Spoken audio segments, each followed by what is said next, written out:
Welcome to New York. We're at Edge, the highest outdoor observation deck in the Western Hemisphere.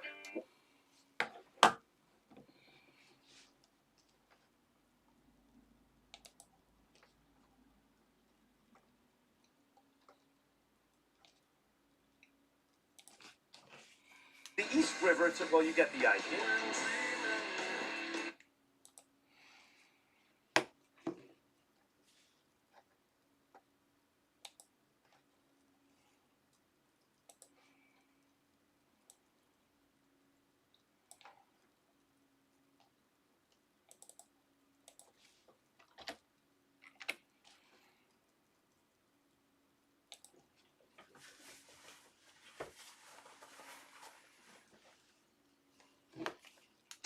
Upwards.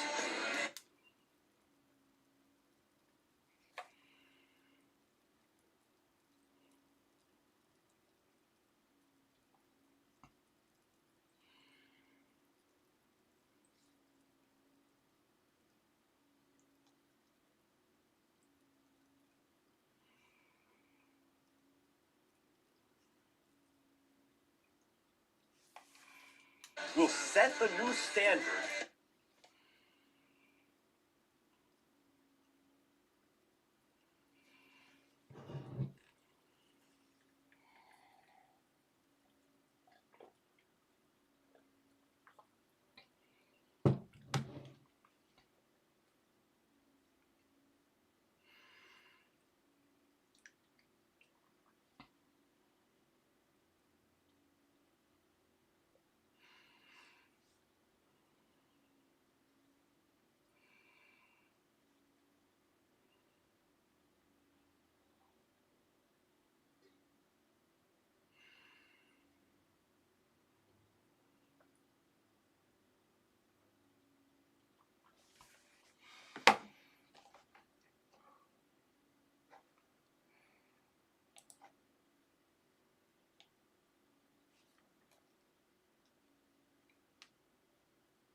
And we will kick this off with Malcolm Wellmaker versus Ethan Ewing.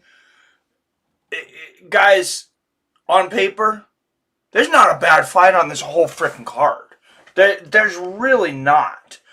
I was talking to Mr. Kagan about this yesterday, and this is one of the most stacked cards I can remember. On paper, it might be the most stacked card of the year, and you know, we think, oh, well, this is not a very good year to say that in. Well, yes, it is. Yeah, we've had a lot of stinkers this year, but then we've had a couple loaded cards. I think this is probably the third just like really loaded card. But there's something going on tonight that has never happened before in the UFC. Always making history. This is great history tonight. Rick Chaos! Thank you, sir. Top contender 8 months in a row, and I know you've been a top contender for much longer than that. I think YouTube lapsed. Maybe it was when we got kicked off temporarily or something. Jason Kagans, this just, and I mean just, hit my thumbnails. YouTube wants effing war, I tell you. Seems like it, man. JFC Mearshart. I did have to go and put a couple bucks on Mearshart. I told Wyatt I wasn't betting on this event. You think I'm not going to bet on an entire event? I'm a freaking liar. How the F you get knocked out and submitted in the same fight and your name ain't even Czech Congo? Was it? Oh! Mearshart earlier. Okay. Oh, I forgot that fight had already happened. 50 seconds, huh? Damn. Well, I'm glad I only put 10 bucks on GM3. So I don't need to tell you guys, I didn't watch the early prelims. I took a nap before this, and yeah, I'm waking up to Jason telling me I just lost money.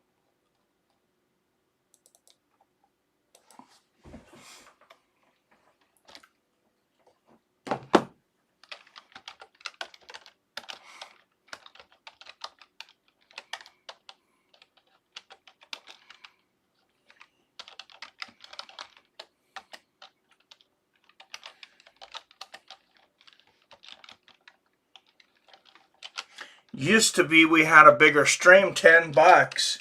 I wouldn't worry about it. I figure out we're gonna make that up times 10 during the stream. But you know, that's these days that's several streams. That's a month's worth of streams sometimes to get to 10 bucks in donations now.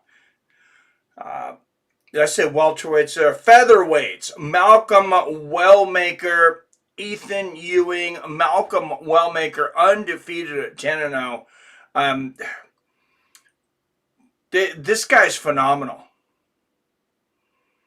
They call him the Machine, and he lives up to it. Not the War Machine, just the Machine. Just if you live up to the War Machine, you're in trouble. But you know, we all should have known that something was wrong back in the day when he named himself the War Machine, like based on the military-industrial complex. Yeah, that's probably not going to be a real nice guy.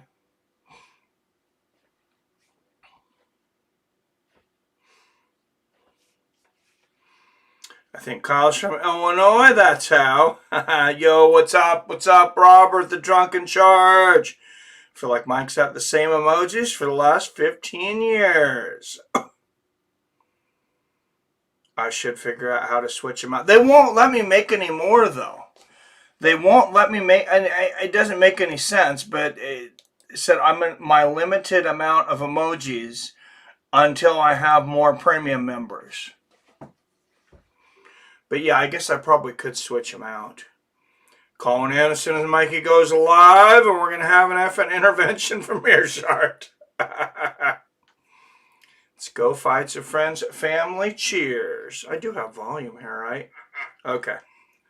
Good, I just wanted to make sure. I'm like, my mic's lighting up, but that hasn't always meant anything in the past.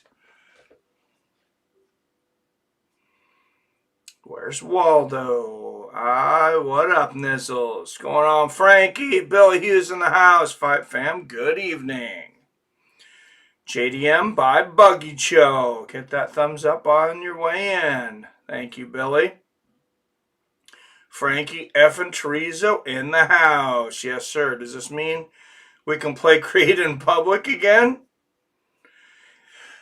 Yeah, I think like Creed was one of those bands that like they got so popular and then it wasn't okay to admit that you like them, and then they got so much hate, like it wrapped all the way around, and now Nickelback took their place for a while, and then I don't know what took their place after that. That frickin' what the Fox says song or something, but yeah, Creed's okay again.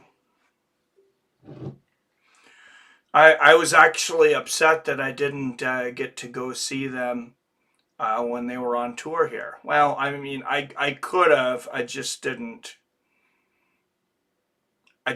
put aside 6 hours for Creed. They weren't quite that important to me. It was a bit of a drive and a bit of a wait. And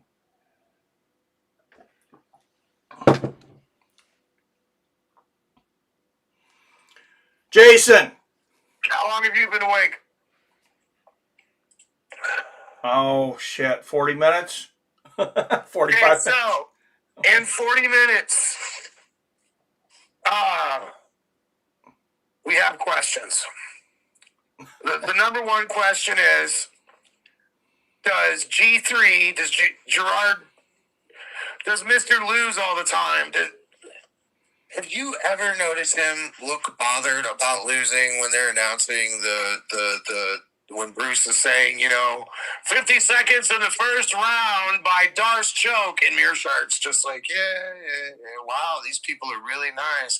Like, he seems unbothered by losing in a way I've never seen someone be unbothered by losing. Ever. He seems unbothered by everything, though. He's like the Eeyore of MMA. Is he on SSRIs? I don't know. That's a good question. If he's not, maybe he needs to be. I don't know. Wait a fucking second. He is a jiu-jitsu guy, right? Yeah, you think he's stoned? Just fucking, yeah. They got magicians out there for that shit now. Chemists that are like fucking magicians, bro. They can get you higher on THC without there being any THC in the thing for them to test. And it's insane.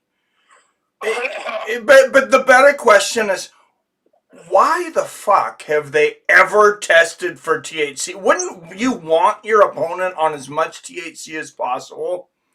Like, I think after the Nick Diaz, Carlos Condit debacle, everyone did agree that, unless it's Nick Diaz, yeah. that it was a fucking performance enhancer, man. Think about it. Think about your stone cold sober, right? And somebody just slaps you right across the face. Your neurons and your nervous system is going to be firing a lot better than if you were stoned to the fucking bone. It's an anti-inflammatory. Fuck, you can't take ibuprofen before a fight, bro. You can't drink coffee before a fight, bro. That ain't no shit.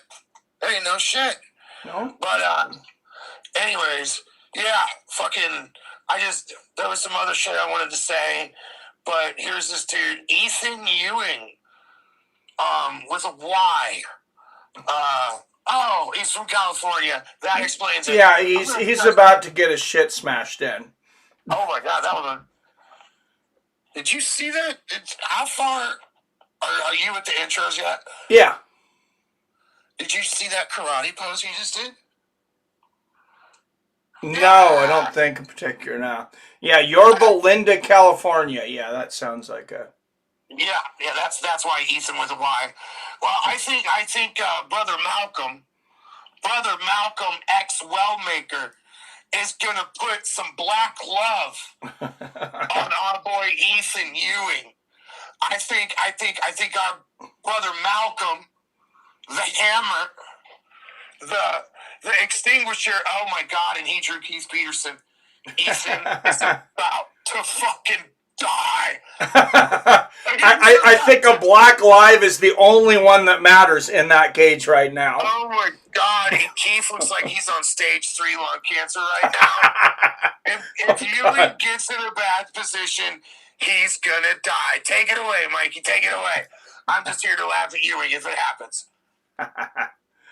All right, Malcolm Wellmaker, Ethan Ewing, Keith Peterson, the referee.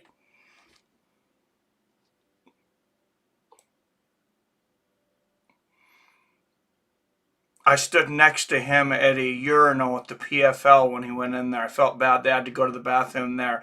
And yes, his urine smelled like alcohol and cigarettes. I was going to say, I bet his urine smelled like a fucking inoculation. Oh, you could smell it out in the hallway. Oh. It's beautiful. Oh, yeah, Ewing is putting that karate stance on here. I don't think it's going to help him. He's got that TRT confidence, brother. Look at him. Good push kick to the body there from Wellmaker. Yeah, he reminds me of that wrong kind of Brad, though. Like, maybe it's Brads and Chads, but it's like one of those guys that only they think they're the coolest one on the block. Guys named Brad and Jeff use words like proprietary blend.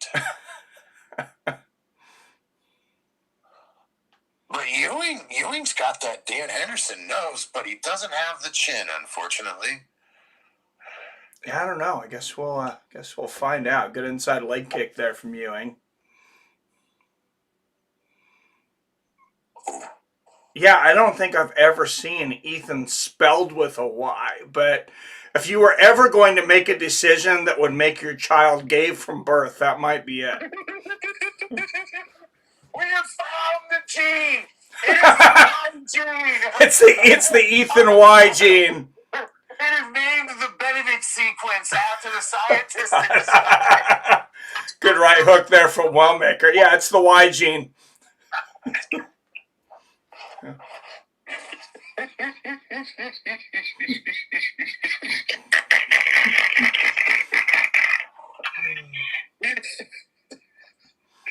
You are stupid, Benedict.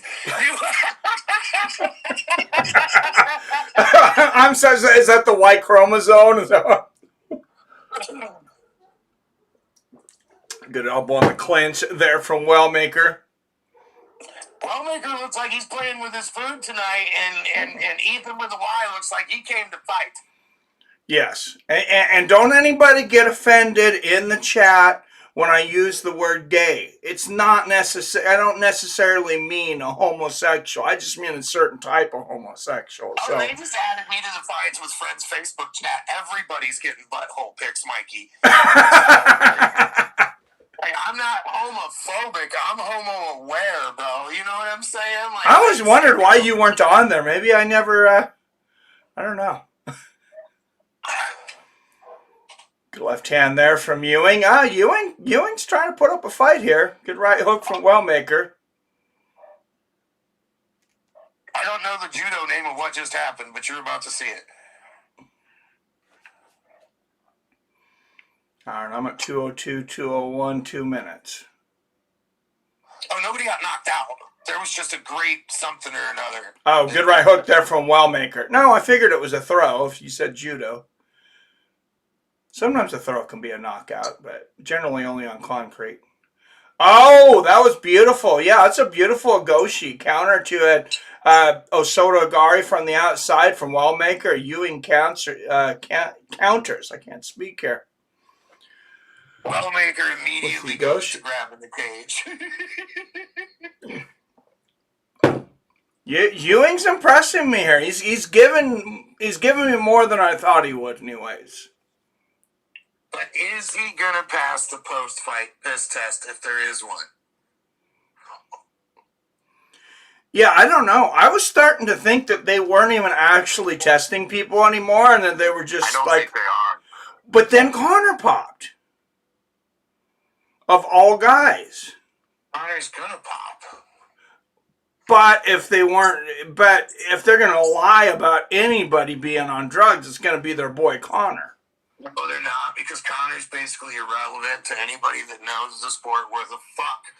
And saying Connor popped for something will bring yet more eyes to the sport. But he can afford to take that heat where somebody else in the roster might not be able to. Yeah, that's a fair point. He's still eligible for that White House card. 3-strike combination there from Ewing. Yeah, Ewing's done some good stuff in this round. Wellmaker exactly hasn't lit him up. It's kind of a close round.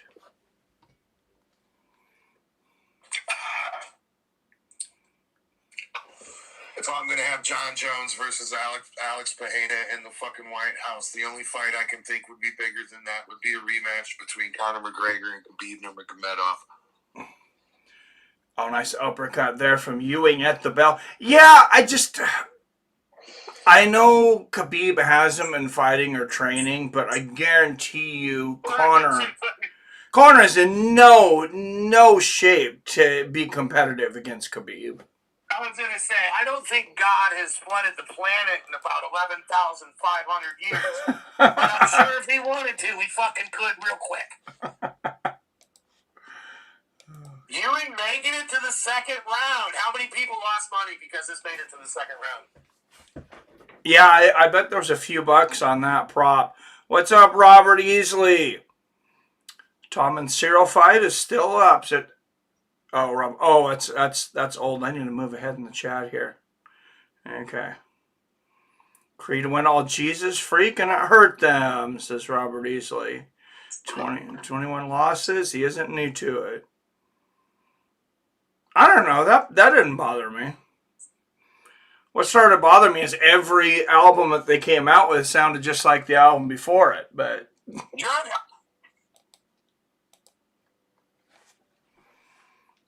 all right. I've never been into Eubanks fights, says Robert. Oh, yeah.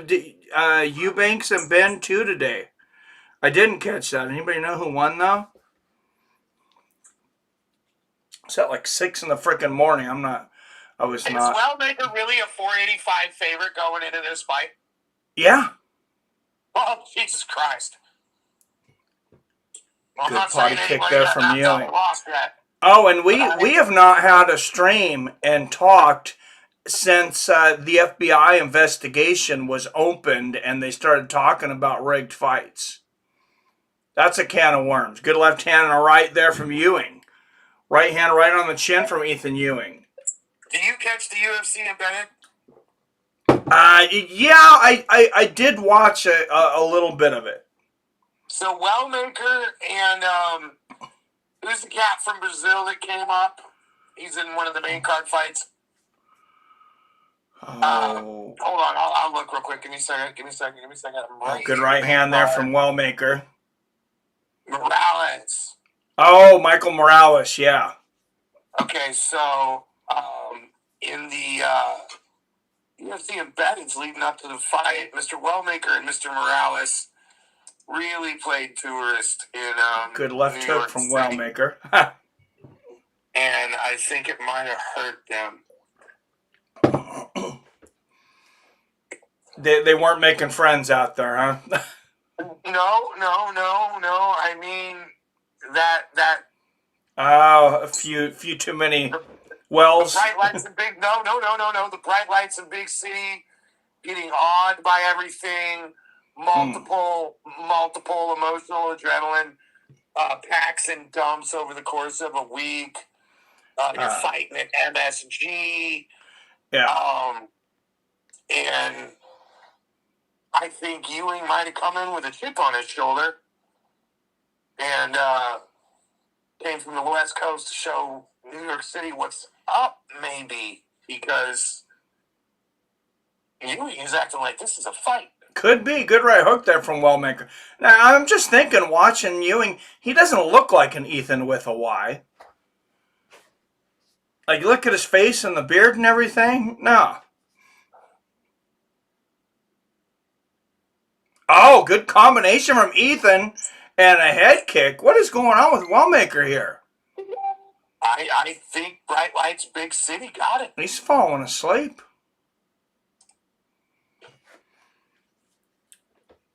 But, I mean, how many more cards are we going to question now after we know the FBI's been investigating fixed fights? Well, I've been telling you, I've been seeing stuntman cues in the fights for a few years. You know, a wiggle of the hand, a nod of the chin. It definitely happens. Good knee to the body there from Wellmaker. Wellmaker's landing some good right hands there now, but he's got a busted up eye. But this ain't the UFC you and I fell head over heels with during the Bush and Obama years. This is after the Reebok deal. This is where the fighters are feeling more a part of each other than against each other. And maybe they've just kind of decided. Oh, what a counter from Ewing. Holy shit. I'm telling you, brother. Dude, he is laying some shots.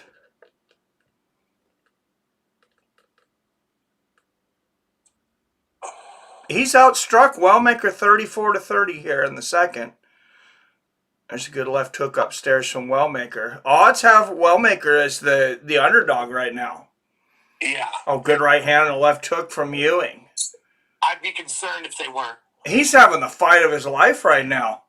Yep.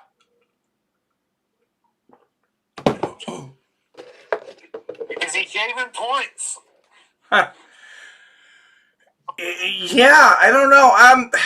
You can bet on split decision, I guess. Oh, good left hook there from Ewing and the right hook downstairs. You can't really bet on rounds that I've seen, like as far as like 2-1 or whatever. But that's what I'm saying. Yeah. I guarantee you, maybe 5% of the world had this go into a third round. Oh, what an exchange there! Good right, man. His eye is jacked though. I mean, he's got a hole in his damn eye. And right above that hole, he's got a hematoma. Yeah.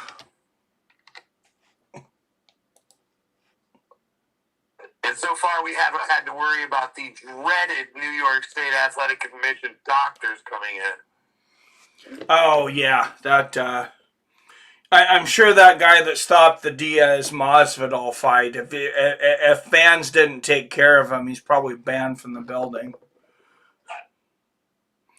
What's up, Phil D. Roll? You always make it, brother. And the highlight between rounds they choose to show is the spinning elbow from Wellmaker. Right.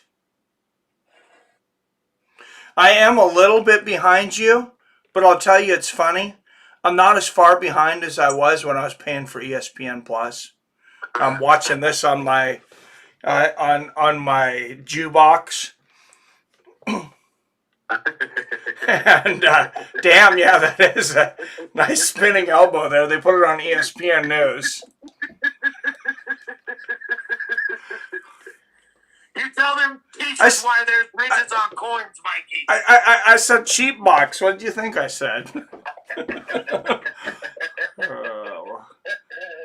The CFO is here. What's up? One more code. Thanks for popping in.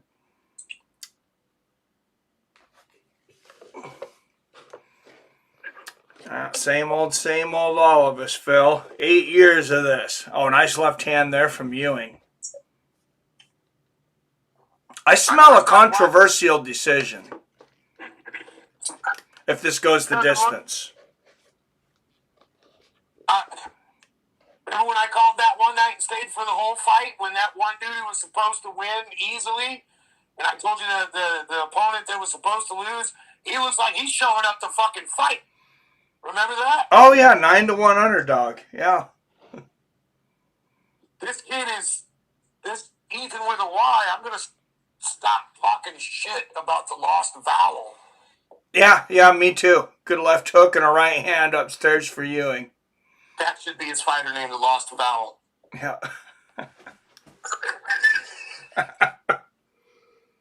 And sometimes why? Why? Because I gotta. That's a beautiful left hook to the body, left hook upstairs combo he has. That's not easy to throw. In the pocket. Oh, beautiful right hooks there from Ewing. Because just like Happy Gilmore says, when it comes to fighting, it really is all in the hips.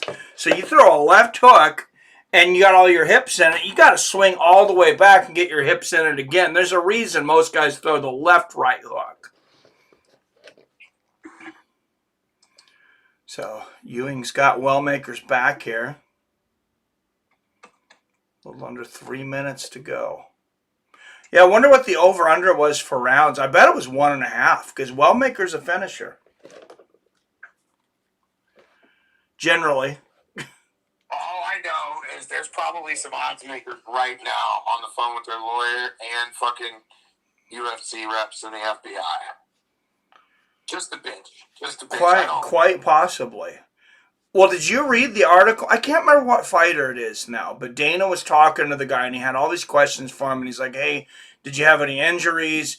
Did camp go well? And all these things. He was suspicious for some reason.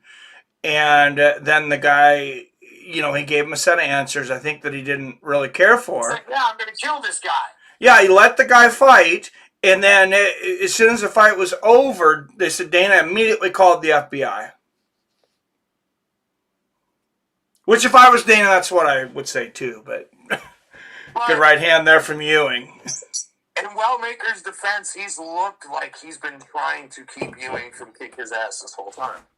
Oh yeah, no, I'm not saying this specific fight is rigged. I'm not. Yeah, Ewing he came to brawl tonight. Do you know that famous picture of Muhammad Ali where he's got his left fist at waist level and his arm is at a right angle? It's the famous picture of Ali. Yeah, and he's standing over Sonny Liston. Yeah. Yeah, and I cannot believe that's the picture they use for Ali, and the one confirmed fixed fight loss in his whole fight record that they could come up with. That's the one. Oh yeah, Ali's the greatest. Really? Really? Yep. Oh, Ali was pissed. Good right hook there from Ewing. What everybody thought he was like screaming, "I'm the greatest" or something when Liston fell down. He was yelling at him, "Get up!" Yeah. He's like, nobody's ever going to believe this. Get up. Liston would have destroyed Muhammad Ali. Good body kick there from Wellmaker. Oh, yeah. I mean, he should have. The first fight, like, I'm not saying that it wasn't rigged also, but you can see it. Like, Liston has he had the dislocated shoulder. It's not like Ali was like dominating the fight. He was, he was kind of pitter-patting him. He was outlanding him, but it wasn't, anything incredible. Not like Ewing's doing to Wellmaker here in the third. Ewing won this fight. Yes. I don't know if he's going to get it given to him, but he won this fight. Oh, right as I say that too, punched the right hand right in the fucking mouth. I believe we got a contender on our hands, boys. Yeah, that was that's a big upset. All right, Mikey. Well, the wife just got out the shower, so I've got to go for my third championship belt. All right, have fun with that. Coming up, so the boys will be free of my fat fucking ass talking and interrupting the beautiful, wonderful, talented, genius, the owner of Mount Rainier in all of his backyard picks, the manager who has to beat off all of the chicks, Mikey motherfucking Benedict, and I will be back in approximately 37 minutes. All right, enjoy, Jason. Ben knocked Eubanks down twice. Ben beat Eubanks by a dominant decision. Oh, nice. Thanks, Billy. Phil, my brother, how is your Saturday going? Yep, same old. I'm here now. What's up, Damon Stout? What's going on, my man? Nathan Ewan took the fight on 2 days' notice. The save of the fight. Was his UFC debut? I did not know that. I am very impressed now. And to take it on 2 days' notice against Wellmaker, do you think he underestimated him, Billy? I don't know much about what Jason was saying about them partying around town. The judges scored the contest 30-27, 29-28, and 29-28. That's got to be Ewing. By unanimous decision, Ethan, the Professor Vanessa Ewing. Hell yeah. UFC freaking debut. And Malcolm Wellmaker, he's still there. Soak it in, Ethan. This is a huge. He doesn't even seem to be bothered. Maybe he's in shock. This fight on the shortest of notice. 2 days, right? Oh yeah. They called me up Thursday morning. I slept through my alarm. I had about 40 missed calls from everybody. And they told me there was a possibility. I went and I cut the weight instantly and drove around all of LA to get medicals. And lo and behold, I'm here making my UFC debut in Madison Square Garden, coming out with a win over a very tough That's a man. That's your old school man. Not, it's only 2 days away. I wish I could really take advantage of this opportunity. No, this guy goes, he knew there was a chance. He went and cut the weight. He went and drove all over hell and back to get his physicals in. Thank you so much. You know, they say... This is a guy who makes shit happen. Calm hands. When I came here, I was more than prepared. I was very calm. I stepped in here with much motivation. My baby boy is due December 10th. I got a family growing. Well, that's a lot of motivation. I've been away. Last weekend, I won an A1 combat title. This weekend, I just won on the biggest stage, in the biggest arena possible. I've been at war. I've been doing battle. It's time to get home to my family and tend to my crops. You know, I have to say, that was a hell of a performance, Mr. White. Ethan, congratulations. I look forward to seeing you in here again. I don't think that gets him $50K just because they want finishes. But to come in against the guy undefeated, 10-0, a 5-1 favorite, and then comes in there and just kicks Wellmaker's teeth out. That's very impressive. Aljamain Sterling in the crowd. Joe Pfeiffer. Marlon Vera with Action Bronson, a huge MMA fan. What's up, Torrin Brown? Good to see you, man. Wallmaker said he knew nothing about his opponent. Yeah, do you know who his original opponent was? Because, I mean, obviously this was a late notice. The original opponent, he was only a minus 180 favorite. It was a minus 180 to plus 155. I remember the odds. That's how much of a degenerate gambler I am. I remember the odds. I don't even remember the guy's damn name.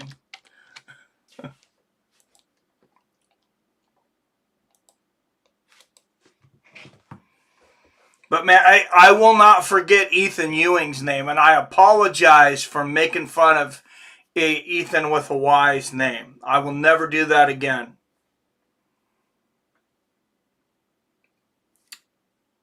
Watch how everyone is about to turn on Wellmaker, saying he got fraud chat. Drew's never that good. That's the MMA community for you. Yeah, no, I still like Wellmaker. I'm not turning on him. I just wanted to know. It's a big upset. It's like, you know, did he underestimate this guy? 2 days notice. It's probably pretty hard to get much on him. It's not like you can flip your entire game plan. You got a weight cut to make. 48 hours away, you still got your weight cut to make. You're showing up in you're in a new city. So everything takes a little longer. Even if you have people driving you everywhere and helping you, everything takes a little longer. It looked like, Wellmaker was kind of having a fun time, filling out the city. Aaron Blanchfield, Tracy Cortez, and this is a rematch. I want to say Tracy won a controversial decision the first time, if that's the fight I'm thinking of. Somebody correct me if I'm wrong. I'm just going off the top of my head.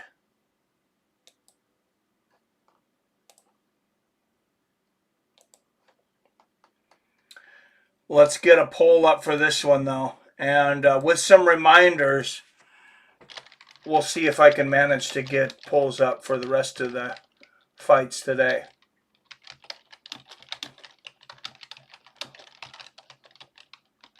I got to work at midnight, so I'm stone cold sober. That should help.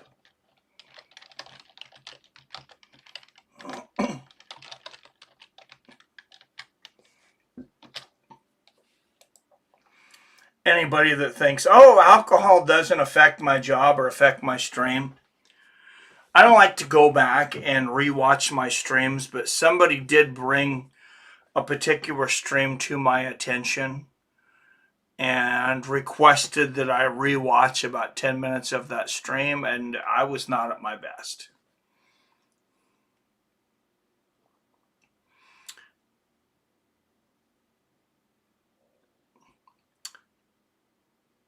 What's up, T-City? Torn Brown. Yes, sir. He wanted it. Ooh-la. What's up, Adam from Allen? The superstar Adam from Allen in the house.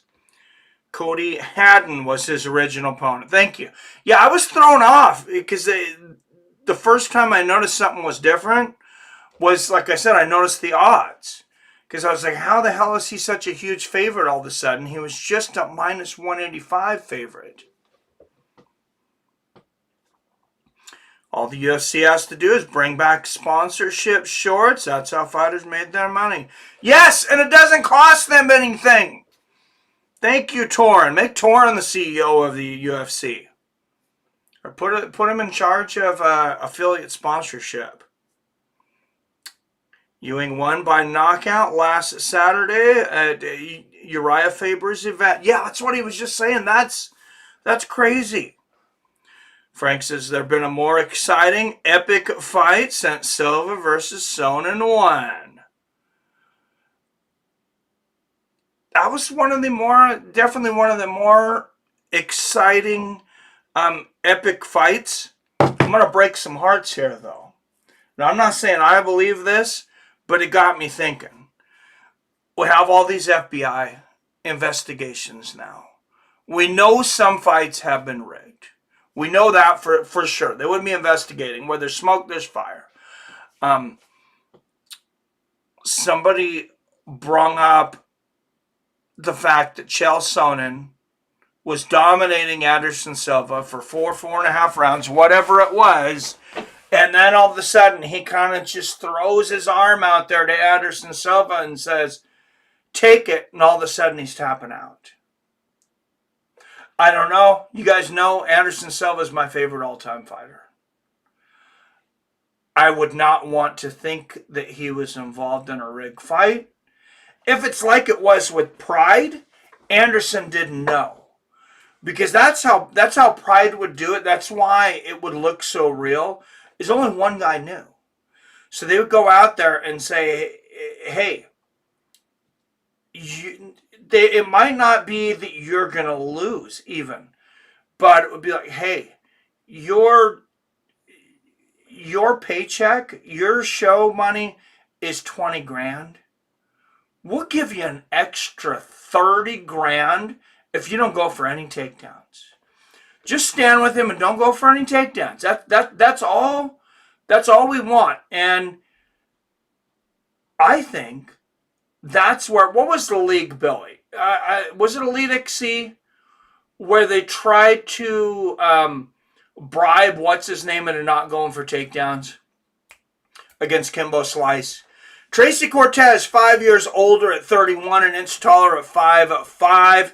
Blanchfield has a half-inch reach event. Did I get this poll up? Yes, I did. Okay. Oh, we got 100% for Tracy Cortez. It was Elite XC. Thank you. I didn't think I would ever forget the name of that guy either, but now I'm drawing a blank.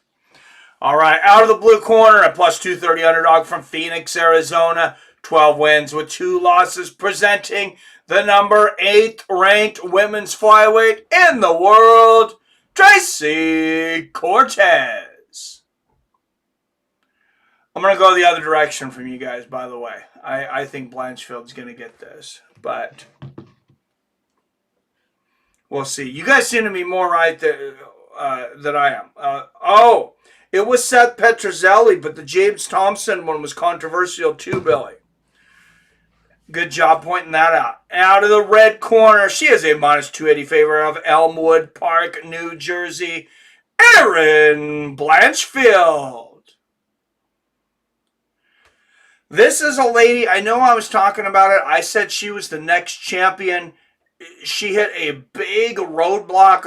I think it was against Manon Farad, where she didn't look very good. I think she is still a hot contender. Blake Grice, the referee for this one. I didn't say she was hot. I just said she was a hot contender.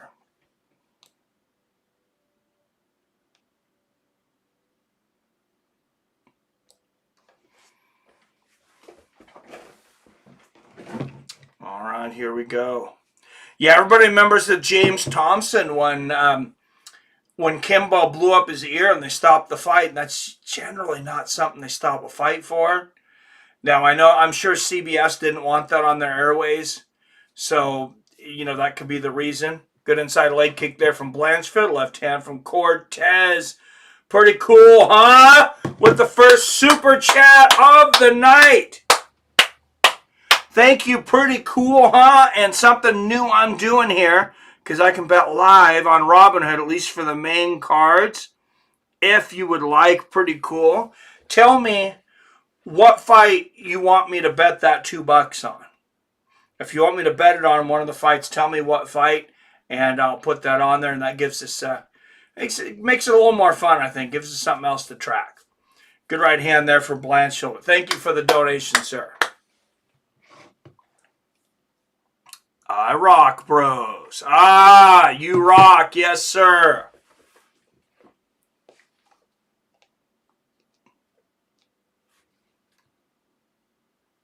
I don't know. You rock. We all rock for I rock. Good inside leg kick there from Blanchfield. Pick a fight coming up that you want me to put that $2 on, though, I rock. Gives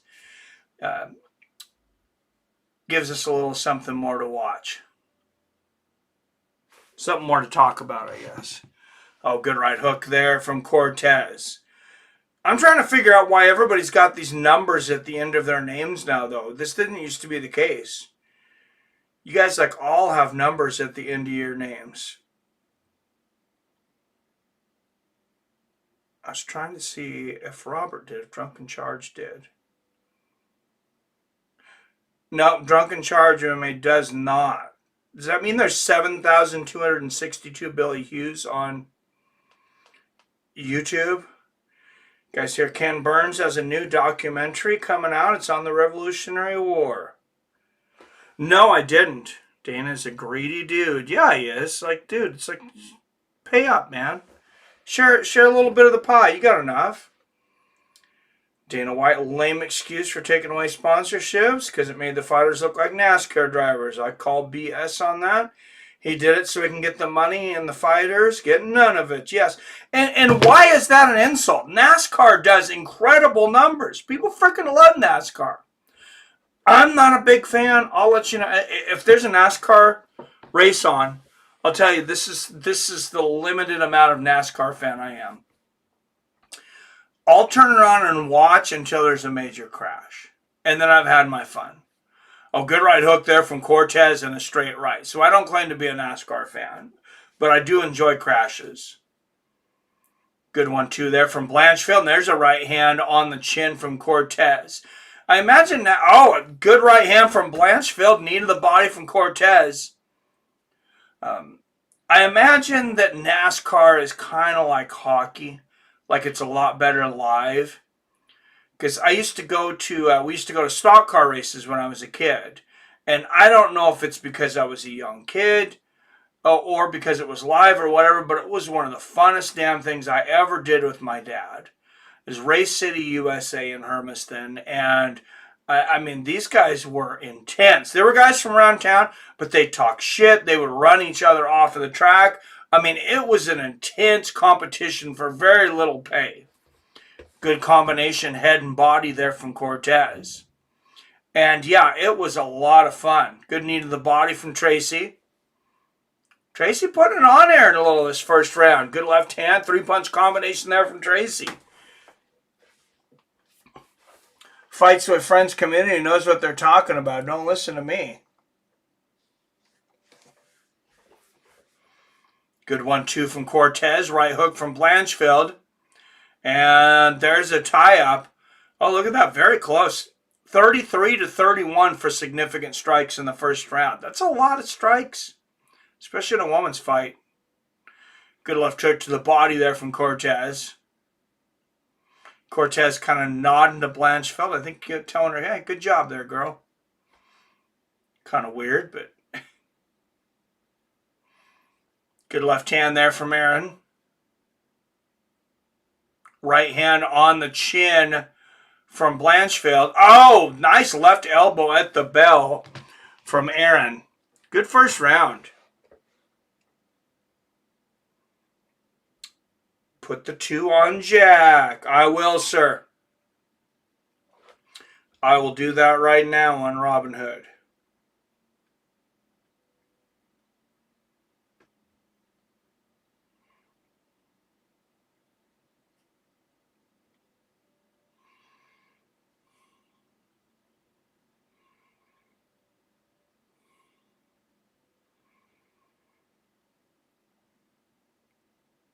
All right, $2 to win $6.90.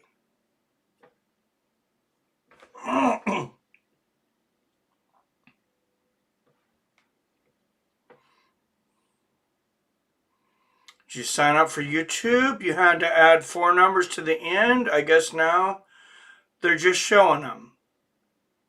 Oh, I don't ever remember doing that.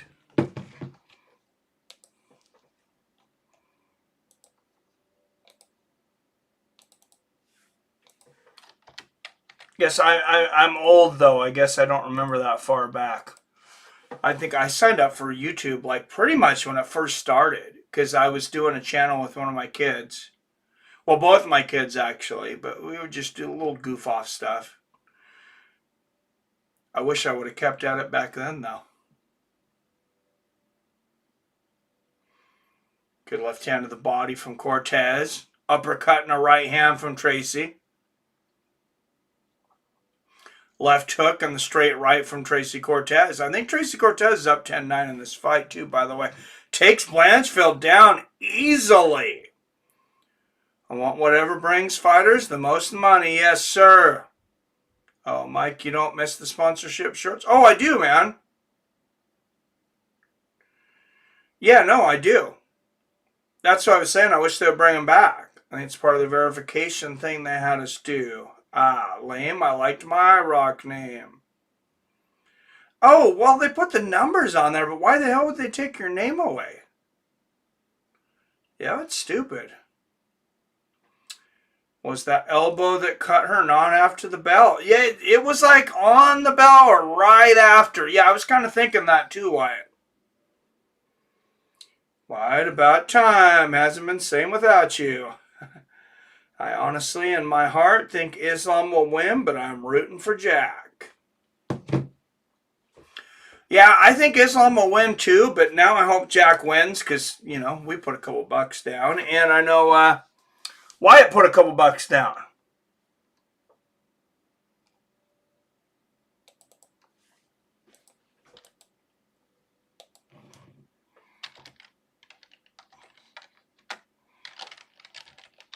I will put your name down as IROC here, though, sir. Your IROC name is not dead in Fights with Friends.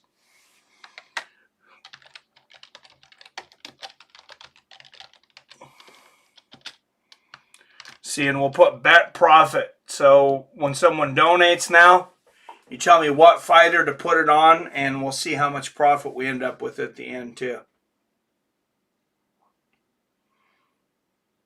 Oh, right uppercut in the left hand there for Cortez. Beautiful. Halfway through the second.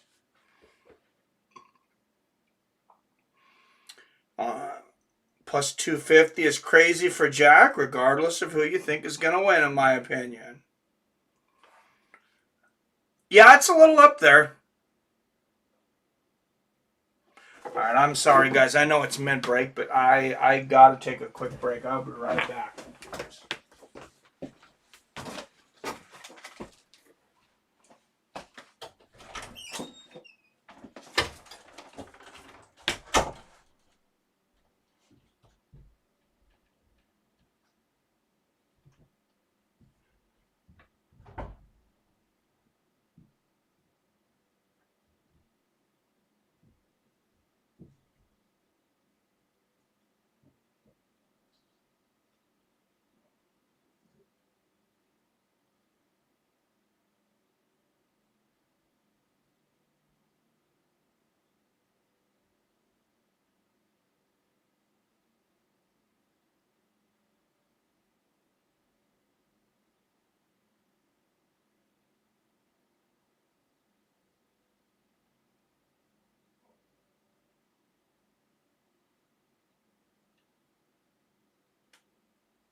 Hello, Mark Huff. What's up, my man? Congratulations to Jason on winning his third title tonight. Right? Gotta go. You gotta go. Yeah. Eligible sponsorship list does not contain Burger King anymore. So, bye-bye, Burger King. Thank you so much, John. Well, before each of her 18 UFC bouts, Valentina Shevchenko has... Jesus, I missed the whole fight. Who won? Who won the damn fight?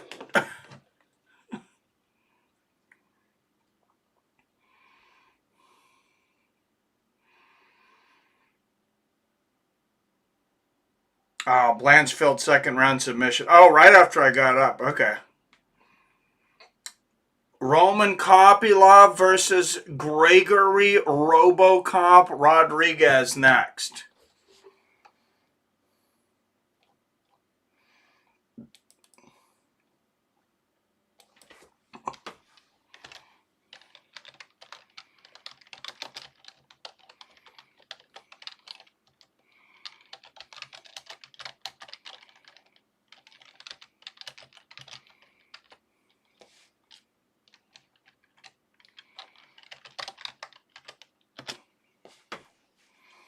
All right, women's pounds for pound rankings. There you go. Number 1 and 2, Valentina Shevchenko, Weili Zhang.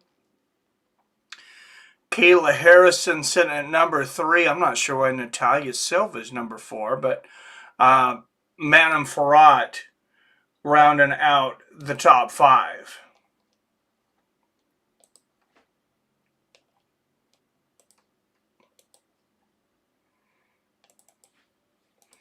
All right, let's try to get a quick pull up for this one. You guys lost that last one. Should have listened to me.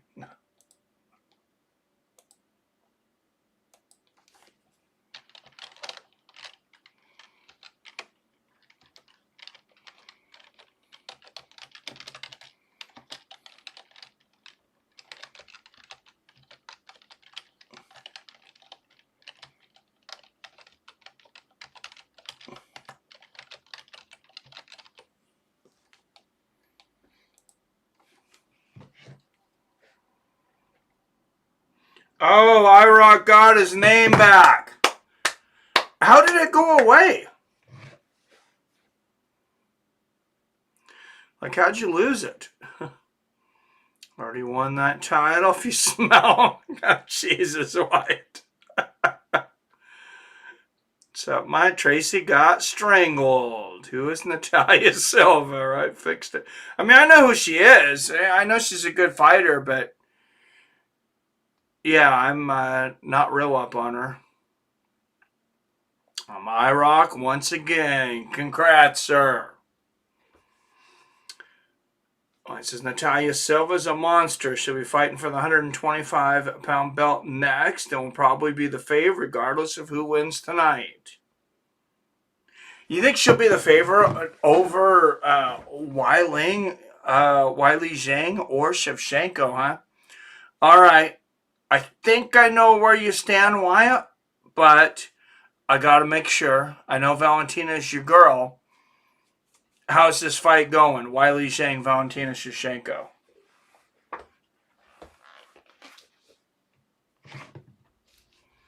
So Frank, you have to work at midnight. Won't the card go past that? No, not on the West Coast.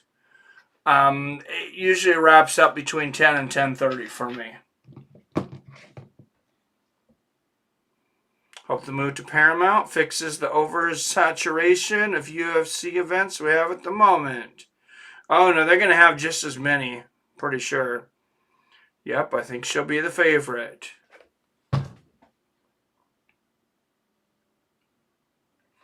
What's up, Wyatt? Yo, I thought I'd actually answer it since Billy asked me this earlier, too, when you were gone. I know people hate when I say this, but I don't know. I don't know who wins that. Yeah.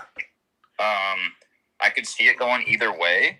I feel like Valentina fights better when she's fighting girls that she respects. Yeah. Which is just kind of what happens, right, when you're fighting. Like, same thing happened with Amanda Nunes. It happens with everybody who defends the title 15 times, right? You kind of get bored. Yeah. Which is another reason why I think Islam will probably fight really well tonight, because he's, finally has a challenge that he's been looking forward to. Yeah.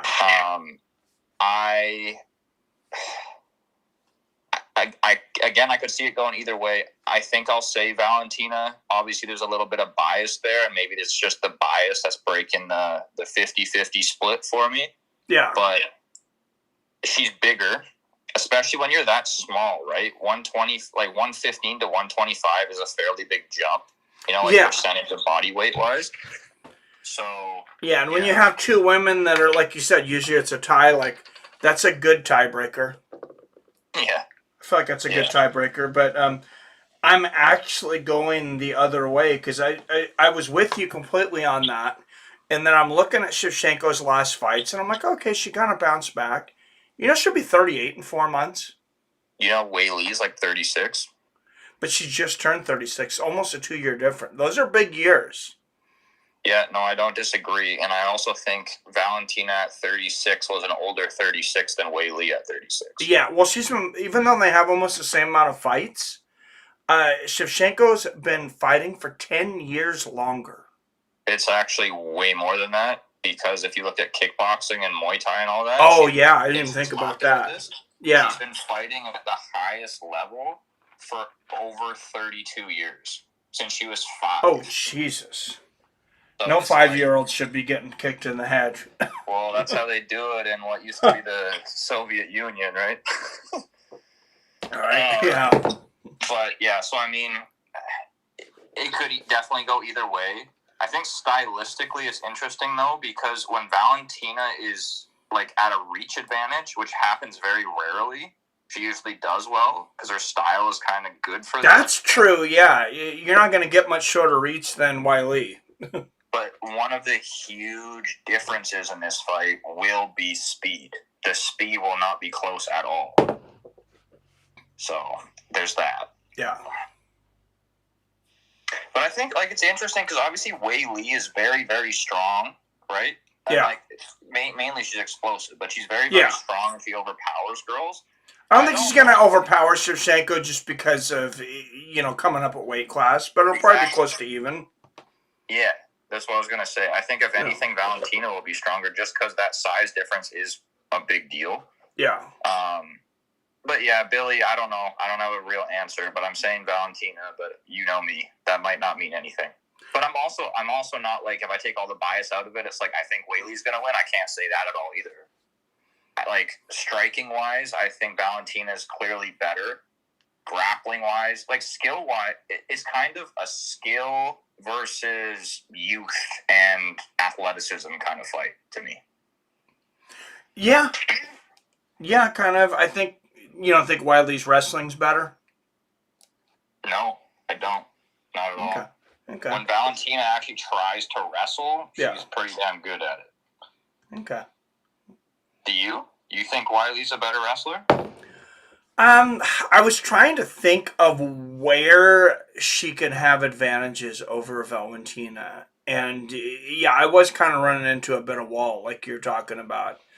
I think the wrestling's close.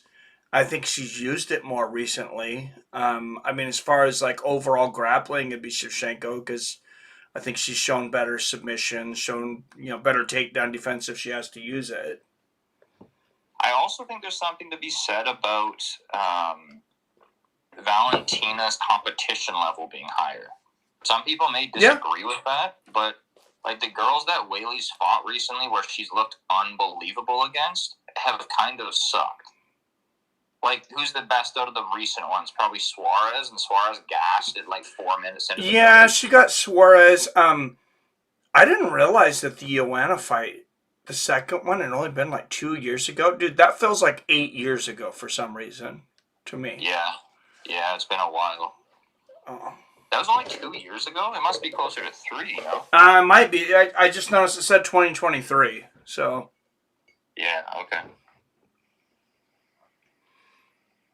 But yeah, I don't know. That's kind of all I got to say on that one. Is there another one we should talk about? My freaking screen's frozen. There might be a fight on right now. Oh, crap. Yeah, there is. I got Kopylov and Rodriguez. They're not doing too much here, though.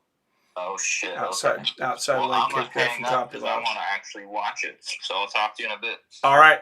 Later. All right, a little over 3 minutes left here in the first. Both men feeling each other out here. Talk about Leon Edwards' fight, says Bill. Yeah, we'll have to. I don't know. Weili has been knocked out. Just saying. Yeah, and that's true. And by someone with pretty short limbs. I don't know who has less reach, Weili or Rose, but I mean, neither one of them have very long reach at all. Good little leg kick there from Kopylov. Kopylov blocks that body kick from Rodriguez. Good takedown defense from RoboCop. Lands a right hook upstairs. And you notice RoboCop, he's not coming in here sprinting like he did that 5-round bout where he gassed out. Much more measured tonight. I'm not sure that... Oh, good left hand to the body from Kopylov. I'm not sure if RoboCop's cardio issue is overblown. Because I feel like it was just that one fight that I remember that he had, that he burned out in. And it was a 5-round fight, and I don't ever remember him pushing the pace like he did for that fight. Oh, good body kick from RoboCop in the right hand upstairs. And there's a left hook for Rodriguez upstairs. In fact, you get pound for pound, 1 versus 2. I think that should be the main event. Okay, 48 minutes, Jason. Was that 48 minutes? Good right hand from RoboCop and the body kick. And there's the 1-2 from Rodriguez as he starts to establish dominance in the first round. Good low leg kick from Roman.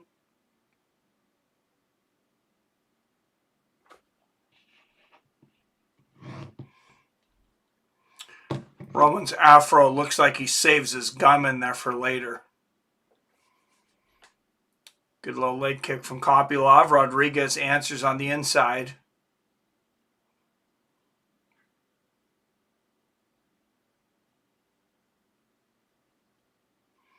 Oh, Rodriguez going up for the head kick there. Lands a 1-2 afterwards. Didn't quite catch him with the head kick, but that was close. Oh, there's a beautiful knee to the body from RoboCop. RoboCop shoots for the takedown. Oh, and Kopylov hits him with a Tayatoshi. Beautiful judo there from Roman. I think that is not what Rodriguez wants to do in the future. A new champion of the world, Jason. Jason Wyatt called you out while you were competing. Was he challenging him for his belt? I don't think they can really compete in the same division there.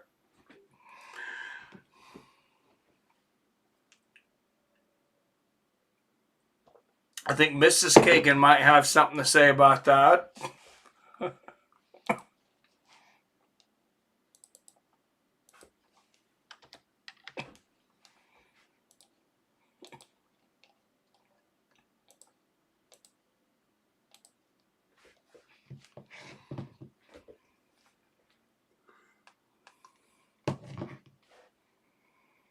All right. Yeah, and anybody disagree? I think RoboCop won that round pretty easily.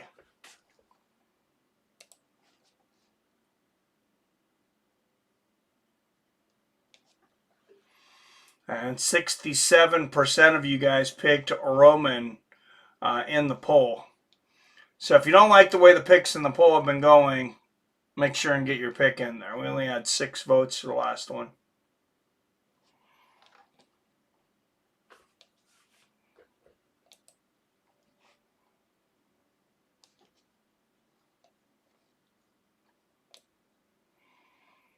Anybody here ever been to Madison Square Garden? I would like to go there, especially while it's still there. That, and I want to go, if I'm going to New York, I want to go to, I want to go to the old stadiums there before they're torn down. Isn't the Yankees, I think it's been redone, of course. Good one, too, there from Rodriguez. but I believe it's still the same standing building in Brooklyn, New York. Broncos versus Seahawks, Super Bowl. Looks possible, Mike. That'd be beautiful. Oh, good knee to the body from Rodriguez. Kopylov just throws him to the ground. Oh, look at this. So Rodriguez going for a heel hook. Oh, Kopylov doing the right thing there. Stepping over. He's not panicking. Kicks himself out and stands up. That's exactly what you do against a heel hook like that. Kopylov did not play into the panic, and it was not really a struggle for him to escape. It seems to be the guys that they either panic and they make a bad move, or they also go for a heel hook. They get caught. Good right hand to the body from Rodriguez, and there's the left hand upstairs. And RoboCop's been taking over this fight. Good knee to the body from RoboCop. The only time he's getting caught is when he tries to grapple, and Kopylov's hit him with two beautiful throws. But other than that, it's been pretty much one-way traffic. Good left hand there from RoboCop. Or Buffed Obama.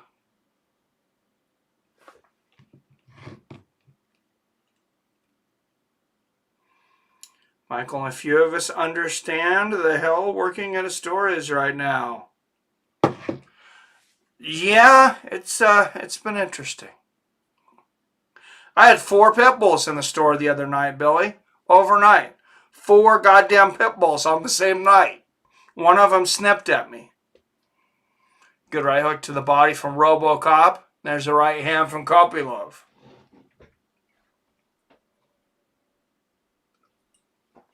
Service animals my ass. Oh, good right hand there from Roman. Roman's face is getting a little beat up and bloody here. It's got some blood coming out of that right eye. Oh, beautiful right hand there from RoboCop. Upstairs and now one to the body. The over-under 1.5 rounds here. Good right hook to the body from RoboCop. 1-2 upstairs. I know it's easy to say now, but why the hell would this fight only be 1.5 rounds? Both these guys are tough. Neither one of them are devastating finishers. Good right hand for Rodriguez. Seems like Rodriguez is always going deep. Kopylov's had some, a few quick finishes, but nobody at the level of Rodriguez. Good combination there from Kopylov. There's a knee to the body from RoboCop. And we were talking about Rodriguez's cardio coming into this. I think Kopylov's might be gassing. It's a good left hook to the body, backing up from Roman. And that's another thing. Rodriguez has been stepping forward this entire fight. Kopylov's been on his back foot. Beautiful right hook upstairs for Rodriguez. Oh, and there's that right hook to the body again.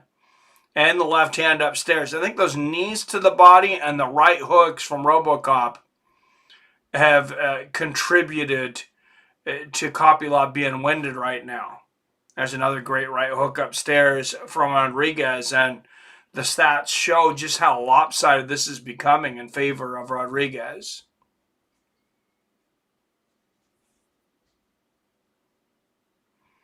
There's a nice little elbow from Roman.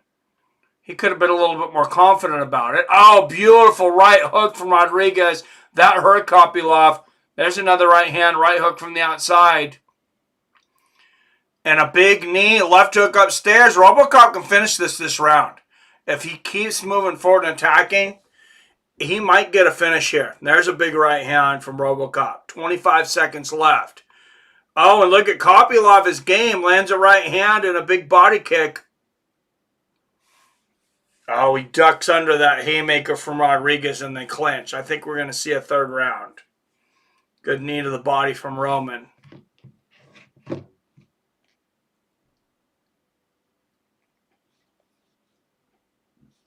Oh, Rodriguez goes to the spinning elbow but misses.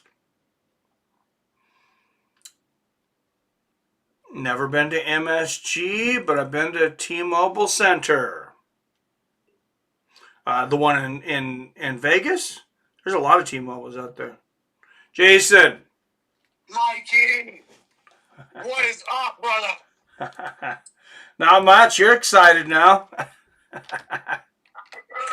Mikey, I went in there. I locked the cage door behind me with the bell and the spell, and I brought all the psychomaniacs from the Fights with Friends community in with me. And I brought down the power of all the gods from the stratosphere and the ionosphere and the holy sphere. And I brought down the ultimate Keegan. I'm the Mrs. Keegan. She wasn't born this way. She thought she knew what she was signing up for when she signed the puppy paper. But she didn't have any idea that she was in for 48 minutes of playtime. Oh, yeah. I have never heard someone describe that act in quite that colorful manner. You continue to amaze me, Mr. Kagan.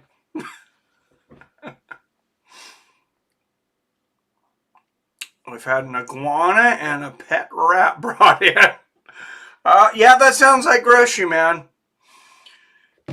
When I was in Tri-Cities in Kennewick, there was a guy that always brung his pet python in. He said it was his comfort animal. Good left hand there from Rodriguez. What's going on? What's up, Josh? Hey, just some good fights and good chat, man. You imagine Chimaev trying to stand with either of these guys? Oh, he would destroy both of these guys. Good 1-2 from Robocop. There's a right hand upstairs from Gregory. Do you think Robocop also fell in love with a big Mike? Like his lookalike.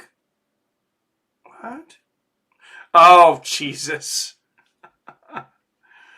I don't believe that story, by the way. For those that don't know, I do not believe that Michelle Obama is a man. I would have to see definitive proof, and I'm not interested in that. Oh, big right hook there from Rodriguez. What's up, New Britain Polly? Sorry to be tardy to the party. Billy, who won round 1? Yeah, I would definitely say Robocop. This fight hasn't been all that good, and if I'm being completely honest. It's been one-sided, too. T-Mobile Arena in Las Vegas. Yes, sir. Yeah, I love T-Mobile, man. That is an awesome place. The Vegas one. Good right hand from Rodriguez. There's a good combination from Kopylov. Because, yeah, T-Mobile's buying so many arenas now. Our Mariners play in T-Mobile. Hit the like button. Support the stream. I'm here to amaze, sir. I'm feeling Roman going to knock him out right at the bell. Am I that far behind? Good left hand to the body for Kopylov. There's no way I'm that far behind. Let's do fights with friends, a history, trivia. Hey, come up with some questions. Good left hand there from Rodriguez. Well, I mean, that would be... Kopylov's a plus 575 at the moment, Wyatt. That'd be a pretty good bet. So 1-2 to the body from Rodriguez.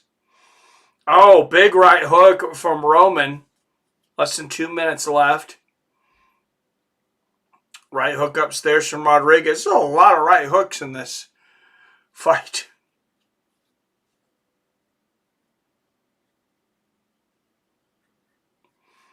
Especially with Kopylov being a southpaw.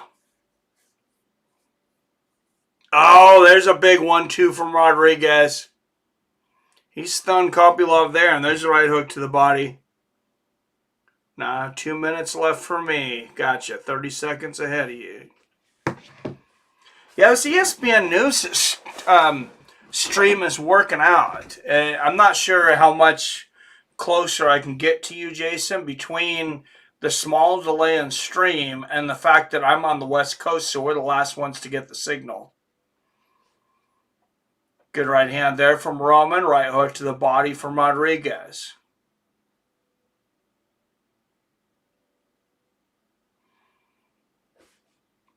Oh, Rodriguez just peppering Kopylov right now.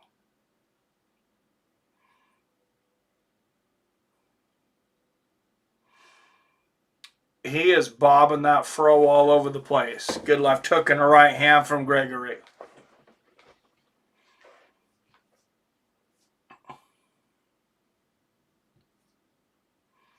Straight right from Kopylov. Rodriguez answers. That had to have been just decimating to his career and his entire life for Rodriguez to finally get in a main event and lose the way he did. Good right hand there from RoboCop. There's a right hand from Kopylov. I mean, talk about a missed opportunity. Good body kick from RoboCop. Kopylov answers with one of his own. And there is the bell. I think it's 30-27 Rodriguez.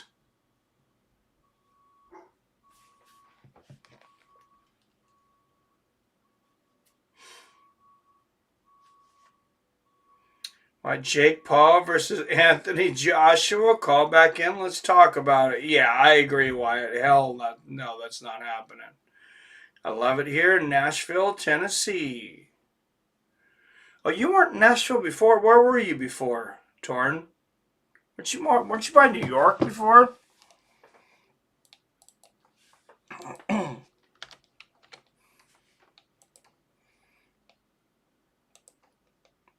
My oldest kid's living in Tennessee right now. I need to get up to Nashville. It seems like a cool place. Mike, didn't you say before you liked Orlando, Florida? I did. I only spent a week there, but yeah, I enjoyed it.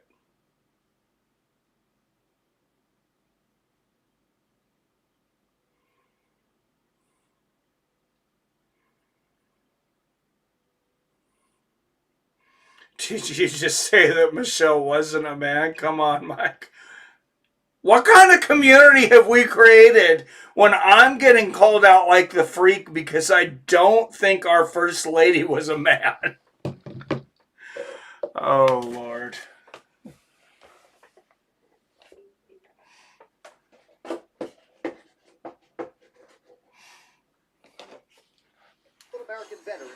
I'm open to anything, but I really have no proof of that. After 3 rounds, we go to the judges' scorecards for decision.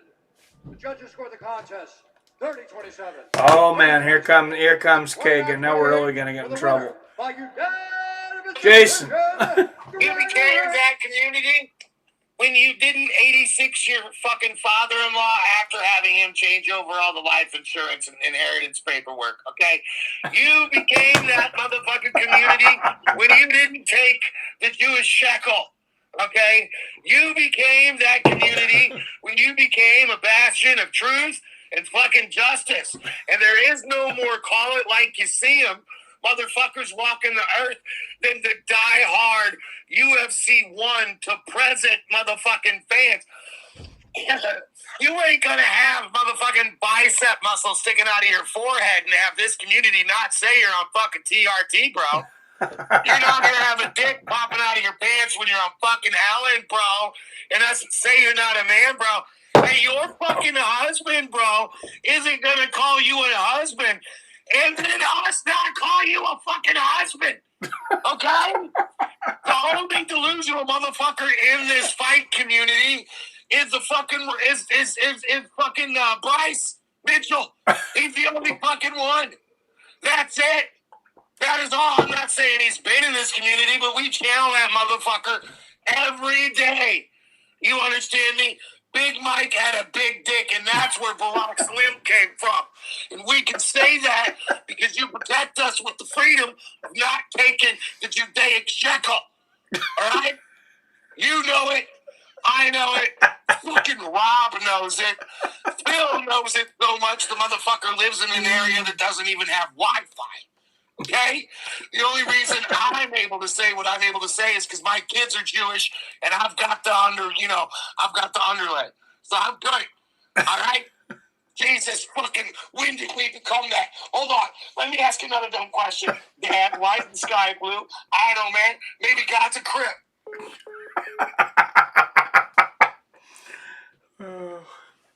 If you're just tuning in for the first time, it's not too late to leave.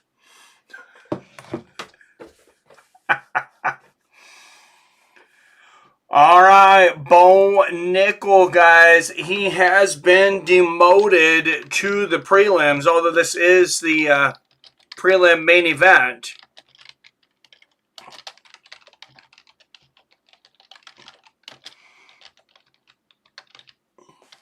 I wish the main card was on ESPN News, too. This has been a much better stream than I've ever gotten on ESPN+.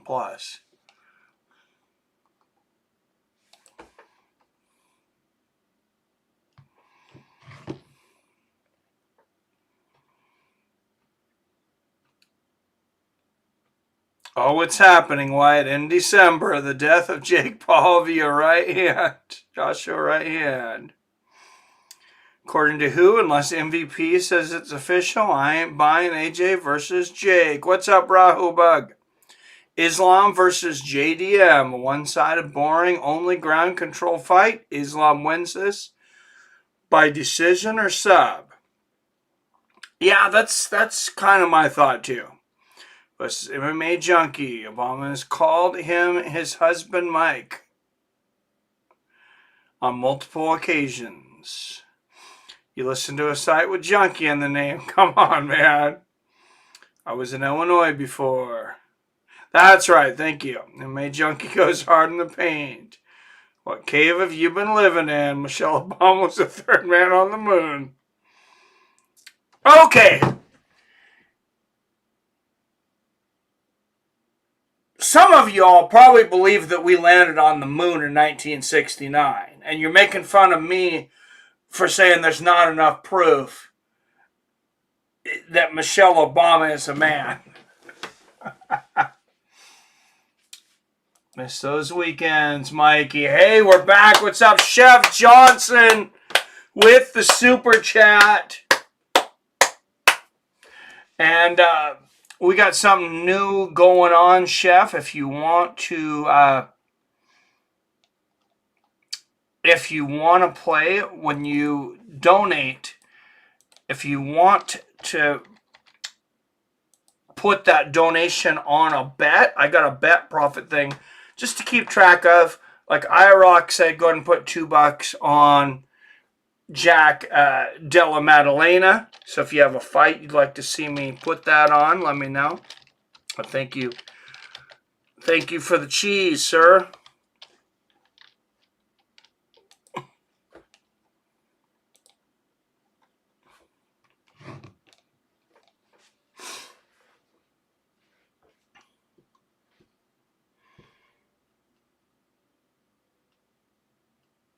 Everyone says Orlando is nice. I have a stream running, but I'm walking around doing shit. I hear you. A lot of people are moving to Orlando, Florida, too. Yeah, I thought it was very nice. It's got to be expensive to live there, though. I lived in Nashville for a year. I wasn't 21, though, so it was kind of lame for me. Yeah, it seems like it could be a wild place, which I like wild. Phil makes me look like a noob. Oh, Phil, member for 49 months, Phil D. Rowland. That deserves an ovation. I'm going Vitor TRT on all the fights of friends haters.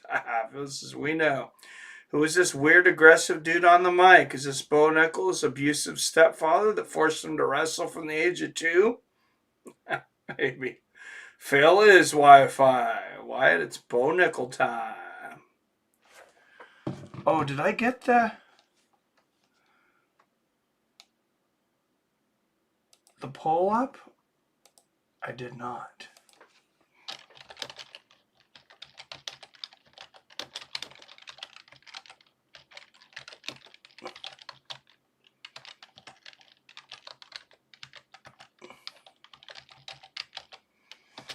Oh, Chef Johnson with a $10 super chat. says, bet on whoever you'd like, sir. Thank you, chef. I will. All right, Rodolpho Viera, 7 years older than Bo Niickal. You guys can read the rest of the stats.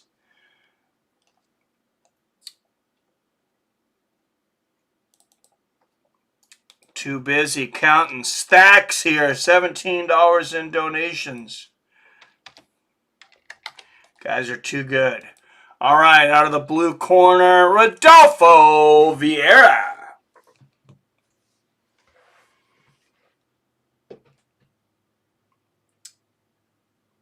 Oh, it's Jason. My bad. Does anyone fell quicker out of favor than Bo Niickal? Yeah, Bill, CM Punk. It was pretty fast. And out of the red corner, a minus 245 favorite at a State College, Pennsylvania, 7-1, Bo Niickal. Jason. While it's in my little mouse fucking brain, I want you degenerate gambling fucks to look up what the odds of the JDM Islam Makhachev fight, what the odds of it ending no contest via eye poke is. All right, somebody look that. Wyatt, look that up. I don't think I have that prop here. I know I don't have it on Robinhood. Big Mike's mom is all the proof you need. Shall Obama bouncing around on the moon looking like DK Metcalf in a bouncy castle? I bet DK Metcalf in a bouncy castle would be a lot of fun. I got Bo in this and says, well, yeah, me too. Still need to see that darn chicken dance. $10 on Shevchenko. Yeah, Orlando is way higher than Nashville as far as living. Oh, I'm sure. I have a 7-leg parlay for $500 still going. Well, good luck, man. Plus 275 to end in no contest. That's it? Oh, what a slam from Niickal and big right hands. He might finish it right here. Bo Niickal going ape shit here in the first minute of the first round. Oh, big knee to the ear from Viera. Rodolpho? Are you there, Rodolpho? Can you hear me? No, I can't hear shit. You know his dad didn't name him Rodolpho. Nobody's fucking dad names them Rodolpho. That guy's dad ran away before they were even able to name him. The mom's like, oh, Rodolpho, that sounds cute. Fuck out of here, Mom. 3:20 left in the first. That's child abuse. Couple of good left hooks up top there from Viera. Dutch guy's dad named him Rodolpho.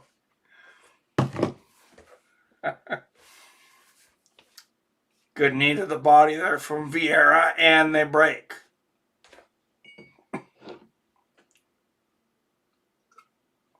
Good outside leg kick from Viera.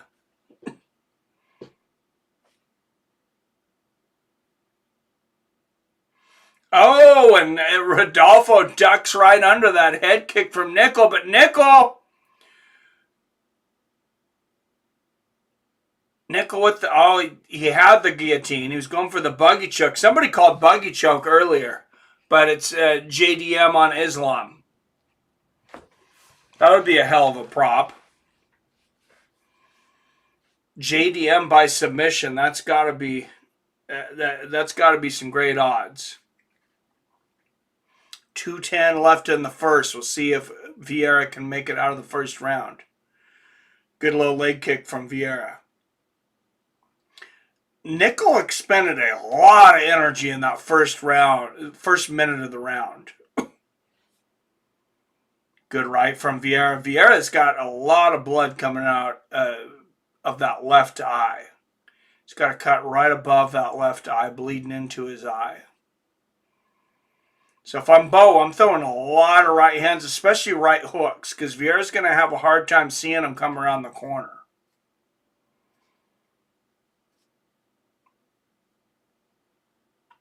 I know this because I have a blind spot, and I'm willing to mostly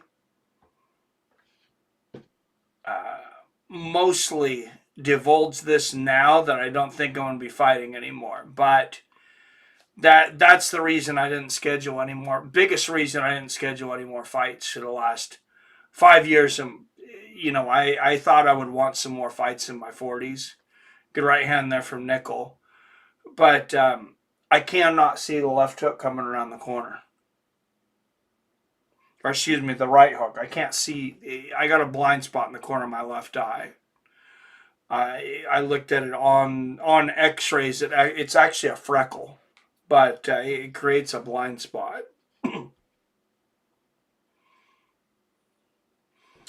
I think the highest cities to live in the United States is New York, Los Angeles, Miami, Orlando, Chicago, Boston, maybe Houston. Yeah, Seattle's very high.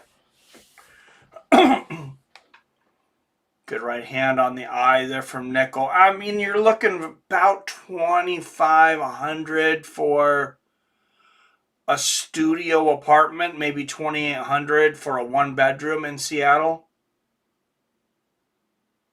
So I figure that's got to be up there on the list, right?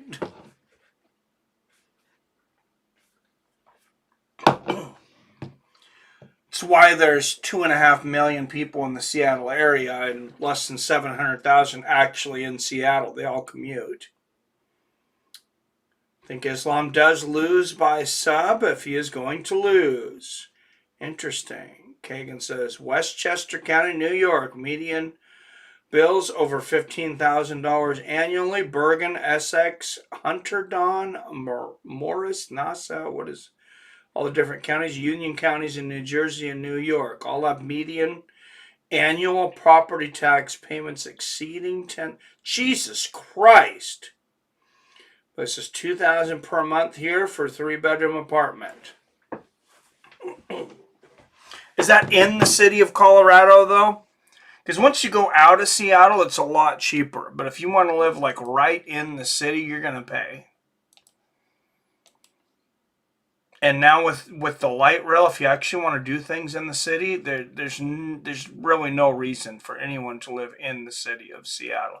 Especially since they got that stupid fucking mayor they just elected. God damn it, I want to stab her in the eyeball. Sorry, guys. We had this great mayor, Bruce Harrell. He was cleaning up Seattle. The graffiti was gone. You didn't see homeless people. There was no trash everywhere. I would get emails. I think I told you guys this, guys. I would get emails asking me how safe the transit was, how safe the stadium was, how safe we felt walking to the stadium. I mean, it was the safest city everywhere. Nobody had a worry in the world. Good left hand and a right hook there from Niickal and a good body kick. And then there's this freaking goofy looking chick that looks like a damn alien that comes in, and Seattle says, we like ugly people. I guess we'll elect this dumb bitch. So I'm really heated about it.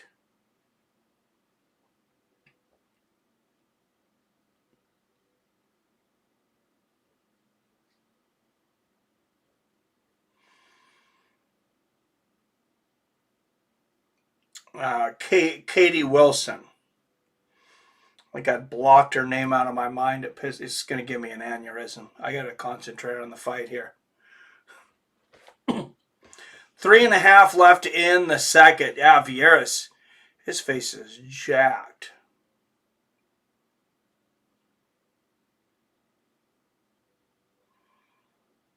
Good right hand there from Viera. I mean, even though Niickal lost his last fight, I mean, his striking has really improved since coming into the UFC. And they really moved him along a little too quickly, I believe, if I'm being honest. There's a couple of good right hands from Bo. I know we had, 2 contender fights, which nobody really does, but they got him on the main card very quickly. Good combination there from Niickal. And Viera's face is a mess. There's a good right hook from Bo. Straight right on the eye from Niickal. And I'm honestly not sure why Bo Niickal gets as much hate as he does. I think probably just that he got moved up too quickly. That's not his fault. Good left hand upstairs there from Niickal. Oh, you know what? I think I remember him saying he wouldn't fight on the prelims. Yeah, he got humbled. Good side kick to the knee from Bo.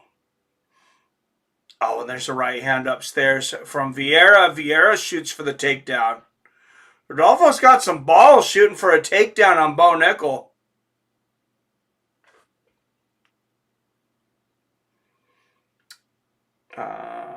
Town I'm in, 45 minutes from Denver. Okay, you're a little further from Denver than I am from Seattle then. I'm about 35 minutes from Seattle, and here it's significantly cheaper than in Seattle.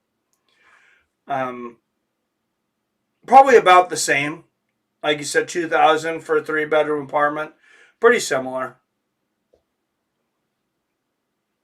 Good left hand there from Niickal. And Viera counters with a right hook. 120 left in the second. Guys, want to see what $200,000 in Illinois gets you? Yeah, Jason's always giving me shit, sending me these McMansions for like 50 grand in Illinois. Good low leg kick from Rodolfo.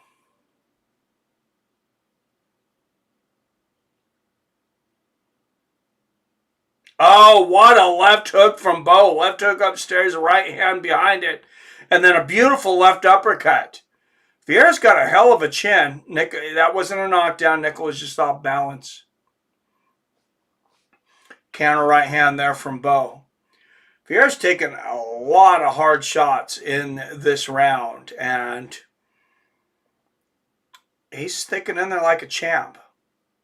And Viera ducks under that left hook from Niickal. Niickal easily defends it. Looking for a guillotine choke here. I can't tell from the camera angle if he's got anything or not, but there's only 10. No, he doesn't. 10 seconds left.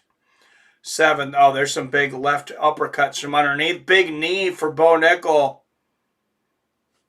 Niickal really maximized that last 10 seconds.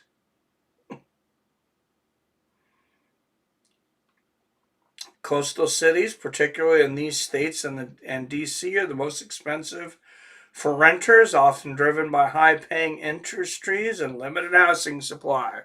Oh, yeah, we got everything, Bice. We got, I mean, you know, we're the head of Amazon. We're the headquarters of Amazon. We're the headquarters of Boeing.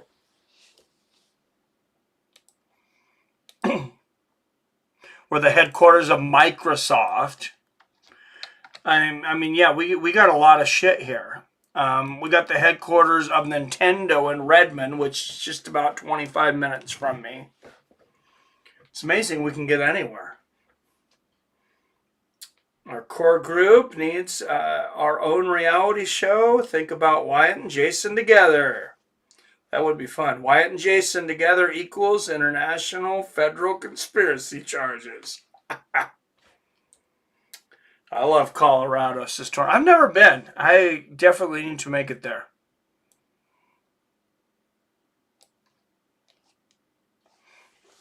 I did mention, though, guys, I got to tell you, the next vacation, I guess, has got to be just me and the wife, because I pissed her off royally. Good right hand there from Niickal. And when I tell you guys what I did, you'll know I fucked up. I'm an idiot. Good right hand there from Bo. So I'm looking online, and my two best friends from high school were really into metal. And we planned a few vacations together. One of them I go places with. Sometimes go with the other. Sometimes all three of us will go. But we've been good friends for a long freaking time. 30 years. Over 30 years. And I see this thing pop up. It's a metal cruise. It's a heavy metal cruise. It's 4 days. It leaves from Florida and it stops in Norway for a day. I'm like, oh, this sounds freaking awesome. So I tell the wife, hey, you want to go on a cruise? You guys know I fucked up right there, right? And I go, well, yeah, I'm not sure if it's a cruise you'll really enjoy, but you can go if you want. I'm just digging myself fucking deeper here. And then I tell him, I go, oh yeah, Sergio and Tom want to go on this metal cruise with me. And she just about starts crying. I felt so bad. She's like, I thought you were going to tell me that you wanted to go on a vacation I wanted to go on. And here you are planning something with your friends again. So I'm like, I'm an asshole. I gotta let her choose next time. Good push kick to the body there from Niickal. 3 minutes left in the third.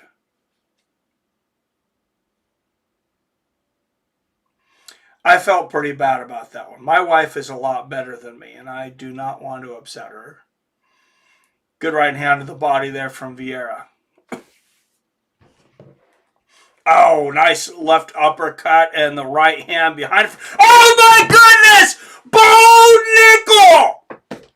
Madison Square Garden, get on your feet for Bo motherfucking Niickal. He says, put me on the prelim, bitches. Head kick, knockout. Rodolpho, are you awake, Rodolpho? He's hearing his mom's voice in his head right now. Look at the New York State Athletic Commission losing their shit, too. They got 19 guys in the cage all around him, putting lights in his eyes. Oh, man, these guys are not built for MMA. Wow. John, that was like the head kick we saw out in Abu Dhabi. Wow. Kill and South kill. Talk about an exclamation point. Blazing knockout moment brought to you by Buffalo Wild Wings. I mean, look at that. Bo. Perfect shin to chin. Somewhere, Mirko Cro Cop is sitting there watching this UFC with a beer in one hand, pretzels in the other, and a big old stiffy. That would make Mirko proud. See, he wasn't even unconscious, and you got all these New York State Athletic Commission people losing their absolute minds. And Axel's dad, Bo Niickal, getting. Oh, they're standing him up. They're getting him on a stool. See some of that fear and surprise.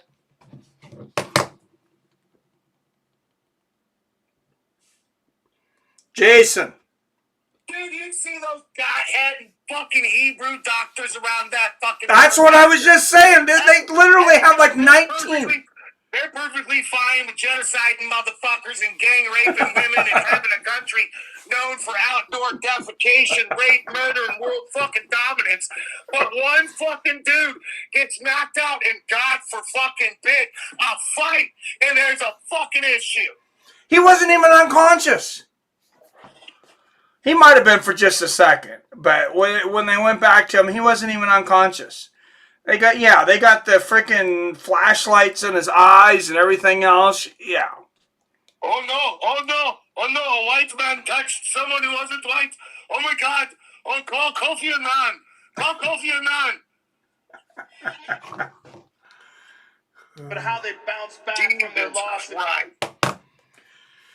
Man, what a way to bounce back if you're Bo Niickal, though. Damn. I don't know. I stand with Wyatt. The FBI needs to investigate this shit. Bo Niickal is obviously not Gabriel Gonzaga. This is fucking bullshit. This could possibly be AI. You know, Joe Rogan took that big tech, bro. Joe Rogan took that big tech. Yep, it's definitely AI. Look at that bullshit watch Joe Rogan's got on from 1997. Completely AI. Fucking bullshit. They don't even get fucking Niickal's hands right. We're going to have to do a conspiracy show for my last show ever on YouTube before I get banned. Me, Jason, and Wyatt, and Billy, and whoever else wants to call in. Long story short, Mike's going on a metal cruise. Oh, gosh. Oh, I got a little ways behind in the chat here. Here we go.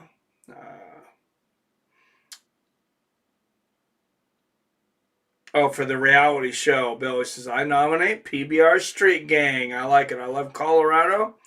It's all I know, but $50,000 mansion, mini mansion I'm in. $50K? Seriously, you can buy something for $50K that you can't buy a freaking shed here for $50,000. You literally can't buy a mobile home here for $50 grand. You're looking at $100 grand for a crappy 30-year-old mobile home. And that's not on land. You got to find somewhere to put it. Outside LA in Ontario area, it's like $1,800 a month for a one-bedroom apartment at the moment.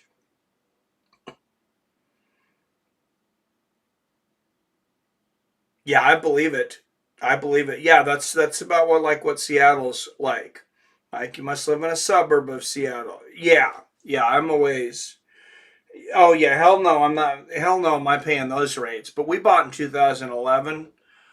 My mortgage, property tax, and insurance included is about $1,600 a month for just under 3,000 square feet.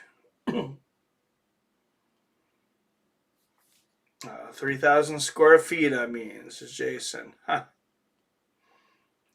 Billy, would you ever consider a move to Florida? Jason, there's no middle class in Florida. You're either rich or you're poor. Yeah, it definitely seems like that. Or you're tourist. Never been to Florida. Joint effing base Lewis McCord. I have been there. Texas is cool too. Bo Niickal just scored a knockout. Yeah, that was great. Long story short, Mike's going on a metal cruise. I'll have to show the wife that. Holy smokes, Rashad Evans head kick. Oh, I'm way back. Oh, yeah. Happy wife, happy life is real. Yes, sir. Chef Johnson says, donate. Thank you, sir. Thank you for your donation. I got to put some bets. I got $15 worth of bets to lay out here. Anybody got ideas?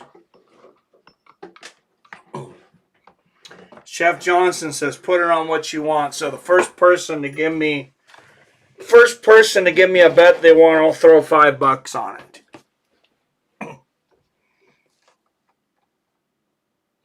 Because I'm going to choose the other 10.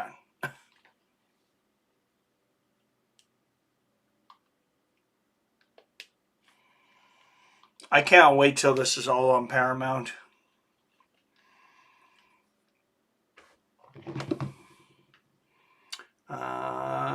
JDM, if you can still get plus 250. I put IROX $2 on JDM. Crow Comp with the new mayor of New York. This may be the last MSG card. You think he has something against the UFC? I don't know. Last thing I ever expected was a kick KO from Bo. Yeah, he really has improved his striking. Hope I didn't spoil that. I can't hear you guys. No, you didn't. Viera took a dive. FBI needs to take a look at that one.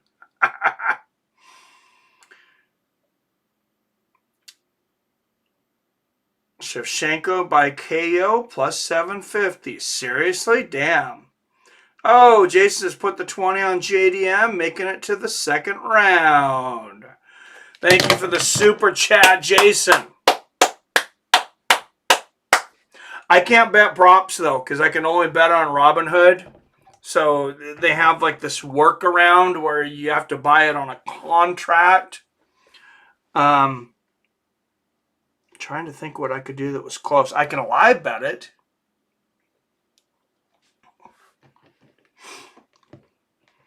And Jim, What's up, Jim? Jim with the $5 donation. And just like that, we're up to 27 bucks. And Frankie Chorizo says JDM win by some kind of blood choke like Darce. All right, I got some bets to make. Leon plus 150, says Billy. I think I'll look at your other bet. I don't think Leon's going to win that.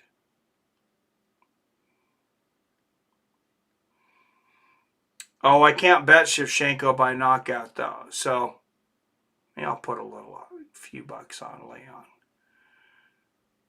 But Frankie says JDM win. Yeah, let's put a few more bucks on JDM.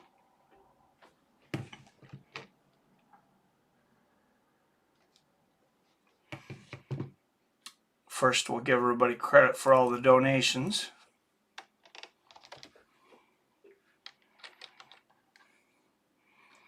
$29. That's the most we've had in a minute.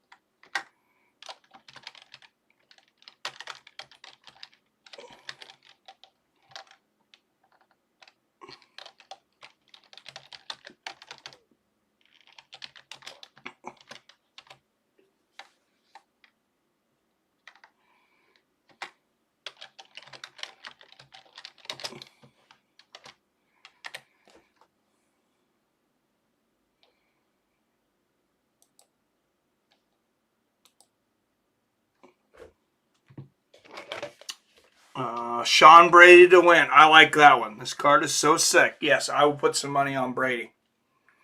I was thinking that. I was kind of thinking that anyways. Great pick, Billy.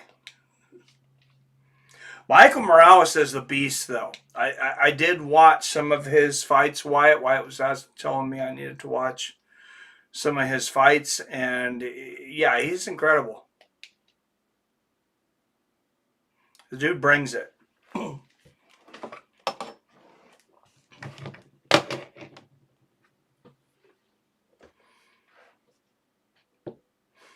think Leon has showed quit and Prates the opposite. That coupled with it being a bad style matchup for Leon.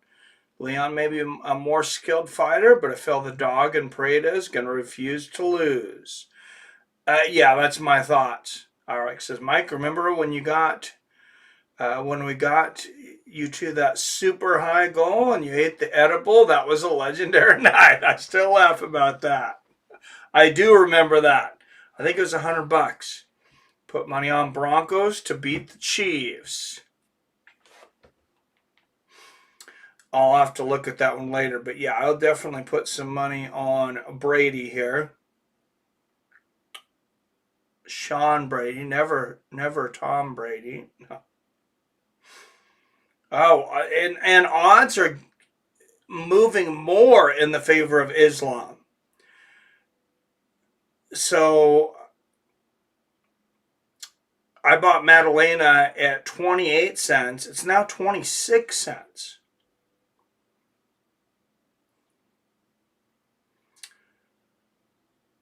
This is Craig's third shot at Islam. Volkswagen grappled well in the first one. Oh, Volk. My phone auto-texted wagon.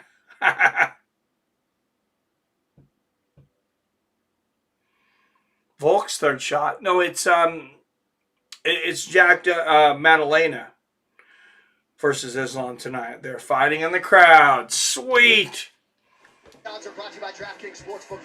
But I have never been to a UFC event that there hasn't been fighting in the crowd, though. And same thing with PFL. There was fighting in the crowd. And Bellator, there was fighting in the crowd. When I went to UFC in 2005, there were fights all over the arena and the crowd. The good old days. Yep, when I went to UFC Seattle. I want to say it was like 2007. Yeah, there was a ton of fights. Did you just call Volkanovski a Volkswagen?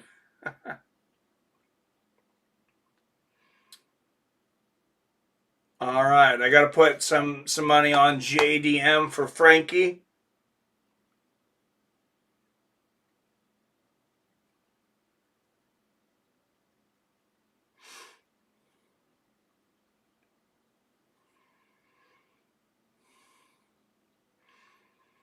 All right, closest I can get is on that one is a $1.90. Now we'll go up one more, 224 to win $8.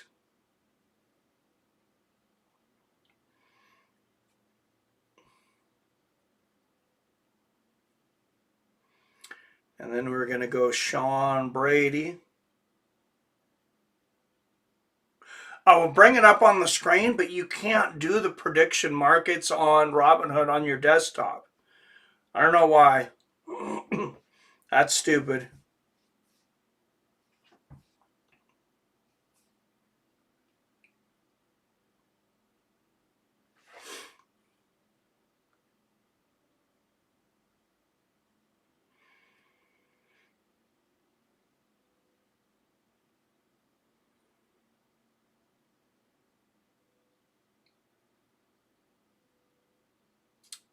All right, Brady, let's put $5.90 on Brady to win 10.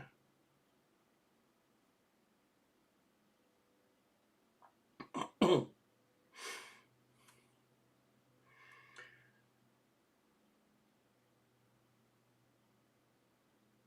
and Jason donated. He wanted some on JDM. Let's put a little more on JDM here then. Hey, we'll be doing good if Jack wins. We'll have a good little pot here.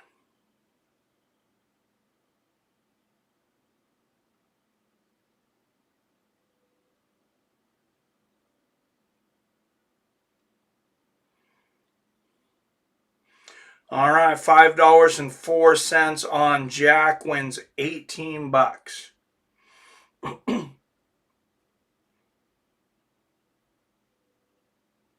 Yeah, those are some pretty sick odds, Wyatt.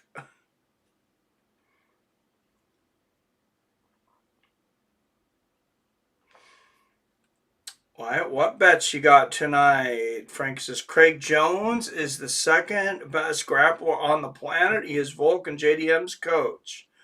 Nice. First one to comment, a bet I'll put money on. First comment is me saying JDM. Mike proceeds to ignore it. 5 minutes later, Frankie says, bet JDM. Good call, Frankie. I'll put some money on JDM. Because I was putting money. I did miss your comment. Well, no, you were talking about it before, but he donated the money, so I'm betting the money that people requested first. Put money on Jason winning his 4th title tonight. Jason, I think Mike has raised his thoughts. Just $30 on JDM. Haven't bet much in a hot minute. I don't know much about betting. I thought you could make specific scenarios. JDM by sub is risky. Now, you read the comment, Mike. This man is a Nazi. Guilty as charged.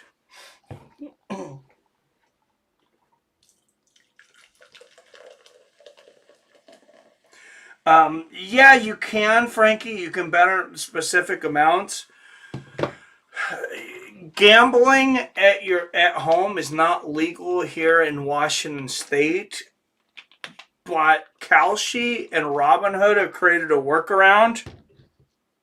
Oh, speaking of which, this event sponsored by Robinhood. Use my link to go to Robinhood, get yourself a free stock, and bet on fights from any city in the United States. Robinhood, a proud sponsor of the Fights with Friends community.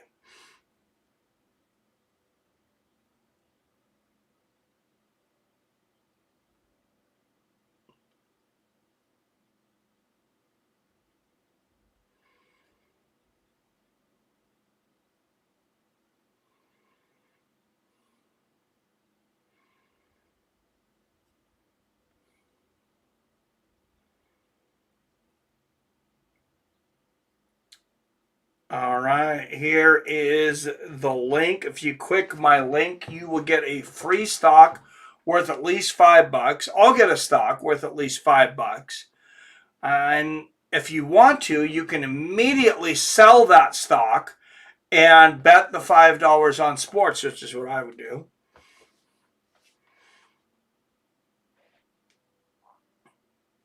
Specific finishes like right hooks or RNC. Rear naked choke. Yeah, like I said, you can. Like on DraftKings, you can, but I have to go to the casino to bet on DraftKings. Smoking crack on the streets. Washington says okay. Betting at home. Washington says illegal. You're not joking, Billy. You ain't joking.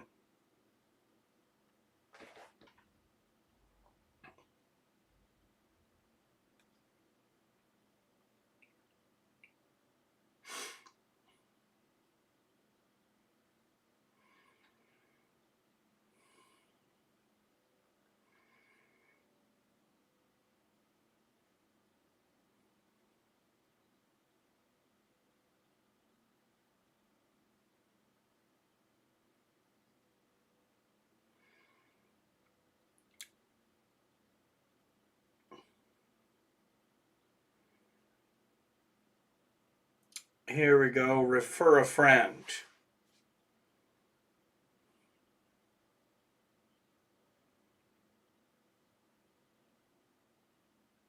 Oh, and Phil D. Rowe. I didn't realize. Oh, you've signed up, but you haven't qualified yet. Phil D. Rowe.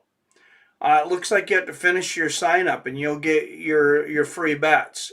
Up to a $200 bonus bet with a match of your friend's $5 plus deposit. So if you bet $5 and you win that $5, you're going to get $200 in free bets. So Phil, you just have to bet the $5.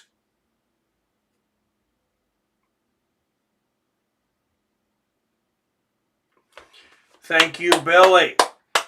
Oh, I got to get the poll up here. And change the names for this fight, huh?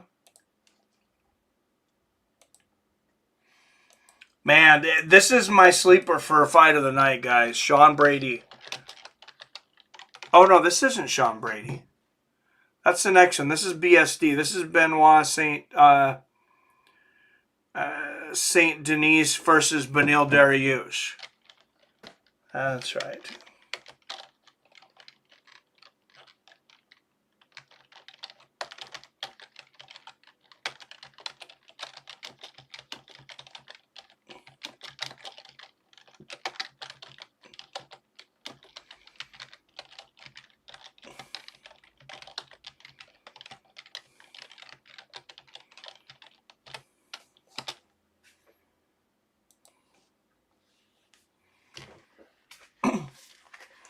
Remember when we all used to be like, oh, Frankie, yes, you can call in now. Sorry, Frankie. Jason. Mike, this is the one and only time I'm ever going to stick up for a French person today, and you got to say it with respect. It's Benoit Saint Denis. Benoit Saint Denis. You are correct.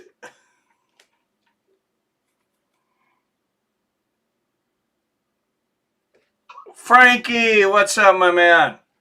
Not a whole lot. So in the BJJ world, everybody considers Gordon Ryan to be the best. Everybody knows about that one, right? Yeah.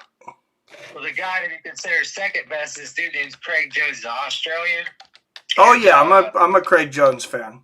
Oh, well, what the hell? In the comments, when I was making the comments about Craig being their coach and stuff, it seemed like you didn't know what I was talking about. Oh, he was Volkanovski's coach, and now he's JDM's coach for grappling. Yeah, no, I've watched him. I think I covered one of the events that he competed in. Craig Jones Invitational. I'm just saying, there's like a lot of shit talk between the jiu-jitsu guys and the sambo guys, and the way Volkanovski did in that first fight, it seemed like Craig Jones had figured out how to out grapple Sambo. So that'd be But you know all this already, huh? I mean, I know a little about Craig Jones, and he was their coach and stuff. He was Volkanovski's coach for the Tucson fights, and now he's JDM's coach for this fight. Yeah, that should make it interesting. Well, okay, I thought you didn't know about all that, but I guess you do. All right. Well, is it all right if I call back later tonight? Yeah, of course. All right, later. Later. Thank you. Frankie Trezo, everybody. All right, Dariush to win by knockout, plus 600. Saint Denis to win by knockout, just plus 165.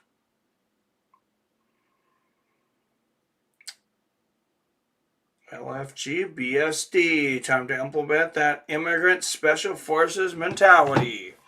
All right, Dariush, 7 years older at 36, missed weight, 157.2. That's interesting. He must have had a big issue. I've never seen Dariush miss weight that I can remember. And to be 0.2 pounds away and give up 25% of your purse, ouch.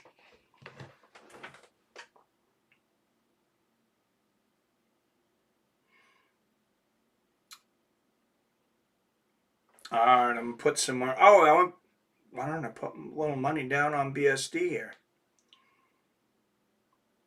A lot of you guys seem to think he's going to win.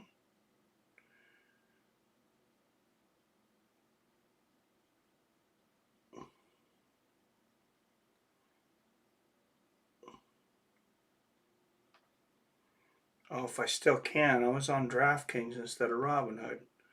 Wrong betting site.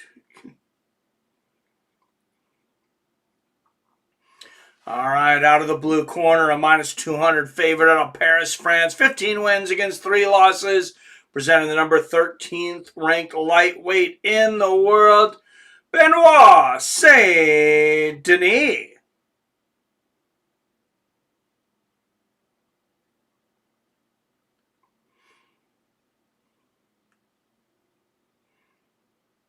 Oh, what the hell? They're saying 97 cents. Okay. Never mind. It's not worth betting on.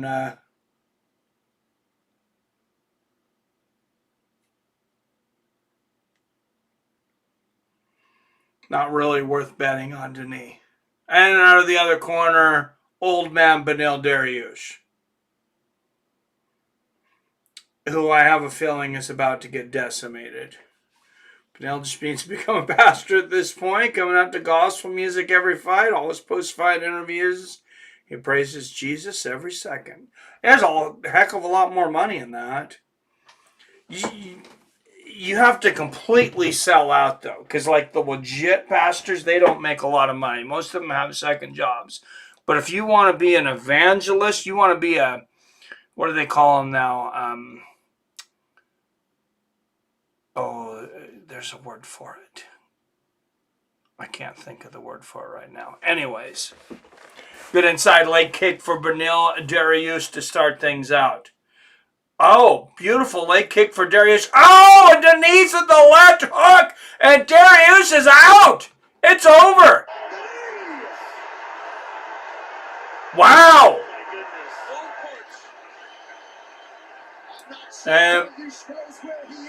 And BSD makes the strap motion. Dariush is complaining, but I don't think he understands. Man, he was out. He got KO'd. From the clinch, just a clubbing overhand left. Damn. He went on the gas right away. I mean, he just charged forward, had success with that low kick, and then just ran right into a beautiful punch. We're going to take a look at it again. Beautiful knockout But for Denis. 16 seconds. Wow. That might have been the first. Hey, and you guys got that one right. 16 seconds. That's got to be the fastest knockout in a minute, right? Look at his legs.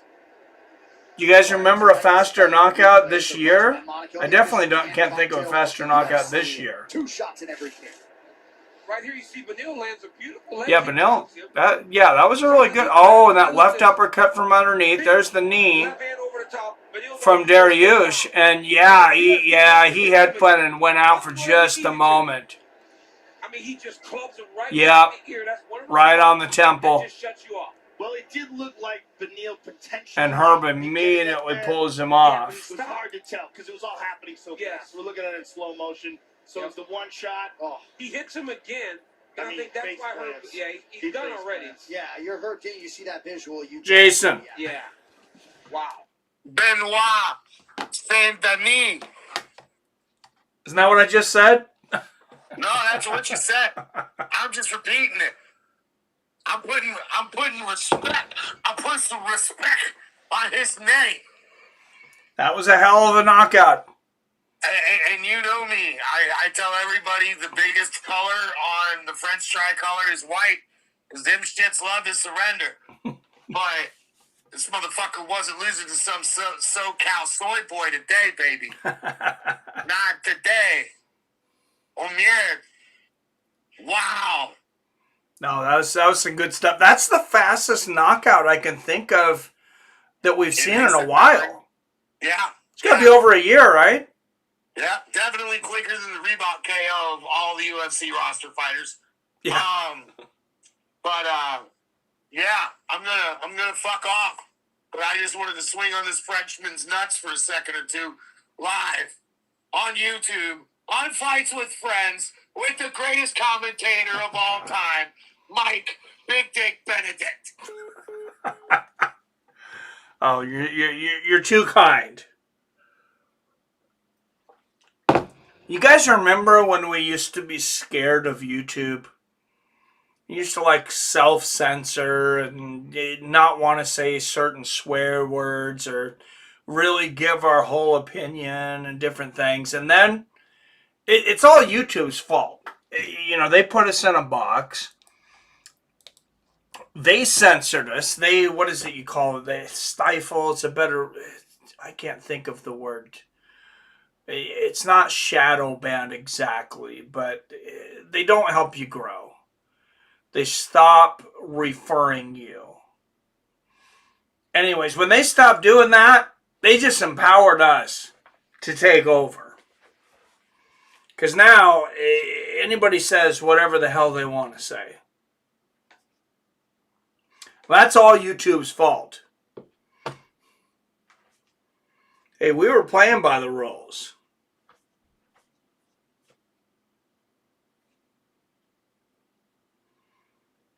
Phil, so yeah, I forgot about that. I had trouble for some reason signing in.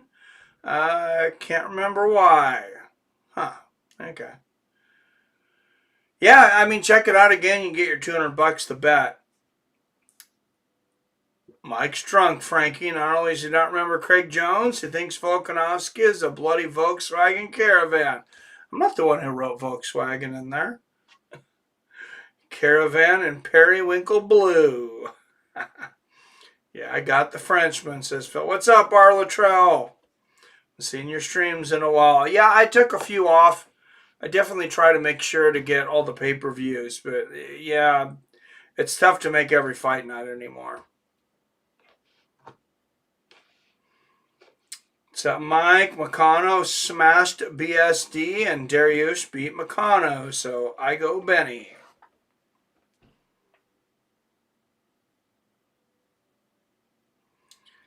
It's not for me, it's for me Moss. Phil, easy work. Just like that. Well, there you goes, Phil. He didn't give a Frenchman's fuck. All 5 fights going to be finished. I'm calling my shot. That'd be cool. What a night to be. BSD has his comrades in the crowd. Easy 15-second knockout. Gets 25% of Beneil's purse. Oh, it sucks to be Beneil, right? You lose 25% of your purse by 0.2 pounds. You don't get your win bonus. You get knocked the fuck out. And then I don't think he's going to get cut off of that. But, I mean, he definitely drops way down in the favor of the UFC. And he's lost a couple recently anyways. What is this commercial? Who do they have standing like... 10 feet tall here. Or like they're 100 feet tall. UFC giants.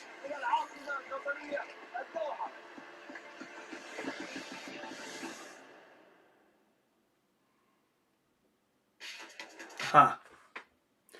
November 22nd. Oh, that's is that next week, right? Yeah, next week in Qatar. Probably gets 50K too. Oh yeah, you're right. I would imagine probably, what's the time? Yep, 16 seconds. We self-censored and got banned anyways. Fuck YouTube. Yep, exactly. Fuck YouTube. Fuck Neil Moran. Moran the moron. That's their CEO's name. Carlos' new nickname, the Nightmare. Y'all know what that means. He idolizes the Nightmare, KSI. Let's go, Leon. Oh, yeah, I got to put some money on Prates.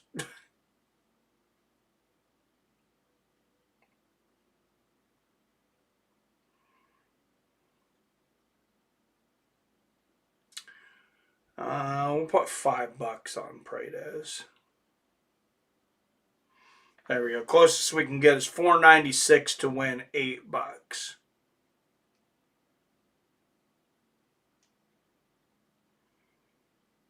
That works.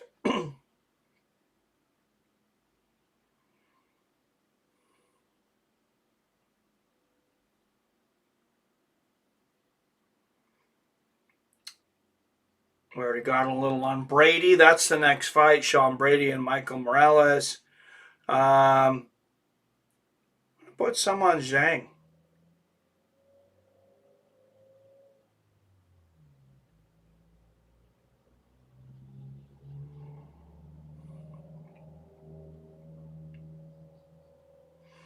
Because what, we got about $10 left to bet.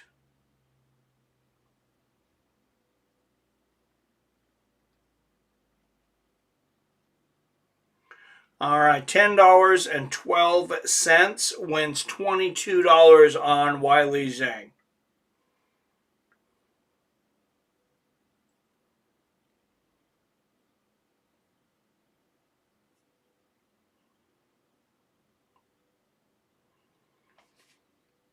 In case you missed it, the fight nerds have had a bad run lately. Yes, they have. I feel like Prates walks around at 176.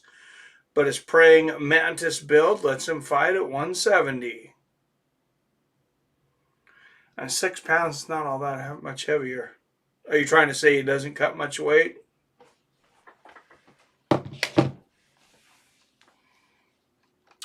All right, Carlos Prates, Leon the Lion Edwards up next. Oh, let's get the poll up first. You guys have a second to vote.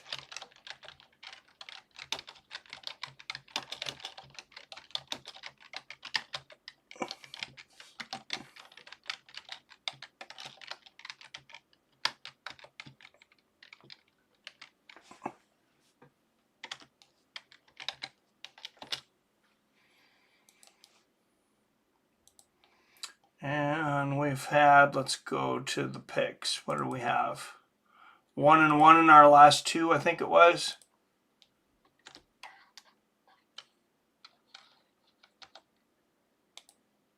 It's 129 and 94.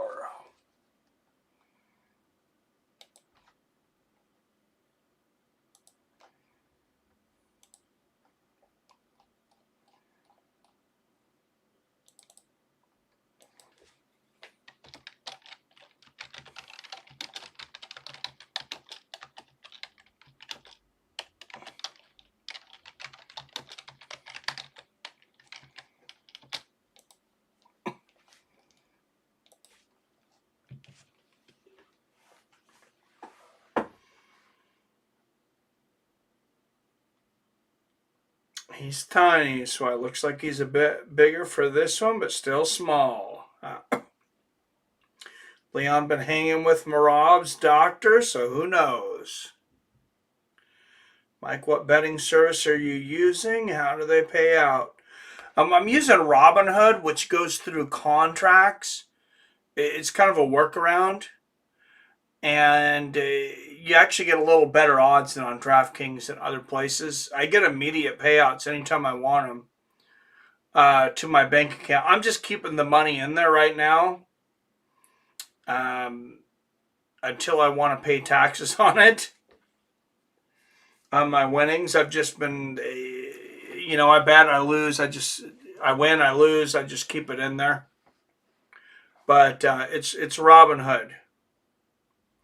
And let me give you a code for it, because you can bet on Robinhood in any state.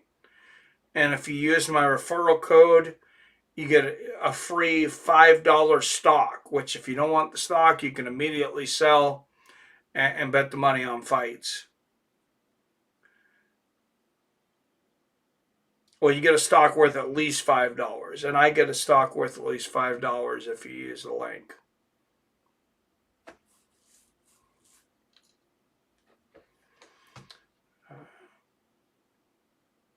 Means he's dense, Wyatt. Dense bone and muscle structure. He was eating chocolate cake on Thursday, Jason.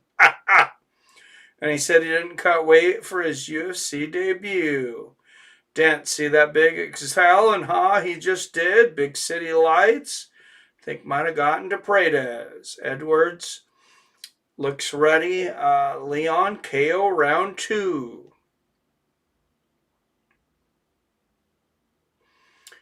Interesting prediction, Billy.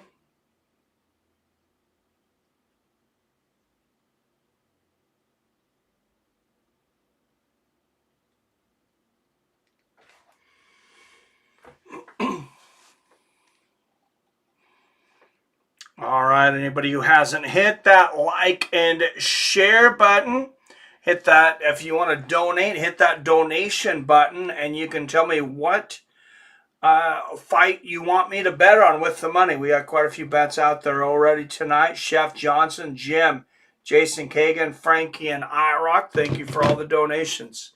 Leon Edwards, 2 years older at 34, an inch taller at 6'2". Prates will have a 4-inch reach advantage at 78 inches.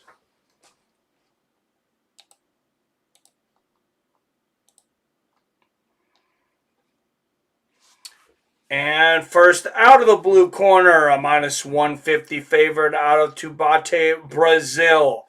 22-7. 5-0 is a UFC favorite. Presenting the number 9th ranked welterweight in the world, Carlos Prates.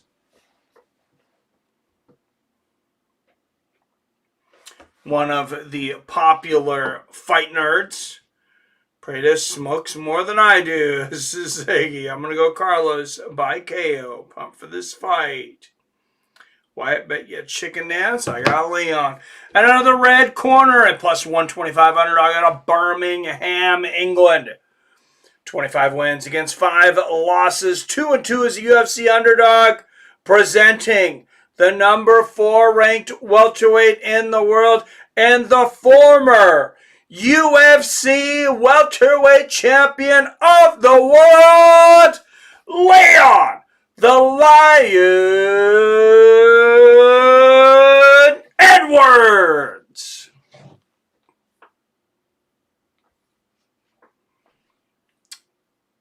Nah, already in one dancing dead. Lemon juice in the eye then.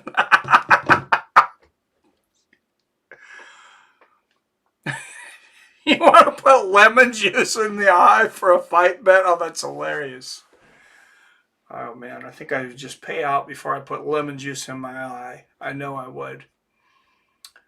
All right, Edwards in the black trunks, Prates in the white.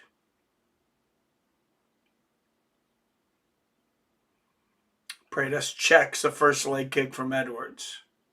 There's a lot of movement from these guys right now. Are you watching this? They look like a video game and somebody's...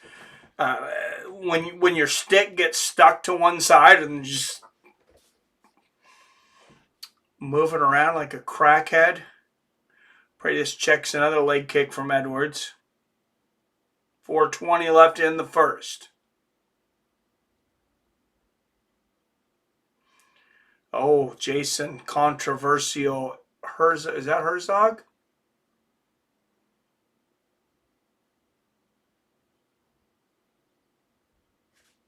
Good little leg kick there from Prates. Oh, what a combination from Leon. Right hand and a left hook.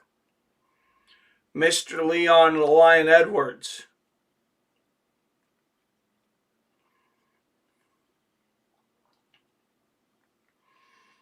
Good outside leg kick from Prates. Oh, there's a good combination from Leon. And Leon shoots for the takedown. Prates, good defense so far.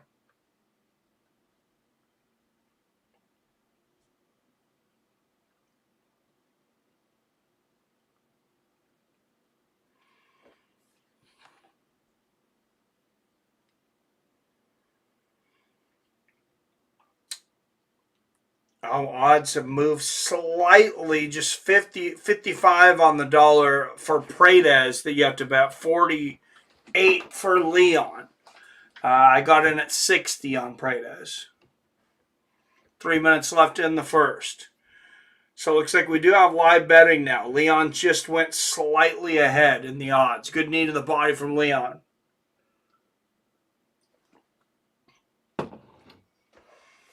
Oh, Leon further up in the odds, 61-45 now.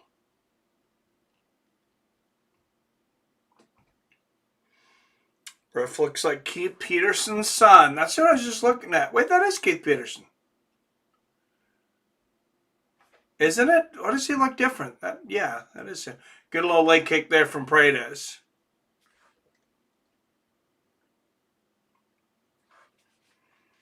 I mean, he's got the neck tattoo, but why does he look a little different? Does he have cancer? Just a bad haircut. I don't know. Oh, good knee to the body from Prates. Oh, and there's the left hook upstairs. 2 minutes left in the first. Peterson is off the booze. Yeah, I heard. And Leon shoots for the takedown and gets it.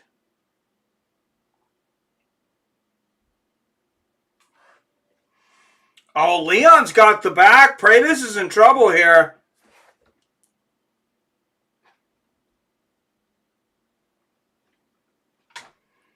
Oh, I'm going to put a little more on Prates, though, because he just dropped to 20 cents on the dollar. I just put $2 more on him. Maybe 8, says Iraq. God, we're horrible. I'm saying he has cancer. Iraq saying he has AIDS. Always making fun of him for smelling like cigarettes and alcohol. If he ever hears about this stream, Keith Peterson will be like, what the hell do these guys have against me?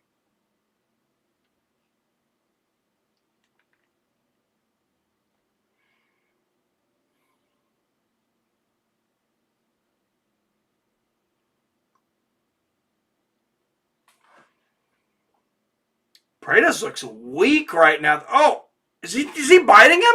That was very close. Guys, watch it like 38 seconds. I swear, Prates opens his mouth. He looks like he's going to take a chunk out of Leon's arm. Oh, and Leon just collapses on Prates. Prates does not look good right now. There's something going on with him.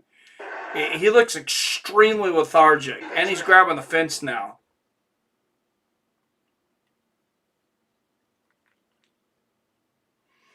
I think Prates looks like he has AIDS.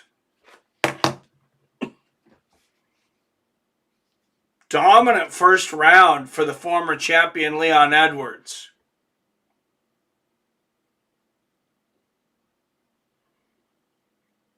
I got nothing against Keith. I pulled Prates' hands off the cage immediately with a stern warning. Good round by Keith. 10-9 Leon. No, you're right. And it's funny that we used to kind of consider him, maybe unfairly, one of the lesser referees. And forever, I said Jason Herzog, or at least for a lot of years, I said Jason Herzog was one of the very best. I would say it's Herzog and Beltran. And then, yeah, all of a sudden, Herzog started making some super strange decisions. Now, all of a sudden, we don't see him here tonight. His name's being thrown around in FBI investigations. I don't know what to think. 6 catching up with Prates. Kind of looks like it. Have you seen? Yeah, I've seen Team America.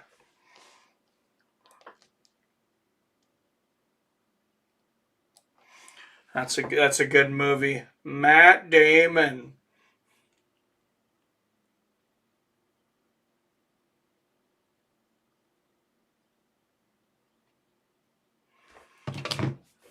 Oh, good push kick to the body for Edwards. Carlos always has that power you got to worry about, though. And it was Leon that I thought looked lethargic in his last fight. Was Sean Brady's last fight?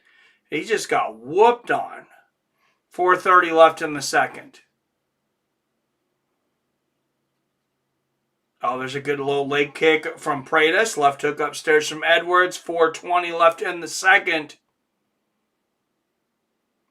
There's a good straight right from Carlos.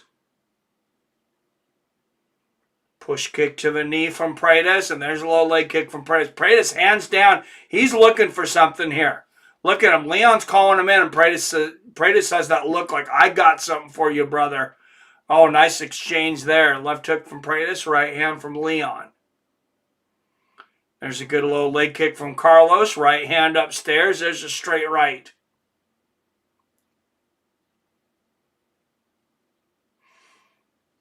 Oh, flying knee attempt from Prates. Edwards landed a right hand in there. There's a low leg kick from Edwards. Oh, huge left-handed Edwards is out! Carlos Prates knocks Leon Edwards out in the second round. And this crowd is going crazy. And here comes the winnings, baby. Woo! He's the knockout guy. Give me that money. People off the UFC than anyone. My goodness. And he puts Leon Edwards out. Called it, Billy. Says, why? Crap, I got to put lemon in my eye. Holy fuck. Wyatt didn't agree to that. Please don't put lemon in your eye, Billy. That sounds like a horrible idea. Once he got Leon talking back to him, that's his game. He starts trash talking, and Leon gets out of being technical and gets into being emotional, and he's standing in front of him waiting to All right, because I got a few good live bet odds in that one too. He's got to move. And bam, nasty. He is such a precise, powerful striker. I bet $7.50 to win 18. So what is that? $10.50 bet profit already tonight, guys.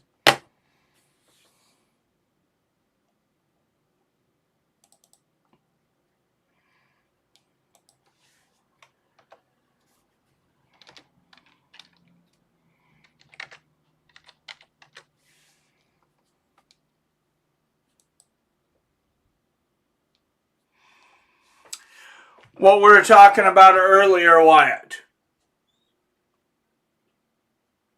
You might be right, because I hadn't really live bet MMA yet. That one paid off, though.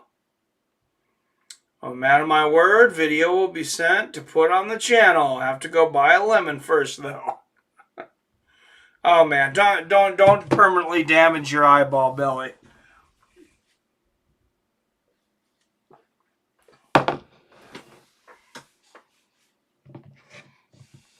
Let's ask Siri.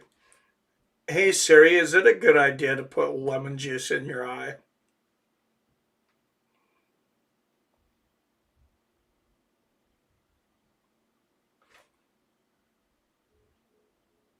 Oh, I'll call you back, Jason. I tried to pick up. I think I accidentally hung up. I didn't want to interrupt your Siri thingy. I'll call you back, Jason. I tried to pick up. Oh. I didn't want to interrupt your Siri thingy. I have a question for my MMA Siri. Michael Benedict, do you think it's a good idea to stand in front of someone inside a UFC cage when they've been in enough UFC fights to have the confidence to have the words "Muay fucking Thai" tattooed on their chest? Yeah, that seemed like a very bad decision. I don't know what Leon was thinking. I mean, wow. Just wow. That's a huge win. Say what? I said that's a huge win for him. Like I told Wyatt, my dude is dense. And he's long Yep. and he's lean, but he's still that weight. Yeah. That motherfucker's got some bone and muscle density. And I tell you what, motherfuckers, all the prison riots, all the prison cell fights, all the top band contests I was in with Golden Glove boxers and shit like that I didn't even know. You know what I'm saying? I didn't know until after the fact when somebody came up and said, "Why did you get into the ring with that guy? He was a Golden Glove boxer." And I would say, I obviously didn't know that. But the hardest hit I ever took was from a dude. He had just turned 18. He had just gotten out of juvie hall. He was about 5'9", 170 pounds. And he is this kid that grew up next door to me. And I said, "Oh, you just got out of juvie. You feeling kind of tough, huh?" He goes, "Yeah, I was 21 at the time." I said, "All right, we can scrap if you want." He goes, "Hell yeah." I said, "Well, let me tie my shoe." I've been down to tie my shoe. This motherfucker hit me in my jaw so hard that it didn't hurt. But all I heard was, "Wee." Oh, he cheap shotted you? That son of a bitch. Well, I would have been disappointed if he hadn't. And fucking, I stood up and I told him, "We can't fight." And he said, "Why not, big dog?" And I said, "Because if you hit me like that again, I'm going to fucking kill you." And that was the hardest hit I ever took in my fucking life. Ever. It was the stiffest, most just, it didn't hurt my head, it made my neck hurt. It gave me lower back pain. You understand what I'm saying? Oh, that's a horrible angle to get hit from, too, especially for your neck and back. This motherfucker hit me so hard, he gave me plantar fasciitis. This motherfucker hit me the way Ngannou hit fucking Kane, dude. This motherfucker hit me in the jaw and it broke my fucking knee, bro. And he was skinny like Carlos fucking Prates. Prates. Those skinny, dense motherfuckers, dude. Like, shit. Anderson was like that. Oh, yeah. Yeah. Anderson, Thomas Hearns. Yeah. Oh, Jesus, why'd you gotta bring up that fucking headache? Oh, shit. Shit. And you think Tommy Hearns, you gotta think Sugar Ray Leonard. Sugar Ray Leonard was a pretty motherfucker, but when that motherfucker would throw a shoe shine on you, he would have this mean look on his fucking face. He just got hit in the ribs 72 times by a dude looking at you like Red Fox, man, in Sanford, son. God damn. But anyways, all right, I'm taking up enough time. Jesus Christ, I'm fucking stuttering because I can speak English.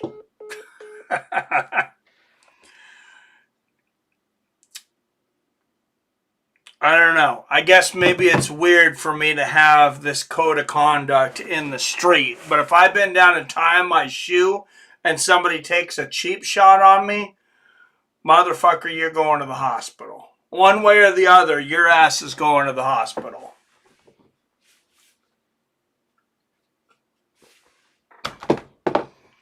You don't pull weapons in a hand-to-hand combat fight, and you don't cheap shot a motherfucker when they go down to tie their shoe. Now, be aware of your situation at all times, yes, but that's fucked up. I never agreed to that, Billy. You ain't got to do shit unless you want to let your masochists take over. 2 for 2 with finishes, 3 more to go for my prediction. Yeah, you did. You said finishes in every main card fight. You're on your way. Billy, who do you think wins the main, and who do you want to win the main? Jim by submission, Shock the Mama World, and Shevchenko by KO, Brady by TKO. Jim, huh? Ain't no rules in street fighting. JDM. And he hit me from my blind side. Well, that's what I'm saying. I'm weird. I kind of have, when it comes to fighting, like kind of these ethics.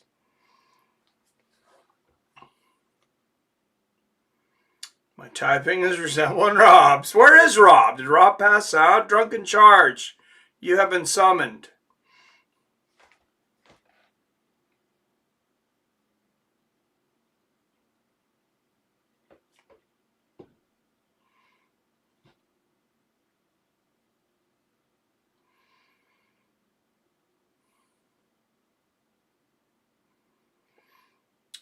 All right, I got 610 on Sean Brady so far. We'll watch the live odds and see if it goes any higher. Next month's is the Yawn fight, and the rest is little guys. This was your pay-per-view, BPL. The same code of conduct, but not everyone does. He took the initiative. Yeah, I hear you. Says Rob. Oh, I better put the poll up for this one. Oh, I forgot to take the last one down. Does anybody know? Is that legit? Did we have Prates before? You guys are pretty good about not voting afterwards, though. So I'm going to say we got that one, unless anyone tells me different.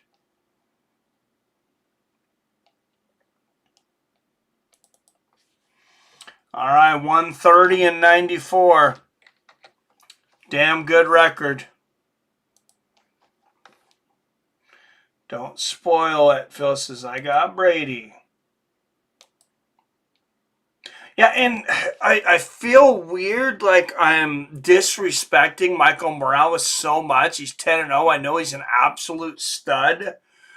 But I feel like Sean Brady might be the best guy in this whole division right now. Maybe he should fight Prates next. If he wins. Winner of this versus Prates. Winner of that gets a title shot. Anybody object to that? Not gonna lie, I voted Edwards. So much for that. I might change it to 123, not 130. Oh! I did, thank you. How in the hell did I manage that?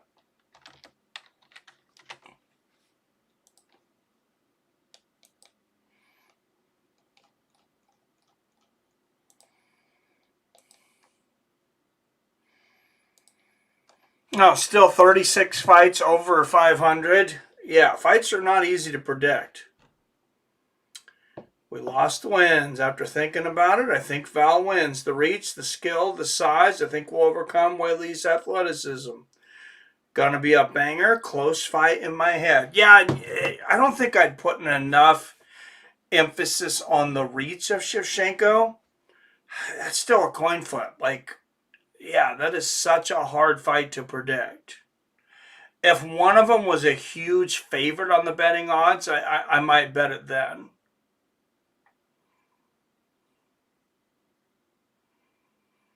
But there is Megan O'Leary in quite the interesting green jacket there.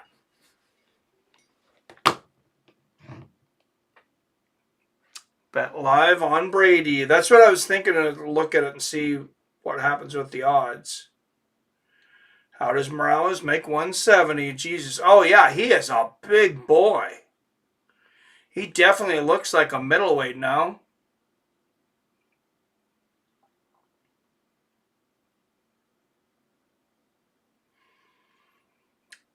See, the problem with betting live, though, now that the pay-per-view started, Billy, I'm pretty sure I'm like 2.5, 3 minutes behind. So I think that's a bit too much of a risk. Here's my new move, Wyatt. I sit at the casino where they have all the screens, and then I do my bets on my phone on Robinhood, so I can see everything in real time. I haven't been to the casino in a long time. All right, Michael Morales, 18-0. Third longest active win streak in the UFC. 6 in the bantamweight division. Bantamweight? What? Welterweight. It's a misprint. Largest significant strike differential in welterweight history. Yeah, awarded UFC contract on Dana White Contender Series Season 5. I noticed ESPN makes a lot of mistakes, not just in what's printed, but also their commentators. And I noticed I wasn't real aware of it because I repeated 3 separate facts. Well, I repeated a lot of them, but 3 separate facts. I was talking with sports with some guys at work, and I got fact-checked on 3 of them. And all 3 of them, ESPN was wrong. So they made me look like a freaking idiot. Now I have to fact-check ESPN every time I hear something. They're like freaking fake news CNN version of a sports network. All right, here comes Sean Brady. The Philly boy. Philadelphia, Pennsylvania, Sean Brady. Lone blemish at 19. Morales is huge. Morales looks bigger at 170 than Rumble did at 1. I don't know about that. But Jason played the Hulkster movie. Let's go, Brady. Let's go, America.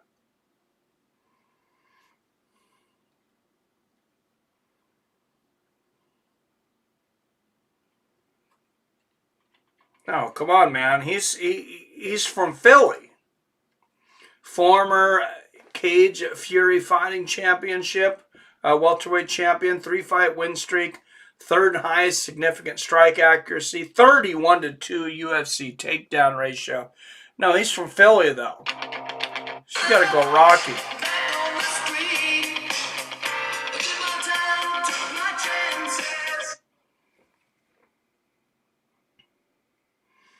Oh, here's an audio clip from Jason here.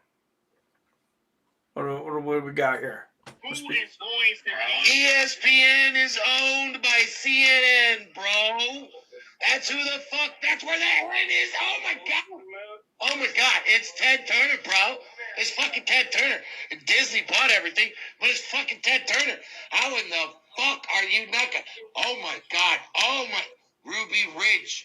Fucking Waco. Jesus Christ. Oh my god.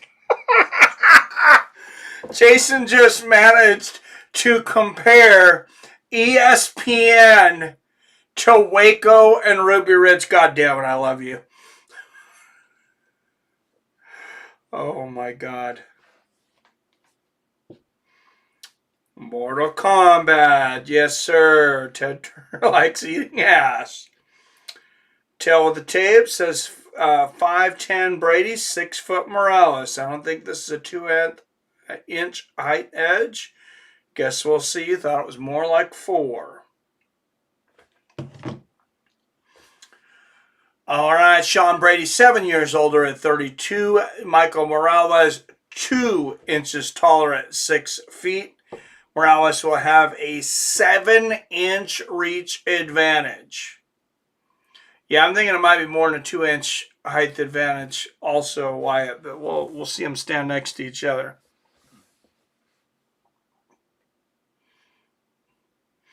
Morales is going to be pecking Brady from across the cage. His 80 frickin' inch reach. Yeah, damn, that boy is a big welterweight. He looks like a fucking football player. Out of the blue corner, a plus 120 underdog out of Tijuana, Mexico. Undefeated at 18-0. First time closing as an underdog. Presenting the number 8 ranked welterweight in the world, Michael Morales. Yeah, he is a big fucking boy. How much do you think he cuts, Wyatt? I mean, Brady's not small for 170, but he looks like a miniature man compared to Morales. Out of the red corner, a minus 140 favorite out of the city of brotherly love, Philadelphia, Pennsylvania. 18 wins against just 1 loss. 7-1 is the UFC favorite, presenting the number 2 ranked welterweight in the world, Sean Brady. Blake Grice is the referee for this one. Prediction, Morales is a middleweight by midnight. Dude, he's a middleweight coming in here. Jesus. Dude is huge. Oh my God, Sean Brady, he does. He looks a full weight class smaller than Morales. This is ridiculous. I know Brady doesn't look like a lightweight generally, but he looks like a lightweight right now. Look like 2 different weight classes. Dude. Yeah. If not 2 weight classes apart.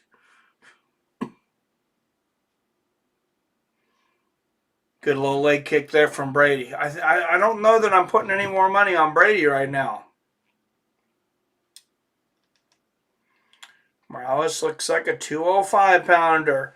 Hey, you might be onto something, Bill. He might have Anthony Rumble Johnson-like cuts. I mean, he is freaking huge.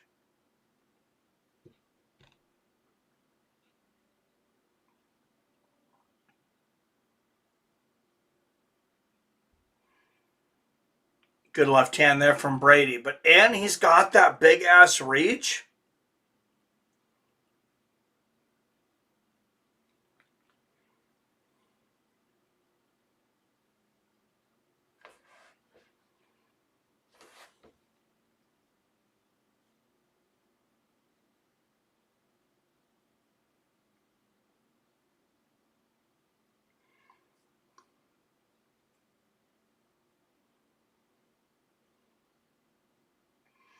Oh, good left hook and right hand from Morales. Morales going nuts right now.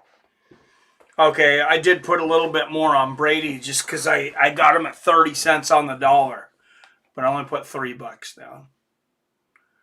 3 minutes left in the first. I don't know if that was smart or not, though. Morales he's a marauder. Is Brady even... Why did I do that? Because is Brady even going to be able to take him down? I don't know that he is.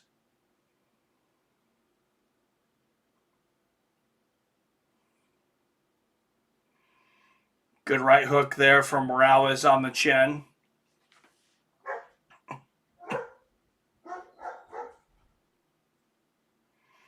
Oh, no. Brady goes for the takedown. Can't get it. Right hook lands from Morales. Wow, Brady's in trouble. There's a good left hand from Morales and a right hook upstairs.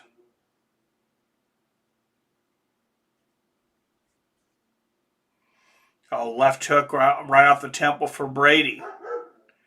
He's just so much damn smaller.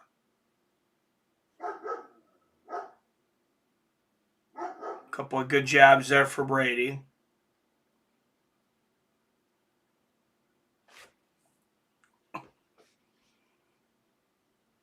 Oh, there's a nice left hook from Brady. He looks like a small child walking up to Morales, throwing this left hook. This is like David and Goliath.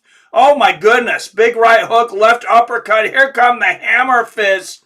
And Michael Morales gets the first round knockout. Jesus, this guy is scary. Yep, you're right, Billy. 3 for 3 on finishes. He's Rumble 2.0.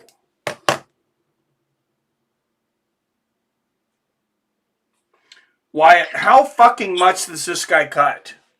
Hey, man, I told you not to sleep on him. You were thinking about betting Brady. You asked me about the odds, and I told you this guy's the truth. Look what happened.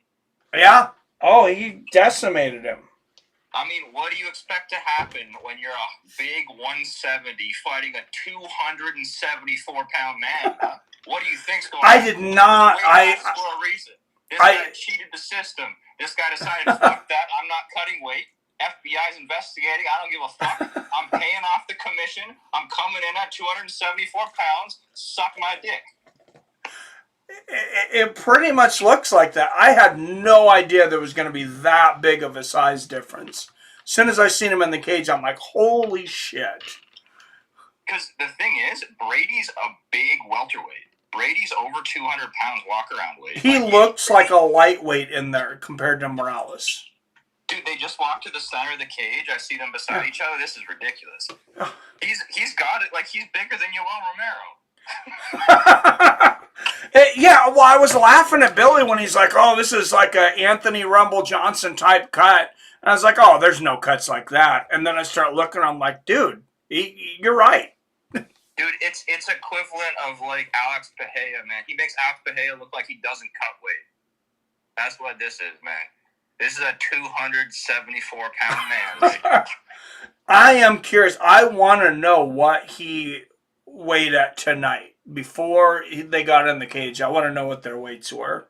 Are you guys not listening? I've told you 3 times. He's 274 pounds. Yeah, the guy's huge. The thing here is he going to want a title shot? Because I think that 1 extra pound, he'll probably die, right? It's probably impossible to make 170 on the dot. Yeah, I don't know. He would have to. He'd have to get some kind of dietitian to lose a little bit of muscle. I feel like he must be so chinny at this weight class that you slap him in the face and he's like unconscious, though, right? There must be no fluid in his brain at all. You would think so, but like Brady hit him, and I'm just like, oh my God, it's like a little kid's trying to get his attention. Crazy. All right, the interview's on here. I'm going to listen to the interview. Talk soon, bud. All right, later. Some watch on YouTube, ESPN2, ESPN Plus, and listen wherever you get your podcast. All right, well, we lost on that one. That was the stupid. That was dumb on me to not look at the size difference between these two. I didn't realize they were going to have a heavyweight versus a lightweight in here. Ladies and gentlemen, referee Blake Rice has called a stop to this contest at 3 minutes, 27 seconds of the very first round. Declaring the winner by TKO 20 times 0.44. Alright, so I just lost $8.80 there. So we're still slightly in the black. Michael Morales, you were already undefeated coming in here tonight, but tonight you became a star. That was an absolute drubbing of a number 2 contender in the welterweight division and may very well have set you up for a shot at the world title. We got $1.70 in profit right now. Damn, Michael Morales by knockout was plus 320. Look at this fucking guy. How the fuck is that 170? Boss, Dana. Hey, Dana. Dana, he's trying to talk to you. I bet. Dana's fucking scared. He wants to jump out of the cage and run away. Muchas gracias a todos los que vinieron de Ecuador, a toda Latinoamérica, a la gente aquí. This guy's gonna break the microphone. Espero que hayan disfrutado de esta gran pelea. Se la dedico a mi mamá que está ahí. Te amo, te alcanzo a ver desde acá, madre. Te mando toda mi energía, todo mi beso, todo mi amor. Welterweight my ass. Muchas gracias por todo eso. Te amo, madre. Yes, for everybody from Ecuador that's here, everybody from Latin America, everybody from New York, because you treated me so nice this week, and this is for my mom. I can see you, Mom, from here. You gave me this opportunity. I love you. That's why I'm here. Michael, you came in fucking haze, Phil. Oh well. You knew that he was going to try to take you down. Morales versus Ian Gary. Morales versus MVP. Dude, he's gonna crush everyone. Islam versus Morales. It doesn't matter. That's what Jake Paul versus Joshua is going to look like, right? Keep dreaming about that fictional fight, Billy. It's not happening.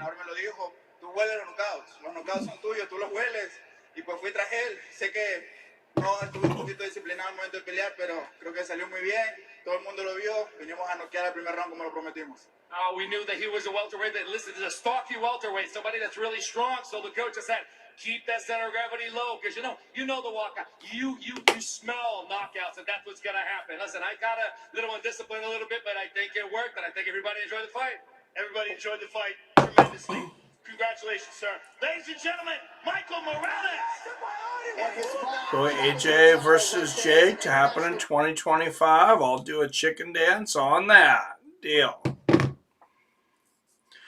Oh, can you bet on that as a prop? I wonder if the fight's going to happen or not. I'm going to look into that.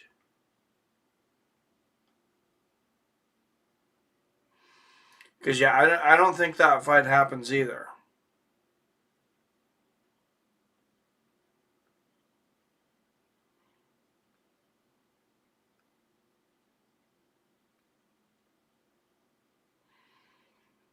No, it doesn't look like they have a spot for if a fight's going to happen. There's Natalia Silva in the crowd. Jorge Masvidal. Masvidal, and also with us is American Top Team. Oh. And also with us is American Top. The hottest woman in MMA, Joanna Jędrzejczyk.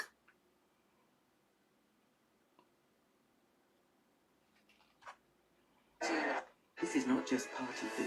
This is M&S Christmas party food. I mean, just my opinion, your guys' hottie can be whoever you want, but I already thought Joanna was the hottest chick in MMA, and then she got breast implants, and they are glorious.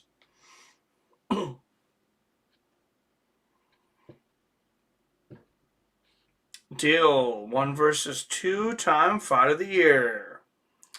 How many times have we got 1 versus 2 pound for pound in the UFC? Dude. Yeah, that doesn't really happen. So, and the first time in the history of the UFC, we have 2 champ versus champ matches in the same event. Am I cheating on Kayla Harrison? Joanna's so much hotter after gaining 25 pounds post-retiring. Agreed. Agreed. I always thought she was hot, but now, damn.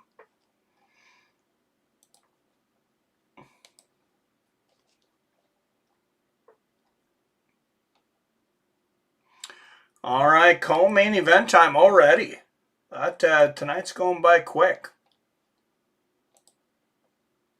Oh, we lost the last one.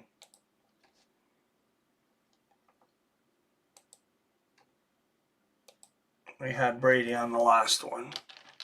I don't know, is that fair? The guy looked like he was freaking 300 pounds.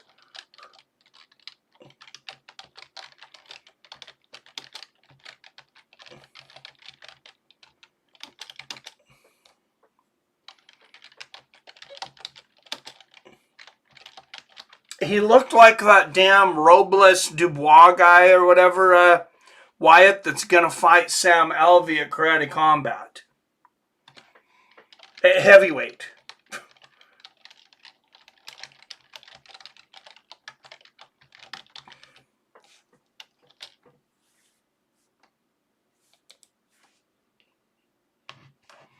I think you're right. The FBI needs to investigate that one. My love will always be Roz Namajunas with the long hair. Not a bad choice. Rachel Ostovich.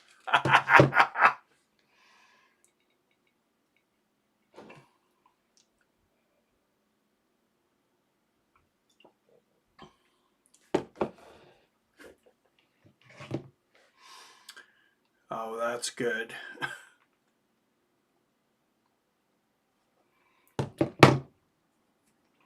And how hot is it that Valentina Shevchenko also shoots guns? But I was looking at a picture of her when she was, I think it was the first Joanna fight. I don't know, since she's about 2 or 3 years younger, Wyatt. And I was like, oh man, yeah, she was hot. I'm not saying she's ugly now or anything, but when she was younger, Paige Van Zandt. Yeah, it's a good one.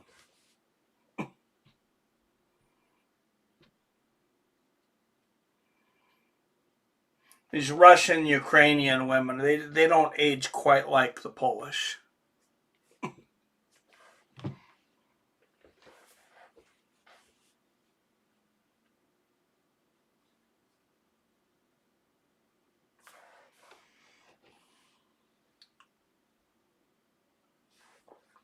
All right, what do we got on the poll here?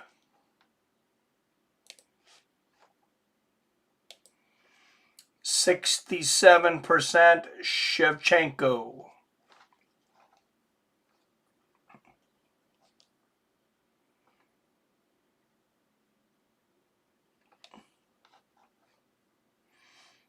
Phil says, fight me. Cheers.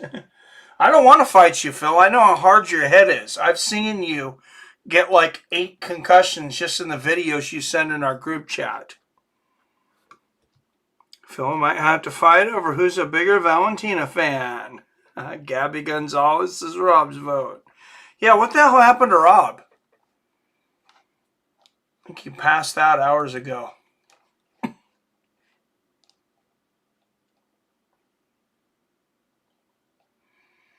Oh, and that was another loss on the picks. Dun, dun, dun.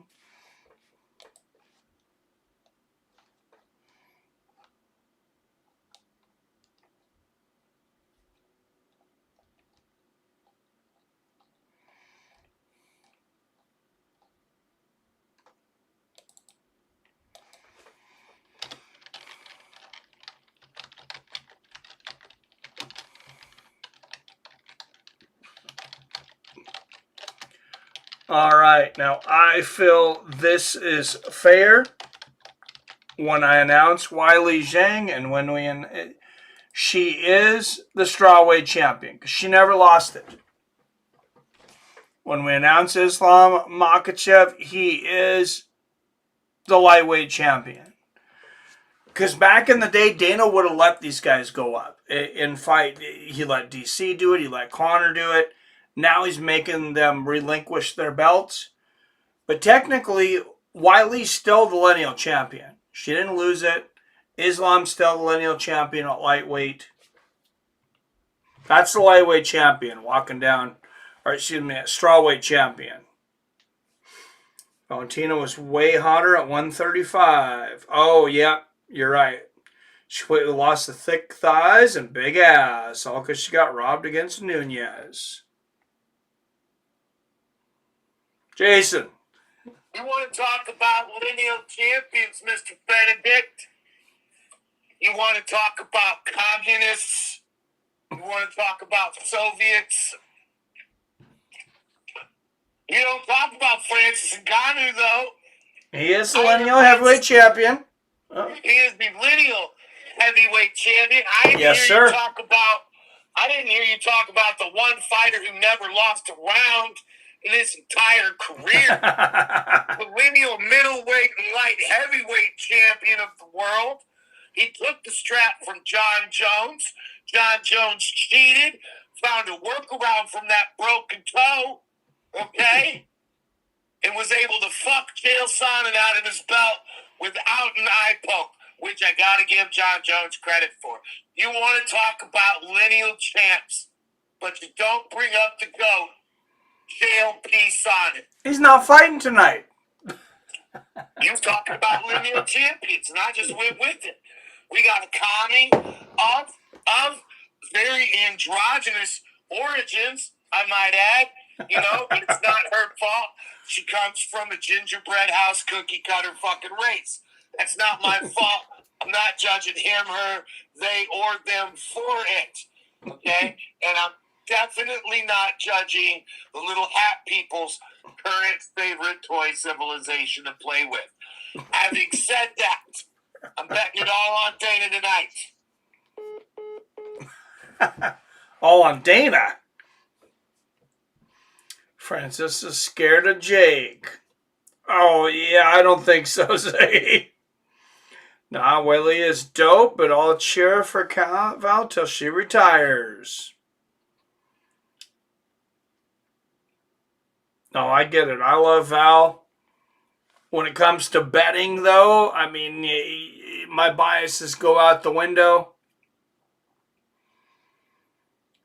It's so hard to pick this, though. I would not be surprised by just about anything that happens in this fight. Like the fact that these odds are not like completely even, and they are fairly close, but I'm surprised they're not You know how Vegas likes to do this, that each fighter's minus 115. That's what this feels like to me. Chael is fighting in our hearts every night. Shevchenko head kick. KO, calling my shot again. Well, you said all finishes. Hey, got 3 so far. When I think of betting on Weili in this one, then I remember that soft Q-kip Rose got her with. Yeah, and Valentina's got a similar head kick knockout against Jessica I. So yeah, that definitely entered my head. I don't think this is the same Valentina, but she's still damn good. Doing pretty good. Haven't had any concussions in a month or so, I think. They both have spinning back fist that is nasty. Whoever lands it first wins. Dude, if this ends by a spinning back fist knockout, that would be awesome. All right, guys. How excited are we on a scale of 1 to 10? We got 2 champ versus champ fights back to back. Co-main event, main event, 4 fucking belts in the cage at the same time. The number 1 pound for pound female fighter versus the number 2 pound for pound female fighter. The number 1 pound for pound male fighter fighting next. Valentina Shevchenko, most takedowns in women's history of 59. She's the 2-time flyweight champion. A lot of people think she beat Amanda Nunes. About to bring some wood in the house, so I'll just be careful. Stands at 274. Val got this, I believe. I think that reach is going to be... That reach is definitely going to be an advantage for Valentina. And like we said, I started thinking that head kick, like that Jessica I head kick, it seems eerily similar to the Rose head kick. Weili's coming up in weight. I'm just like, I would be fully on board picking Valentina if she wasn't almost 38.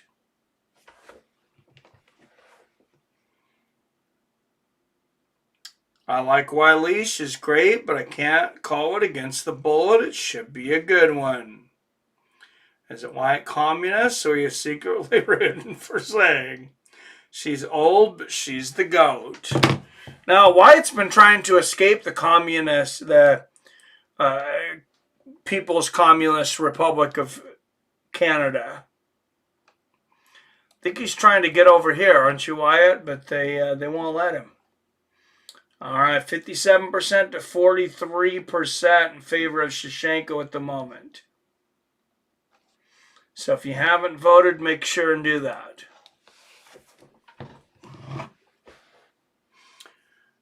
She's old, but she's the GOAT. My bad, Wyatt. We welcome you to the other side. All right, Valentina Shevchenko, 1 year older at 37.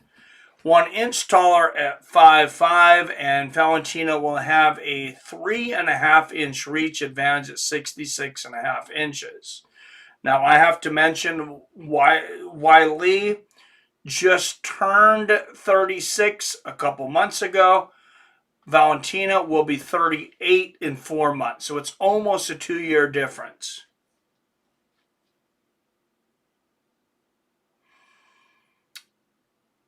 All right, fights with friends, family. Number 1 versus number 2. Champion versus champion. 5 rounds in the women's flyweight division for the UFC. Women's flyweight champion of the world. Chris Lee, Eric Colon, and whoever else that was are the judges. Mark Goddard is the referee. Damn, they flashed those judges fast.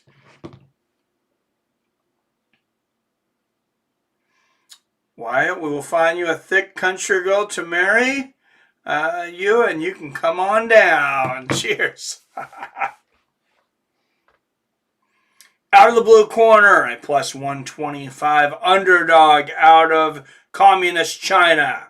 26 wins against 3 losses. 2-0 as a UFC underdog, presenting the reigning lineal Straweight Champion of the World, Weili Zhang.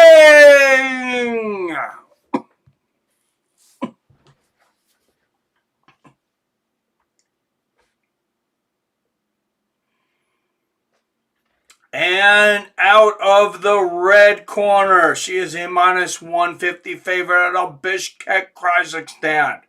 25 wins against 4 losses. 10-3 as a UFC favorite. Presenting the reigning, defending women's flyweight champion of the world and the #1 ranked women's pound-for-pound fighter on the planet, the Bullet, Valentina Shevchenko.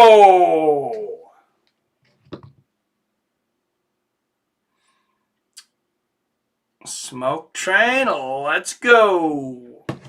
Cheers and beers. What's everybody eating, drinking, smoking? For the greatest co-main main event back-to-back that the UFC's ever seen. Never before in the history of MMA have we had 2 champ fights on the same card, back-to-back. The men's and women's top pound-for-pound fighters in the world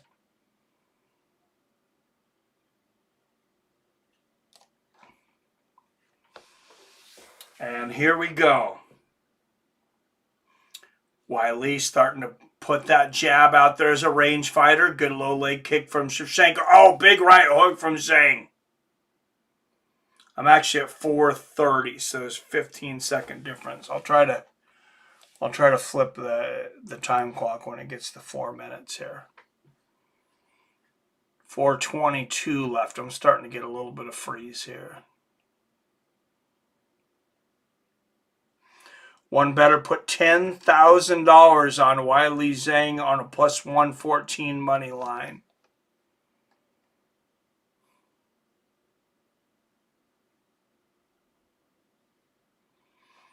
Sounds like if Zhang wins, somebody needs to be investigated by the FBI.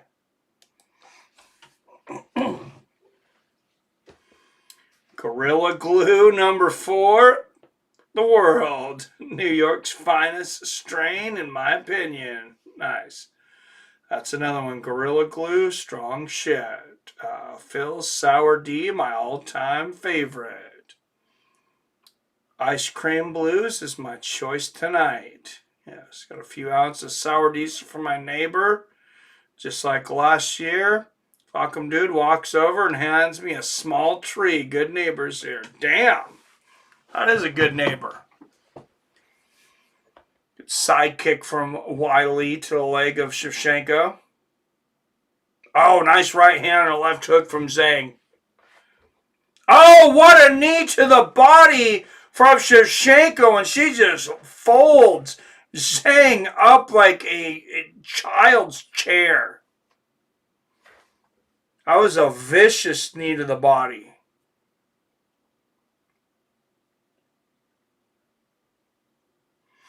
I was just starting to think that speed and athleticism were looking in Weili's favor, and one shot and the size and power difference is evident.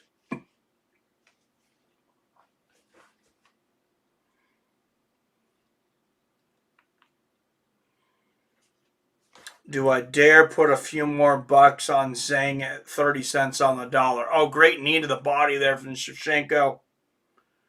29, I think I do, just because it's so... 28 cents? Yeah, it's That's just so low. Hit the like button. I called Morales TKO. Yes, you did. Yeah, Morales is... that dude's a beast and a half. Literally. He's a welterweight and a half. Oh, Zhang on the inside looking for a throw. Valentina blocks it easily. Yeah, Zhang might be a bit small tonight. A couple good knees to the body from Shevchenko, and she just easily collapses on top of Zhang. All right, Wyatt, the wrestling of Zhang is not better than Shevchenko. First woman in UFC history to land 60 career takedowns.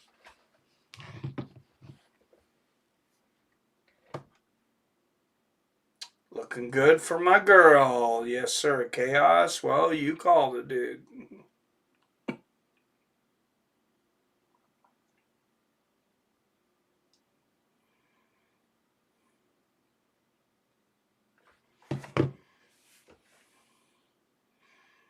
Yeah, it's not looking good for Zhang. It kind of seems like Shevchenko can just take Zhang down anytime she wants and just hold her there, ground and pound, go for submissions, whatever she feels like.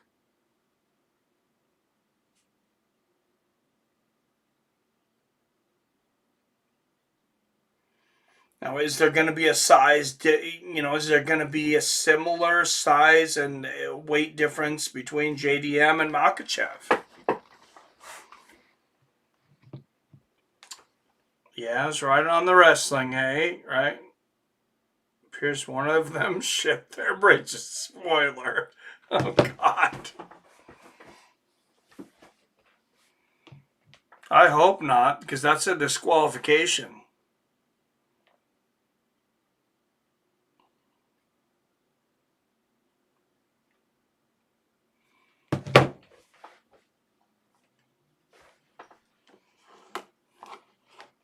I don't know. It is New York, though. I mean, they shit in the streets, so maybe it's okay to shit in the cage.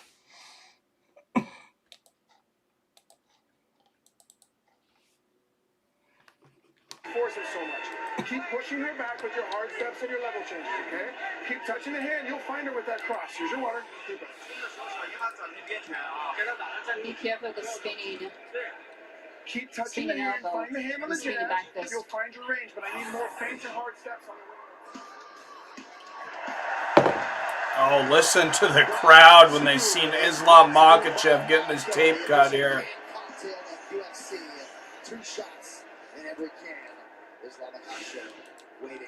I think it's going to be a pro Makhachev crowd.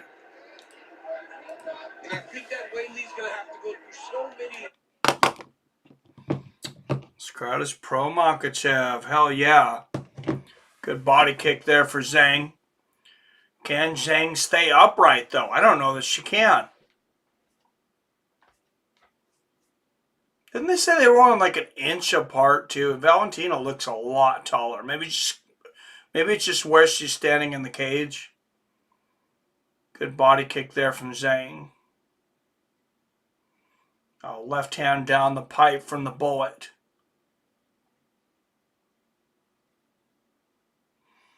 And there's the clinch and another big knee to the body from Shevchenko, and she just easily throws Zhang to the ground like a rag doll.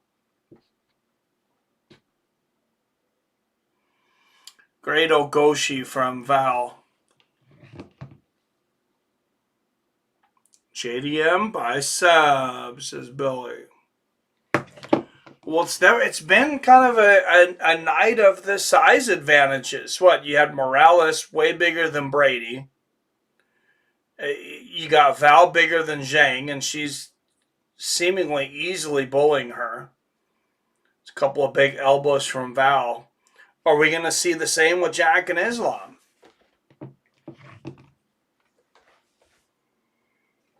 Zhang had Islam cracking up at the press conference.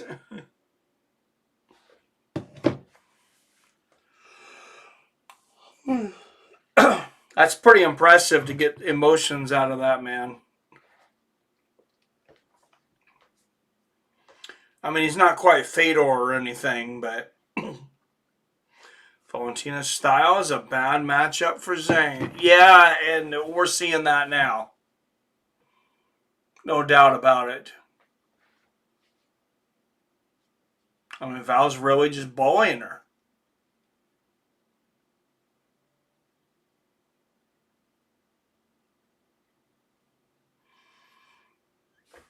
Couple of big shots there from Val. Why would Valentina not just kickbox?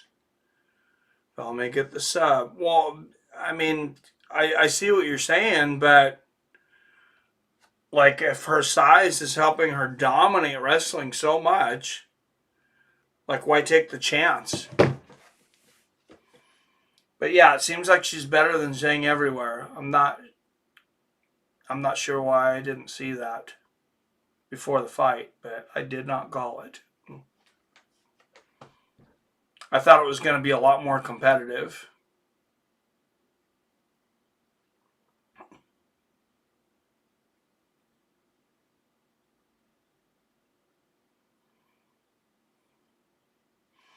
Oh, nice elbow there from Shevchenko.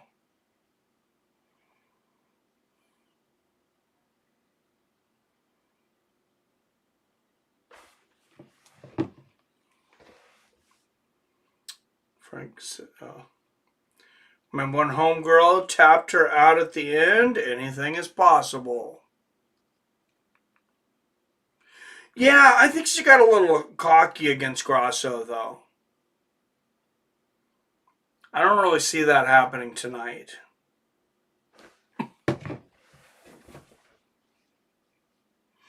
And I think Valentina, like, she knows what's on the line here. She's champion versus champion. She's got her number one pound for pound, you know, that she's defending. She knows this is a huge challenge. So I think she really got up for this one. Let's got more big shots from Valentina. I wouldn't be completely surprised if Shevchenko, if she won and hung it up tonight. Nice shoulder strike there from Shev.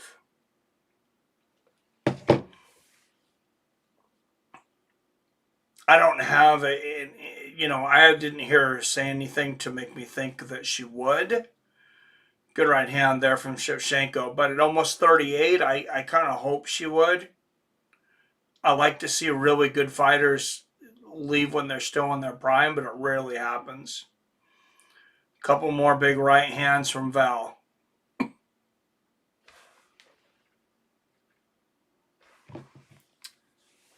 It's the kind of fight that really makes you appreciate the likes of Crawford, Pahea, Couture. But yeah. Likes there's more action. Not quite dominant. Not quite sure what you're saying there. No more crashing in, okay? We need to keep this on the feet this round. Keep this feet on the right. Let's keep this on our feet this round, okay? Hard steps. You keep crashing in. When she grabs She's you, trying. flank and get space. I don't think she's trying to get taken down. I just don't think she can stop Val. And make sure when we get, if she grabs, we turn and we go. Frankie, anything? Listen, I want this round on the feet. Use your jab. Every time you go forward, she's going to fire. Hey, block, fire, okay? Every time you go forward. Block, fire. Let's go. A couple of world-class lightweights set to engage next weekend. Arman Sargan is on a tear. Oh, Saryukin and Hooker is next week. And it's an early one. Main card starts at 10 a.m.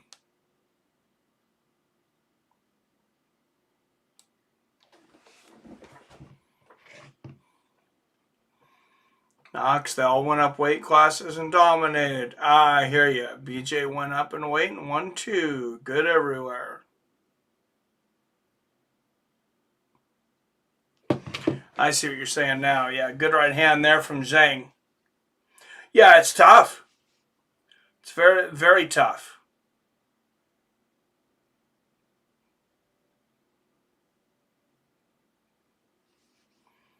Good body kick from Zhang.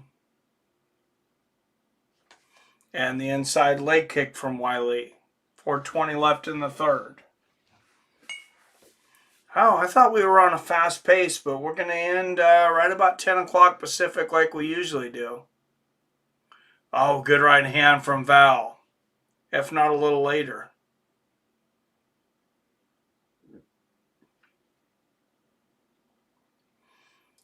Side kick to the knee from Zhang. There's a big right hand from Val. And I think Val's kind of like, oh, you want to keep it standing? That's fine.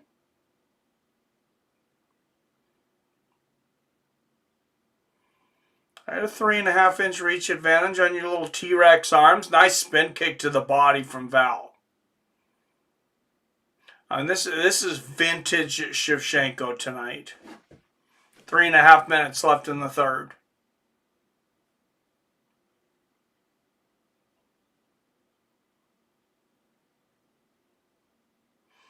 Good body kick from Zhang. Val's got a hold of her. Weili was told not to grapple. She's not trying to break, though. Good knee to the body from Val, and there's the knee to the head.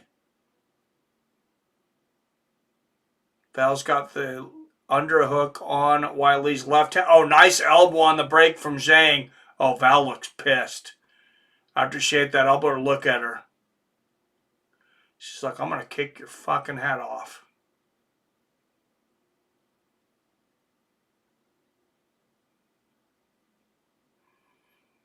Yeah, she definitely got Val's attention with that elbow. Good knee to the body from Shevchenko. Halfway through the third.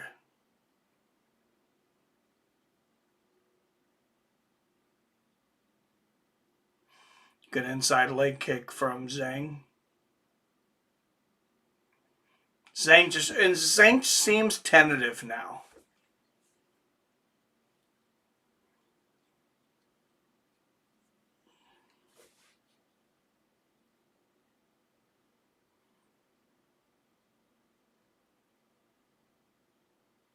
Wow, fight to go the distance was minus 250. Good left hand there from Val. Zhang misses badly with an overhand right. Oh, and Val catches a body kick from Zhang. She's got the belly to belly and just flips her over. Having freezing rain here right now makes me want to try and grill some burgers. Oh, Armana's going to kill Hooker. Yeah, I think so too. What's up, Tony Baloney? Hey, Mike, haven't been on in a while. Hope all was sweet with you.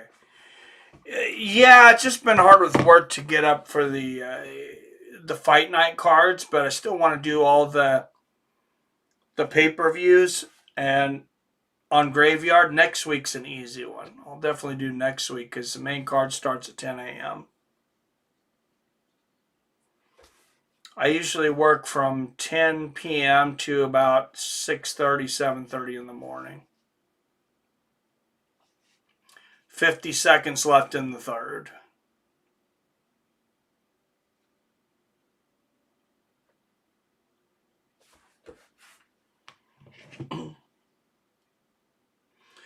Working OT? Yeah, a little bit, especially now during the holidays.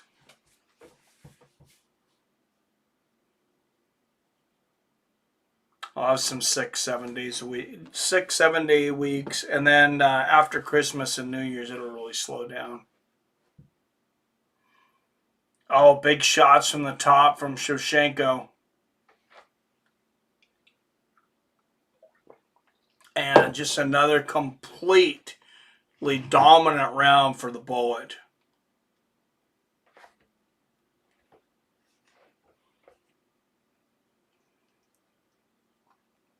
I mean, it's pretty physical, if I'm honest right now, Tony. I mean, I'm 47. I can only handle so much overtime anymore. If it's a real physical week, if I can get a chance to go and do some paperwork, I can still put in, 50, 55 hours. But just throwing freight the whole time, 45 is about... You understand me? I'm about In order done. for you not to slip, be very careful. Other than that, everything's good. Just make sure you pay attention to your right hand, her right hand. Okay, you understand?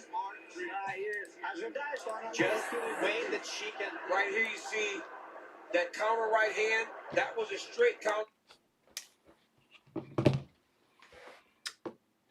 Chaos says, I see a rear naked choke within 2 rounds. Phil says, never know. For who? Chaos. I'm assuming you're thinking Chev. And JDM just now getting his hands taped up. I mean, they were cutting the tape on Islam's hands 30 minutes ago. There's Islam warming up with his gloves on.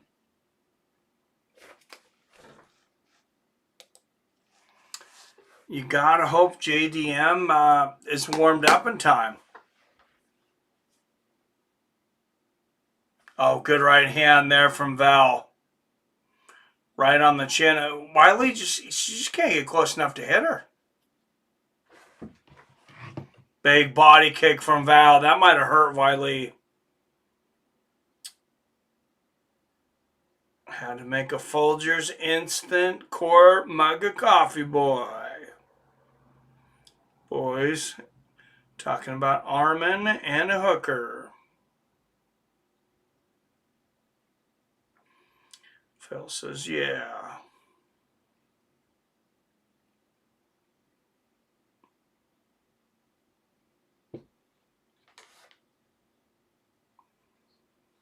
Jason.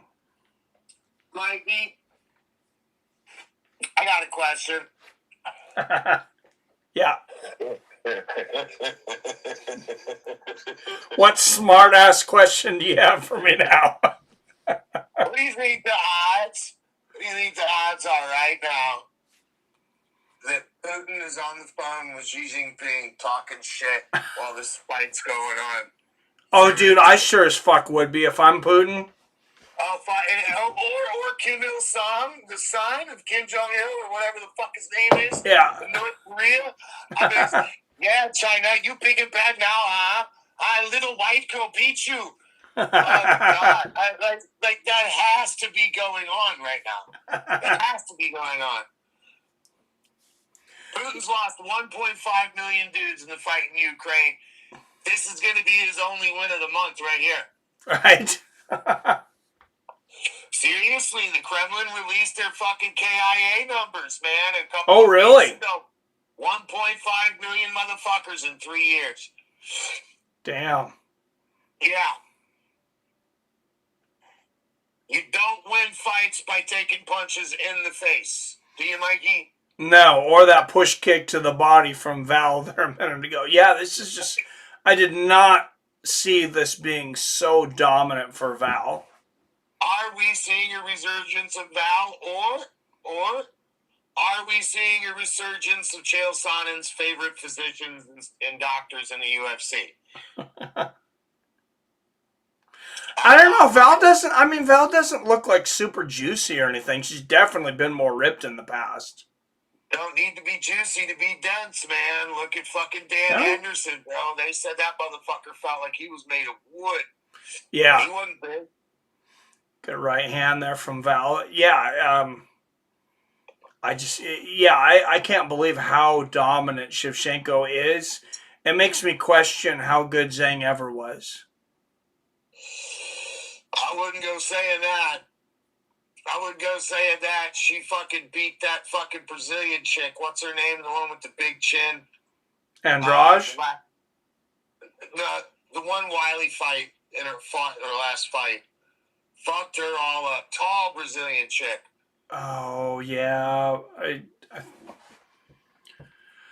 think I know you're talking. The wrestler, right? Big chin. She got a big, beautiful girl, but a big chin. Oh, there's another slam for Val. Yeah, I'm trying to think of it. I think it came in as really close to even odds, too. And, yeah, Weili just beat the shit out of her. Tatiana Suarez? Yeah. Yeah. That big jawed bitch. Oh, Valentina got her with some patented Conor McGregor shoulder strikes. Yeah. Sorry, I'm fucking a little bit ahead of you.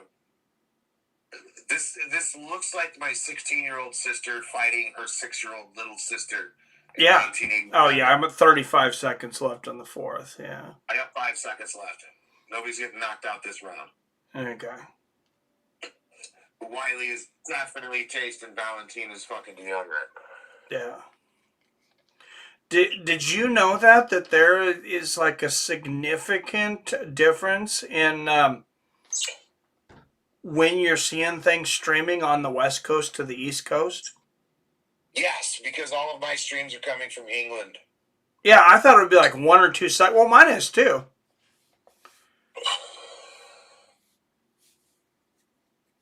It's I'm watching TNT in England. I got Astro Sports Plus live. Look at the traps on Weili Zhang, bro. I want her to give me a massage, dude. Those Asians know how to do it, man. My wife gave me the approval. I got my own, I got my Asian masseuse, and she walks on my back. She's strong as fuck. Best massage I ever had was from a Samoan chick who was about 4'20". She was about 6'6". Oh, Jesus. My Lord and Savior, Jesus I hope Christ. she didn't walk on your back. Brother, she used her hands to turn my entire body into freshly microwaved margarine. I would have married, I would have killed for that bitch in that moment. She was a birthday present for my buddy White Colin. Yeah. His name's Colin White, but on his applications he has to put White Colin, and I just thought that was funny as fuck. But he stopped by my apartment at 5 o'clock in the morning on my birthday. I was on parole. He brought some Jack. He said, "You're going to drink a couple shots since you can't smoke." I'm like, "All right, cool." We sit down, chill for about an hour, and he goes to leave because he had to go to work. I had to go to work too, and he goes, "Hey, about 6 o'clock tonight, your birthday present's going to fucking get here. Just answer the door." And I'm like, "All right, cool." Oh, and she even delivers, huh? Oh, bro, she was a traveling masseuse, man. She was a fucking physical therapy student, Parkland College, same college I was going to at the time. Anyways, I forgot that my air quotes birthday present was showing up at 6 o'clock. I thought it was going to be some stripper. So as soon as I got out of work at 5, I started hammering shots of fucking tequila, bro. And there's this on the front door, and I'm thinking it's fucking SWAT with my parole officer. I look through the peephole, and all I can see is a chest. And I'm like, "What the fuck?" And I open up the door with a chain, and she goes, "Jason." I said, "Yeah?" I said, "Yeah?" Like, fuck. She said, "I'm your birthday present." Right, I figured it was some dude I did time with, fucking sister, coming to kick my ass or some shit. She just, Colin told me to come over. I'm your birthday present. And at first I thought, and then I saw the folding tables, the massage table she had with her. And I was like, "All right, come in." She steps in, she goes, "You can get naked, you can leave your clothes on, clothes off, you can wrap yourself in a fucking bomb-proof suit, and I'm still going to be able to squeeze your muscles. So what do you want me to do?" I said, "Whatever the fuck you want." And fucking, I got down to my fucking boxers, dude. And I was fresh out of prison, bro.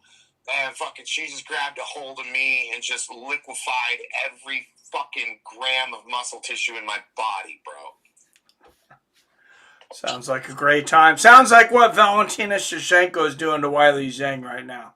Weili Zhang looking a little panicked. I'm at 228, 26, 25. Okay. She looks like she knows her family's getting executed by Xi Jinping. Yeah, I'm just about 20 seconds behind you. Yeah, 22 maybe. Oh. All right, well, I'm going to let you go. I think that if Putin's invading another country in the modern era, he's got to have Xi Jinping on the fucking phone talking shit to him right now. Right fucking now. I bet you Xi Jinping has got some Muslim Uyghurs right now in some handcuffs just beating the shit out of them because of this. I bet, oh, fuck yeah. As a matter of fact, Gigi Biggs probably got all of his assistants beating the shit out of each other because of this. Just letting each other punch themselves in the fucking face. Oh my God, this is beautiful. This is I can hear the Soviet national anthem being played right now. Right fucking now. Hell yeah. Anyways, all right, man. All right. Later. Jason Kagan, everyone. Let's see if we can cue that up.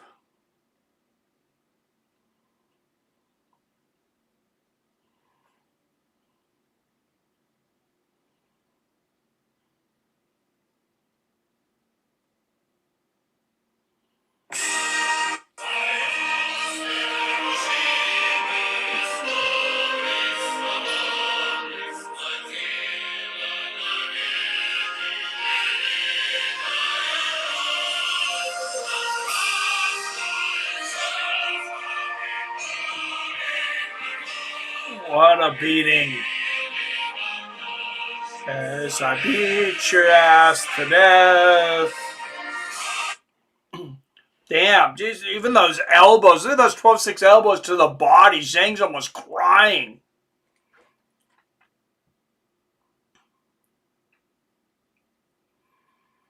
I want to see if Zhang does an interview afterwards.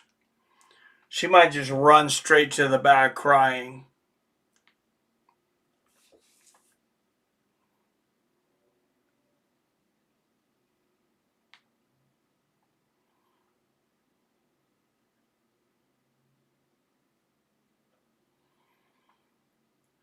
T-Rex arms on Zhang. Yes, sir. Val is from Kazakhstan. Oh, that's right. Well, it's still part of the USSR. We didn't say Russia, but it was part of the USSR. I might have said Ukraine. For some reason, I want to make her Ukrainian. Honestly, I kind of seen this being a pretty dominant one-sided affair, if I'm being honest, the Styles. You don't get to say that now. Frankie. Okay, I've watched a shitload of MMA in my lifetime. And if it goes according to how I've seen it a million times, usually when the semi-main event is a snoozer like that, the next fight will end quicker, like in the first couple rounds. There's no way to know that, but I'm just saying that's how it's been. Maybe. The other thing is, Maybe. Who do you think gets it? I mean, if I was actually betting money, I'd say like Islam by submission in the second round. Okay. But anyway, I was gonna say, you know why they didn't put this fight on last, right? You know why they didn't do the Islam JDM fight first and then this fight last? You know why they wouldn't do that, right? Well, lighter weights and females. Yeah, they wouldn't. No, the crowd would leave if that was just JDM and Islam just fought.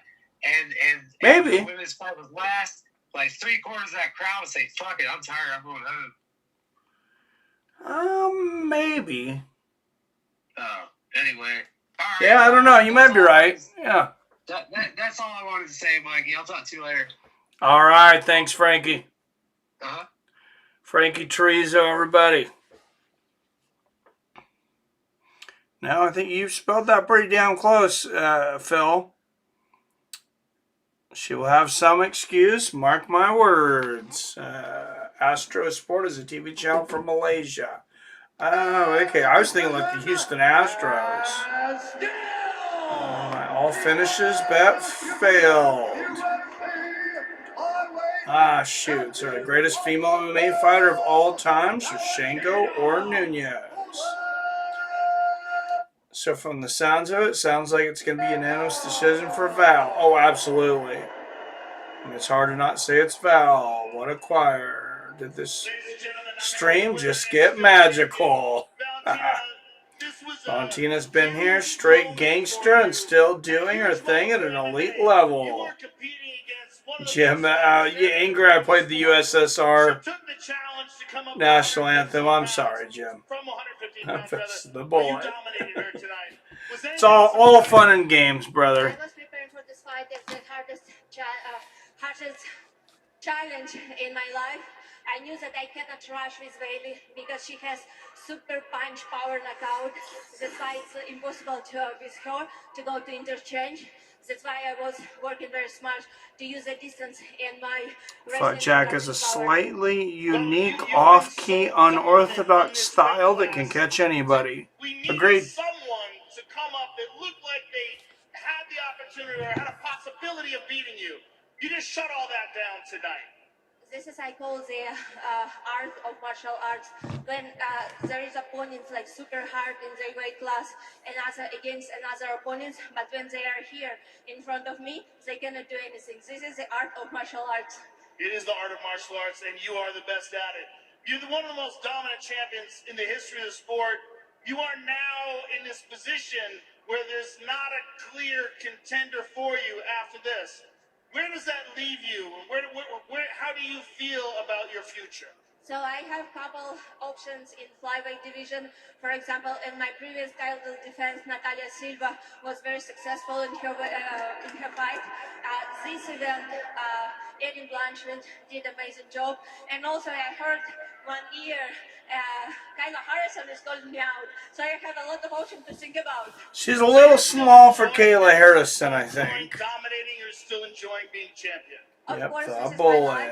Martial arts is not only sport in my career. Shevchenko versus Kayla. Yes. Oh no, that's too big of a weight difference. Saying yes, you can do it, I will do it. But Kayla walks around at 200 a pounds. couple of injuries. It's like following me through all my career in training camps, and so I will not say exact date right now, but I'm here. I'm still in.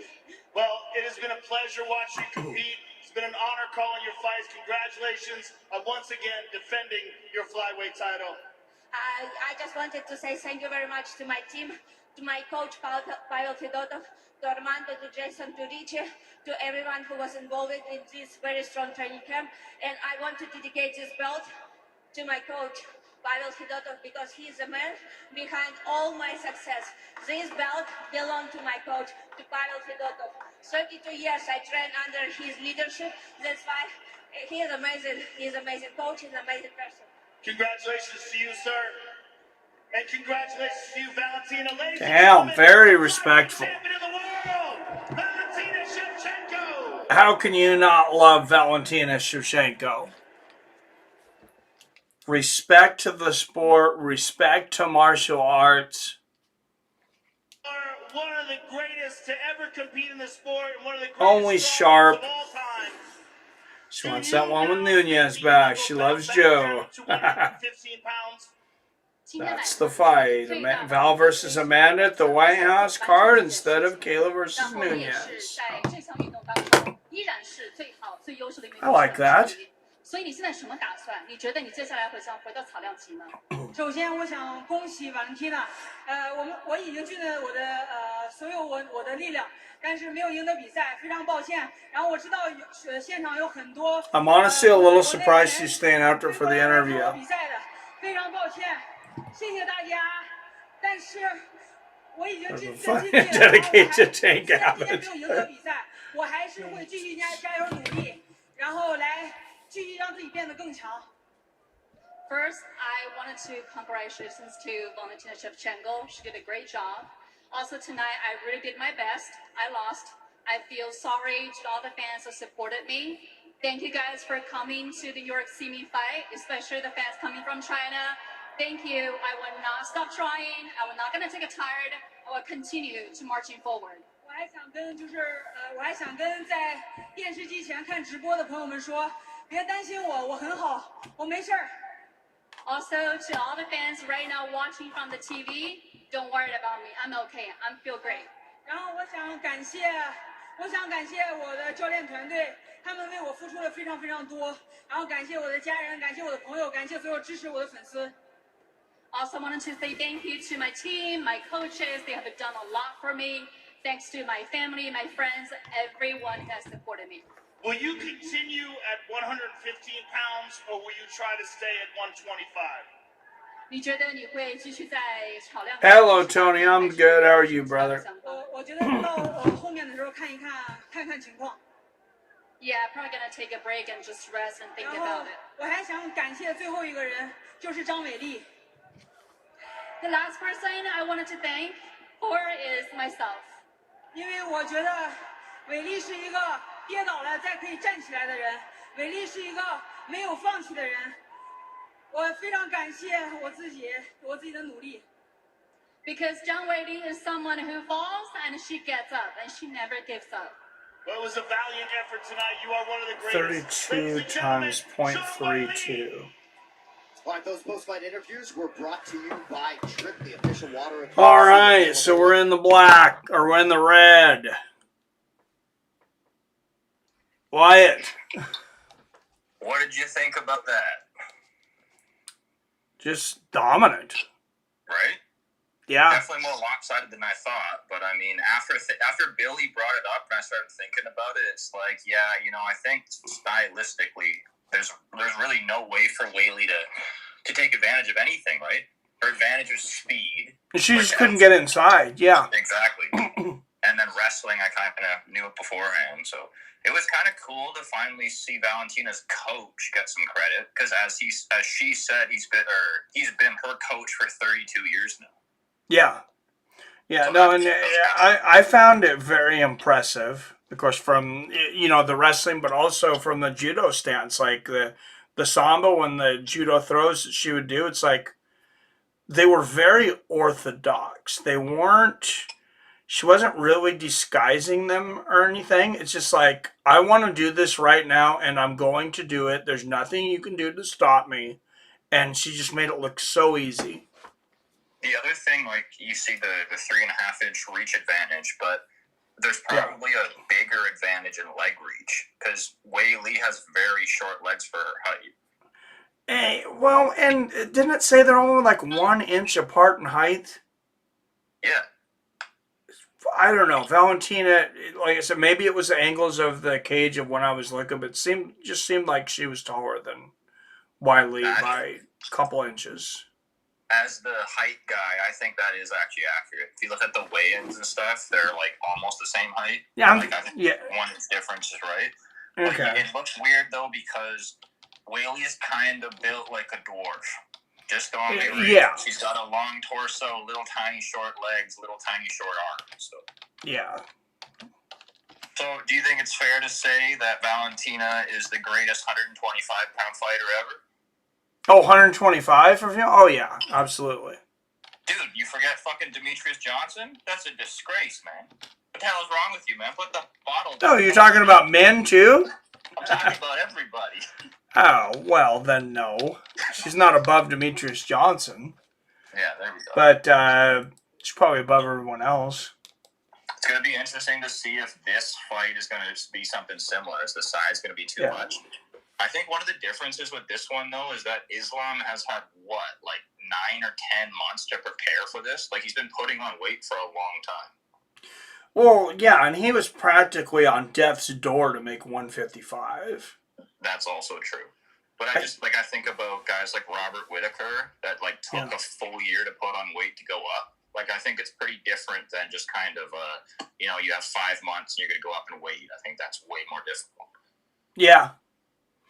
But anyway, No, I don't think Jack's going to win. I think it's like basically 50-50, but the odds say very much otherwise. And I really hope Jack wins this. So we shall see. All right. Like, sir, yeah, I hope Jack wins too, because otherwise I'm gonna be in the red betting tonight.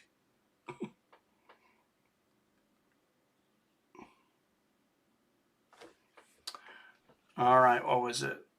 32 times 0.32. So 1024. I got to do some math here. I'm in trouble. 1024 minus 170.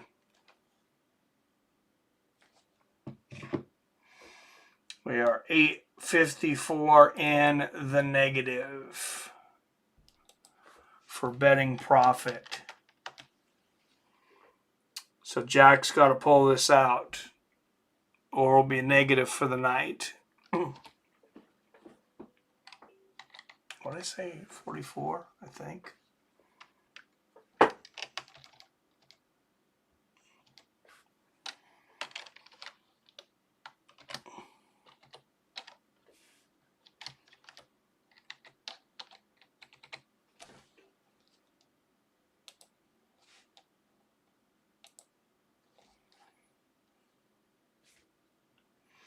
think Cowboy versus Connor may have been rigged, thinking back on strange finishes. It's definitely at the top of my list if I'm looking at fights that have been rigged. Islam stacks up physically pretty decent with Jack from what I've seen. Jack was saying he's too small. I don't know about that, but I guess we'll see here soon. One, we got to remember, this is also a 15-pound difference between weight classes and not 10 pounds. So that makes it a little different too. Although percentage-wise, it's about the same weight difference as Weili and Valentina. 10-pound weight difference there, but also, much higher weight class.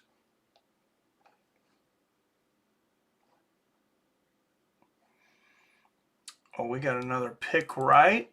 We got to fix that. And let's put up the next poll.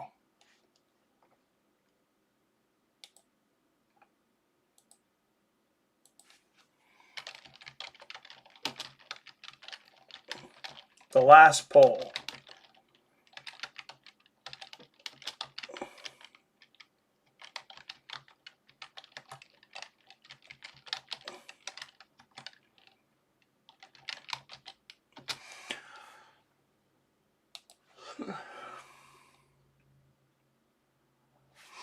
All that means is Islam has less to cut and should be a lot stronger than he already is, which is pretty damn strong. Oh, it also means that Jack's going to be bigger, so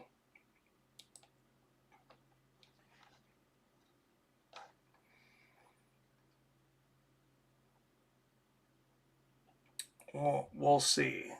I'm going to go take a quick restroom break. I'll be right back.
Oh, wow. We're at 50-50 on the poll. And here comes Jack Della Maddelena from Perth, Western Australia. He looks best.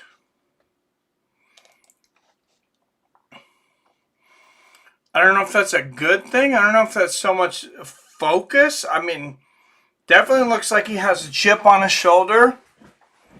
Hopefully not overly emotional.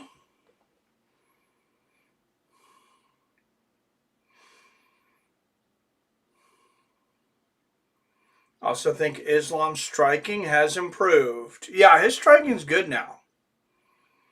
JDM knockout first round effort. Damn, I definitely got mad respect for Islam, but on the down low, I'm hoping Jack gets it done.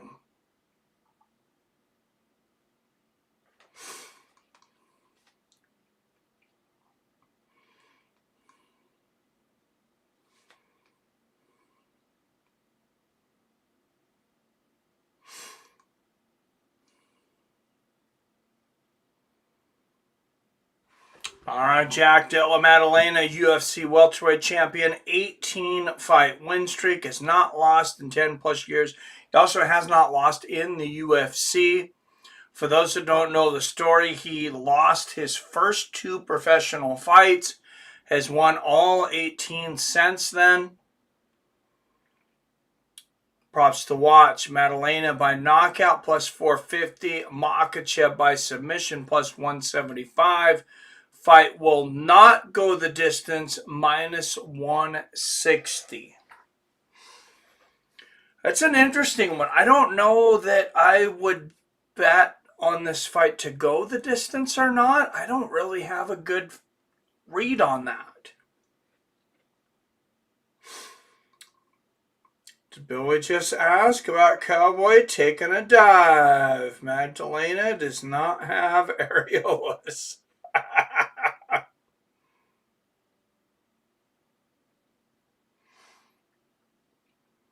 All right, Islam, 5 years older at 34. Jack, 1 inch taller at 5'11". He'll have a 2.5 inch reach advantage at 73 inches. And both of these men put together are still smaller than Michael Morales.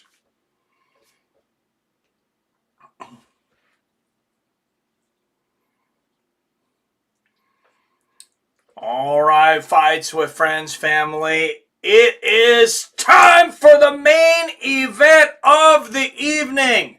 Judges Derek Cleary, Ron McCarthy, Sal D'Amato. Referee is Herb Dean. Thank you for the hardcores out there and the super chats tonight. Frankie, Jason Kagan, Jim, IROC, Chef Johnson, and all the guys that have been there from the beginning to the end, to 1 year, to 5 years, to all 8 years. From Madison Square Garden in New York, via Seattle, Washington. Fights with Friends family. Let's fucking go! 5 rounds in the welterweight division for the UFC undisputed Welterweight Championship of the World. Champion versus champion. Who will walk out with all of the gold?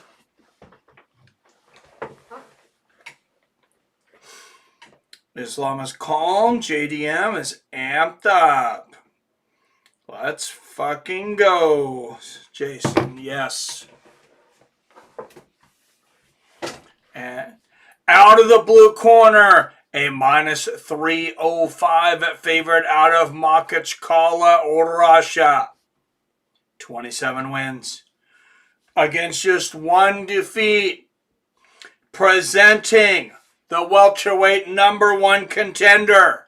The reigning lineal UFC lightweight champion of the world and the #1 pound for pound baddest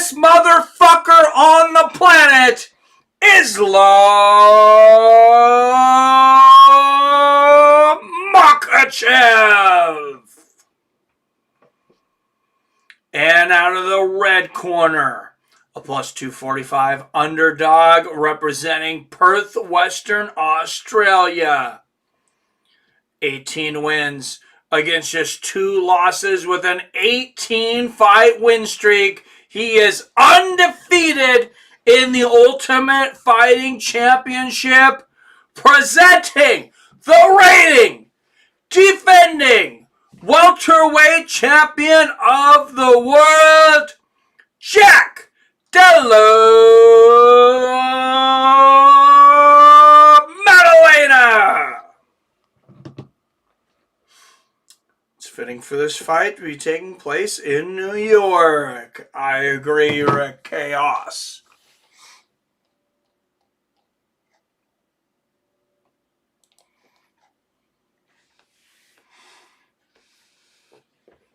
Oh man, we've been waiting for this one for a minute. This should be good.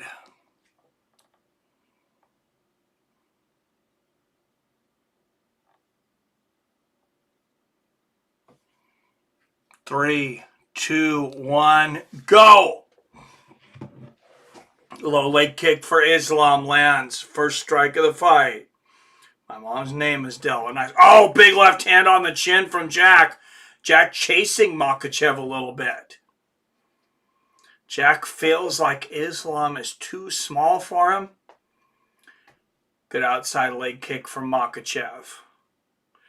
Makhachev has put on this weight, as Wyatt was talking about, though, and, you know, sat with it for a little while. He's been walking around at welterweight for a bit. He does not look as cut as he did at lightweight. Oh, look at that push kick up the middle from Islam. Almost got the chin. Good right hand from JDM.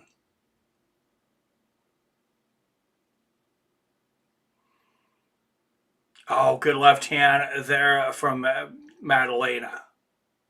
Right on the chin.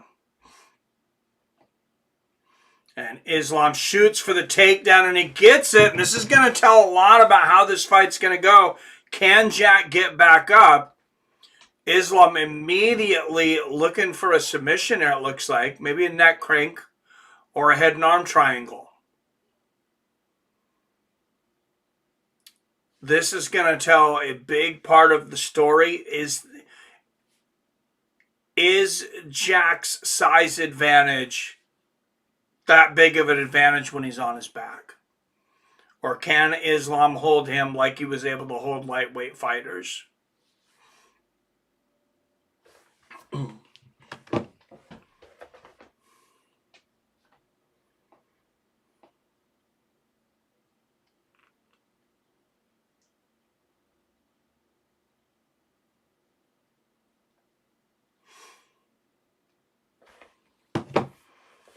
And so far, it looks like Makhachev is able to do with JDM whatever he wants, like he has with everybody else. But it is very early in this fight.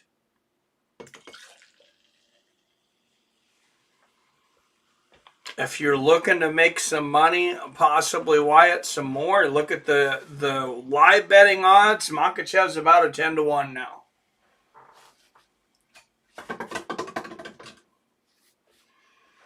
Oh, Jack trying to flip over, trying to get out of this. He's not able to. Makhachev is he's just so athletic on the ground.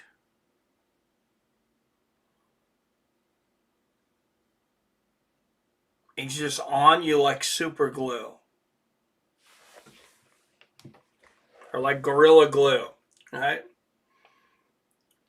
I know some people with the last name Della. Over here on the east upstate side. My mother's Italian. And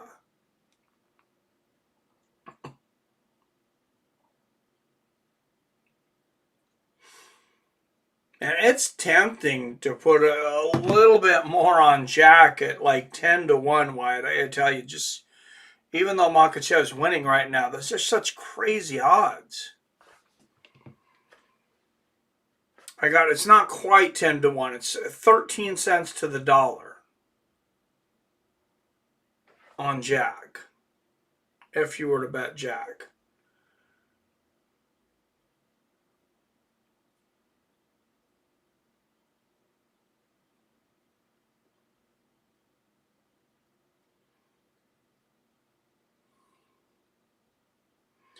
Damn it, I don't know. I put down I'm losing tonight anyways. I put down 475 more to win 25. I'll probably regret it. Big shots from the top from Islam.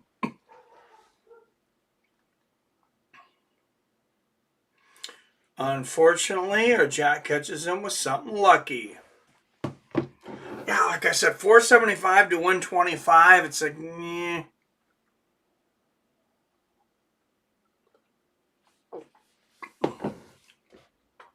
Yeah, Islam looks incredible.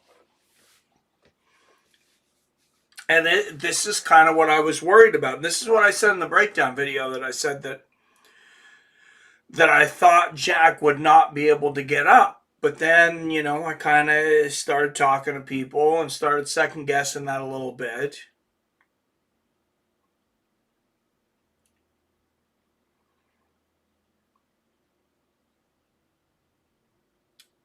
Jack's doing everything he can. This is just desperation. Oh, man, that up kick, that's illegal. That was an up kick to the face from Jack. That's an illegal blow.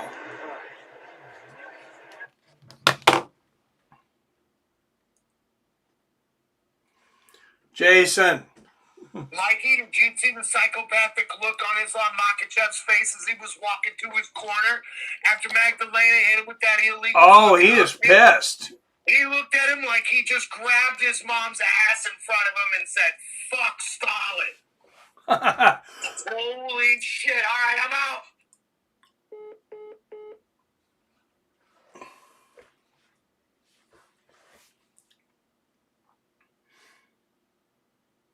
There goes my predictions. Phil, up in smoke. Hey, you didn't put anything on it. There has very few fighters that's actually gotten up after Islam has gotten them down. Yeah, it's not easy.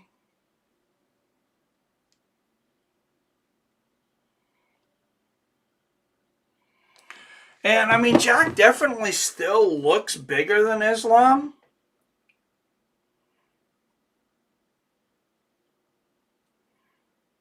Definitely not the kind of size difference like there was between Michael Morales and Sean Brady, though.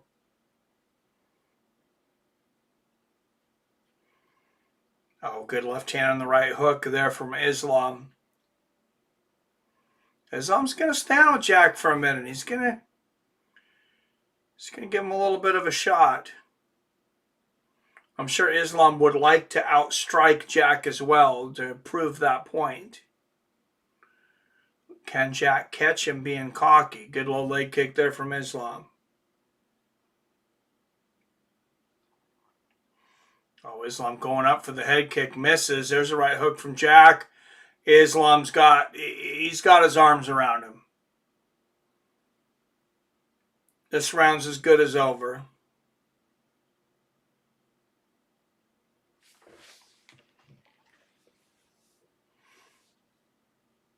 And Khabib 2.0. Yep. Well, and that's something I've noticed. So, like, the up kick there, I have noticed, as great as Khabib and Makhachev are, guys have done some dirty shit against him. And they don't always get called on it. It's almost like the hack of Shaq. Like, Shaq got hit with a lot of shots when he was in the NBA that were not called as fouls because, he was so big, but it was also, he was so dominant. Like, a lot of times, he was going to get the basket anyways.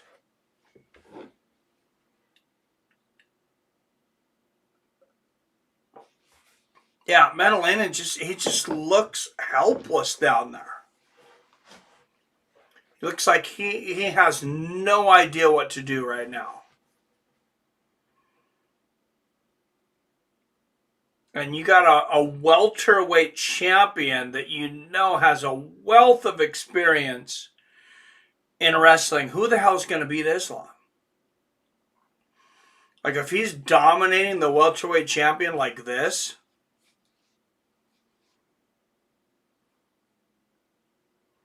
I'm not saying this fight's over because it's far from it, but even standing, it's not like Jack has had much success.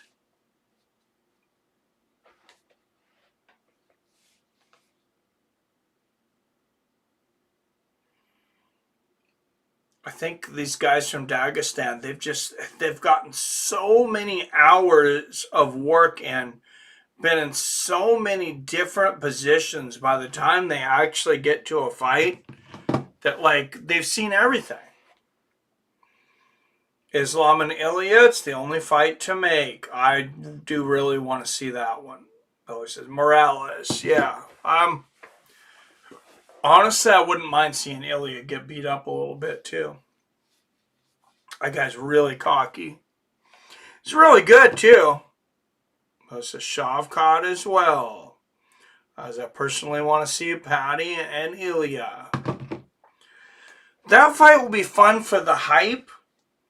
I'm not sure it's going to be very competitive. I'd love to see Paddy win that, though. Good right hand. A couple of good right hands from the top here from Makhachev. What I'll tell you, though, Rick, is what really came out of left field for me was Paddy dominating Michael Chandler so bad. I wasn't surprised he won. I thought it would be a close fight. I was very surprised by the fact that Paddy he just absolutely decimated Chandler. It made him look like he didn't belong in the octagon.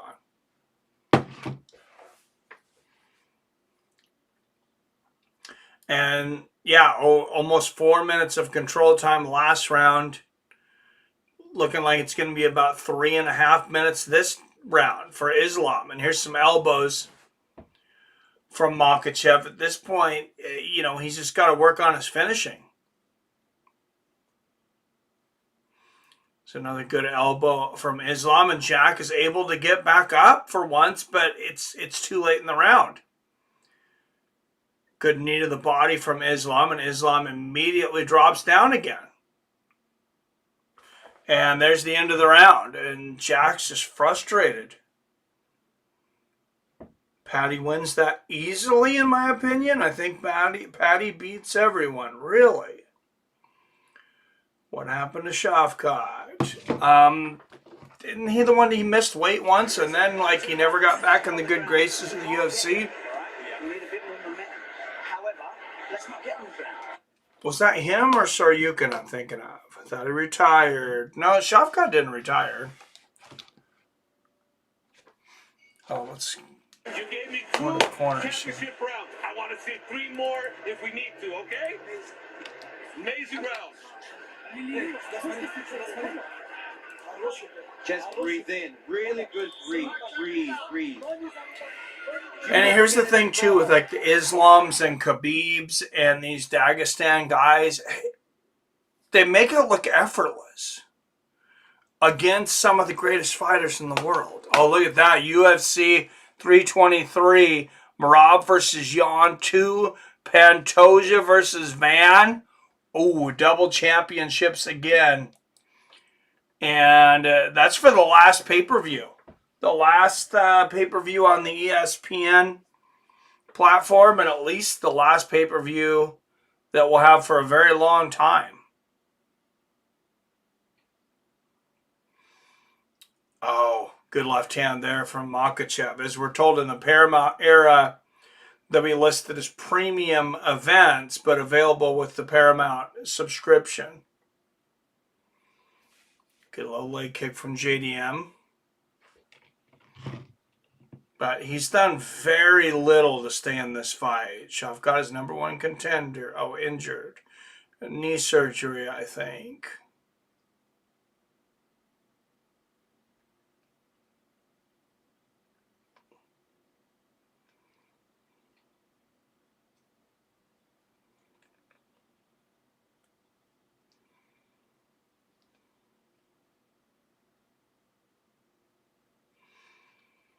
Oh, geez. There you go, Wyatt.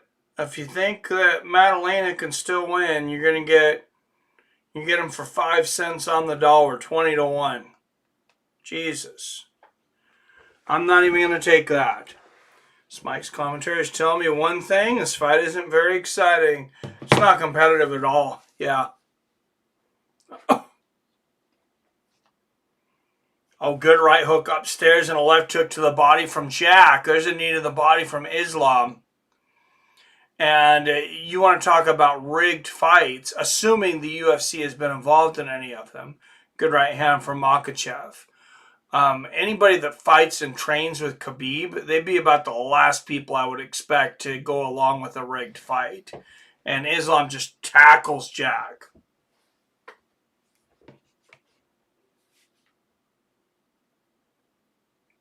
And Jack's he's just showing no life.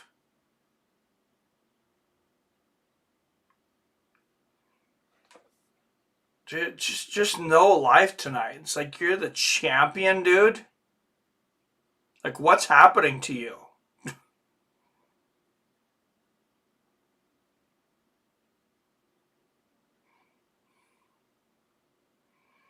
This makes me feel like Islam should have been more of a favorite.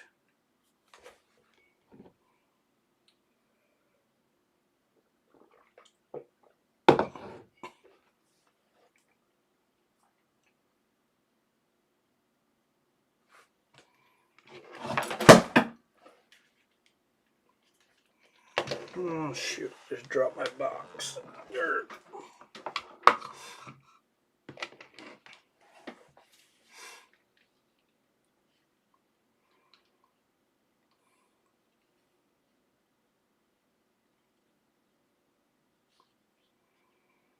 Oh, there it froze for a moment, but I think it's going to come back here.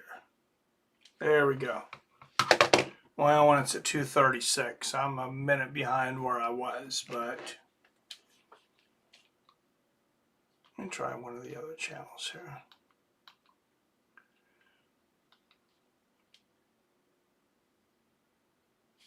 Oh, there we go. Now we're back to 125. There you go.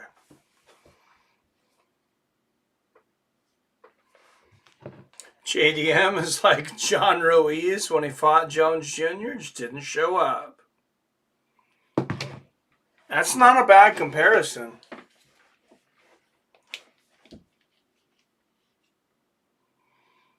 I mean, of course, Roy Jones jumped a lot higher in weight to become heavyweight champion, but yeah.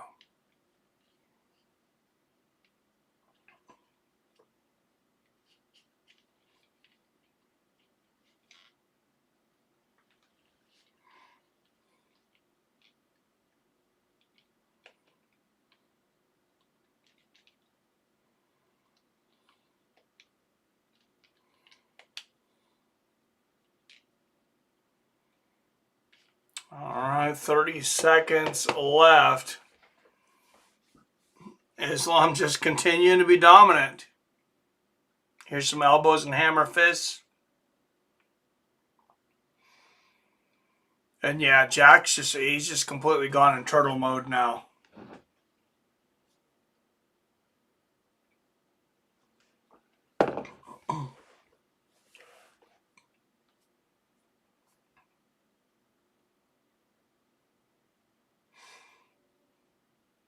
Oh, Islam did look like he was going for a guillotine there for a moment.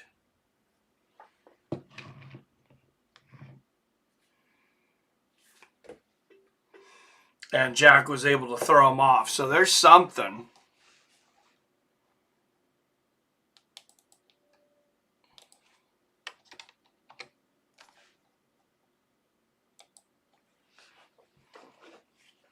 Put some damage in, Jack.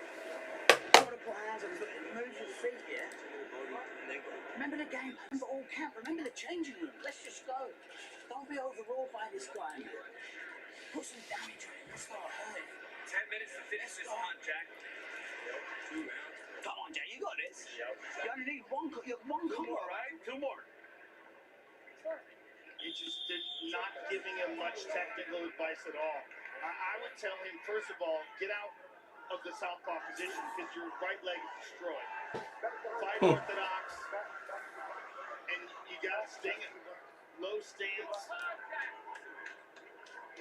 It looks like he's starting conventional here. Look at that right leg. Yeah, Jack he just does not look good. He looks pale. He does not look confident.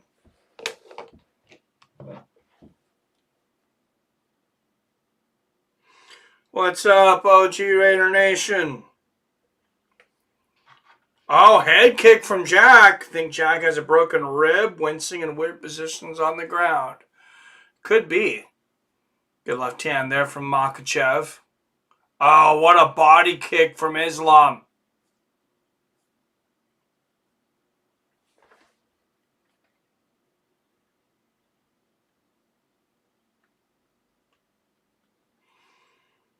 Can I get the 99 to 1?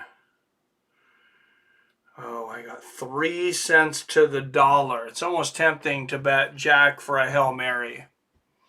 Good push kick to the body from Islam.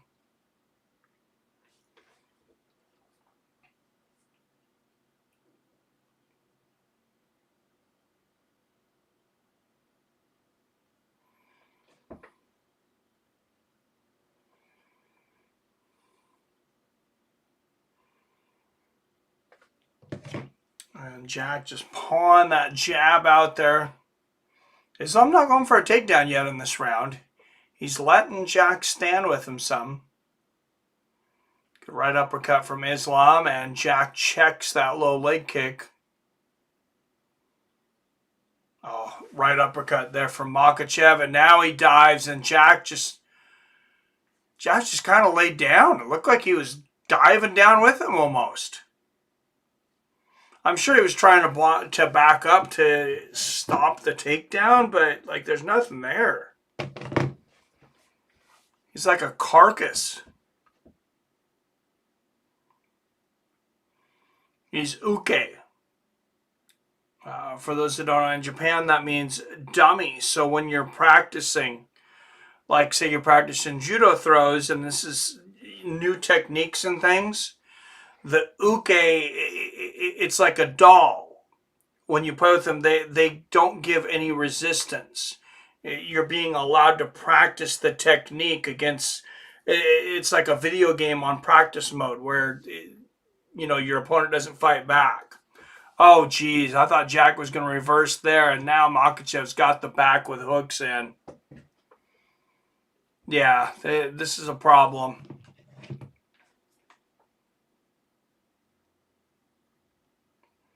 Haven't been here in a while. I switched things up and started watching WNBA and gave up combat sports viewing. Oh, it's hilarious.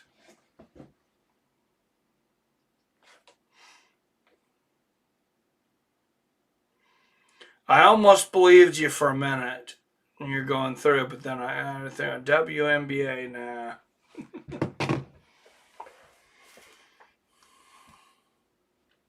Body head. There's some more left hands to the head from Makhachev. I wish Makhachev would take a few more chances here, though, like to try to get position, to keep position for the submissions.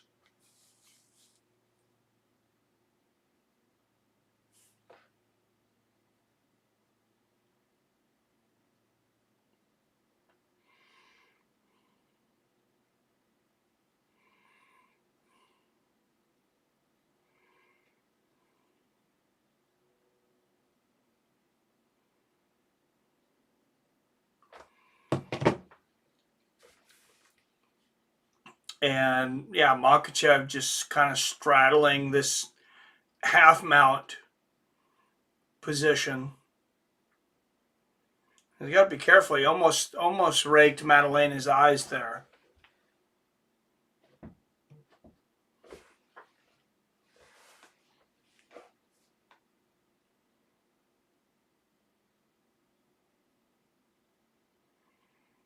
And yeah, Jack's just in a different world tonight. And it's not the world he lives in. Yeah.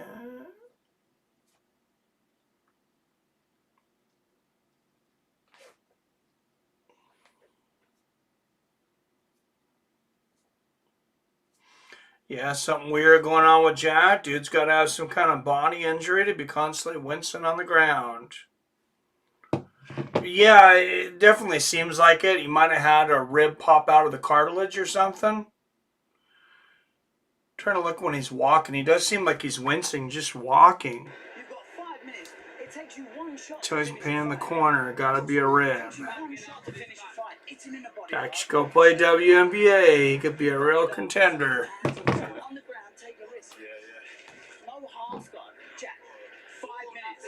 It takes you one shot to finish the fight. Hit him in the body hard. Oh, yeah, he's obviously in pain. He doesn't want to go on. He doesn't want to go to the 5th round. No half guard, right? If he's going to put you in the dance, take the... Oh, he's crying. Don't want to speculate as to what might be bothering Jack Della Maddelena, but he's as tough a... Yeah, that's gotta be a rib popped out into the cartilage and it pushes against your lung. I've had this. It's fucking insanely painful. I'm kind of thinking that's what it is. I don't think it's the calf, Joe. I mean, I guess we're gonna hear probably.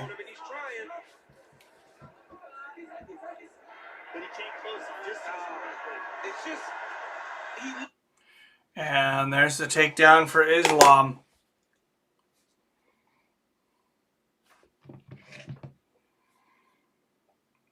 Was wincing and pain on the ground in round 1. Wonder if he came into the fight with that injury. Could be.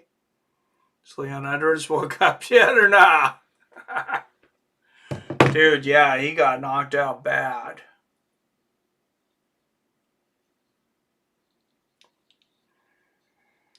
And here it is, just Islam on top of Jack for another probably 4 minutes here. Unless he can get a submission or something.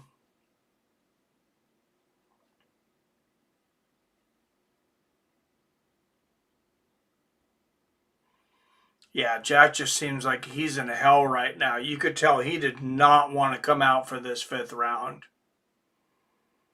Oh, those are shots behind the head, Herb.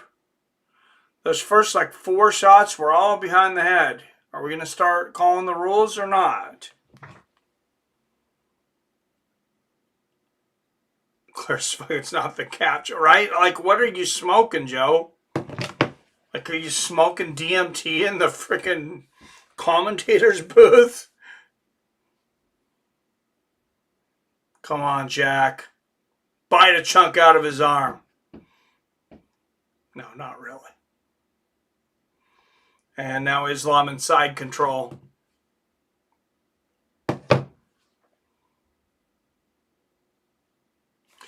I'm just surprised a compromised Jack that Islam hasn't been able to make a serious move to finish him. I mean, I don't know if that says something about Jack or if that says something about Islam and his ability to finish fights. Remember, Khabib wasn't the biggest finisher. I mean, yeah, he finished a lot of fights, but he didn't finish everyone. And if a guy just wanted to survive, a lot of people could.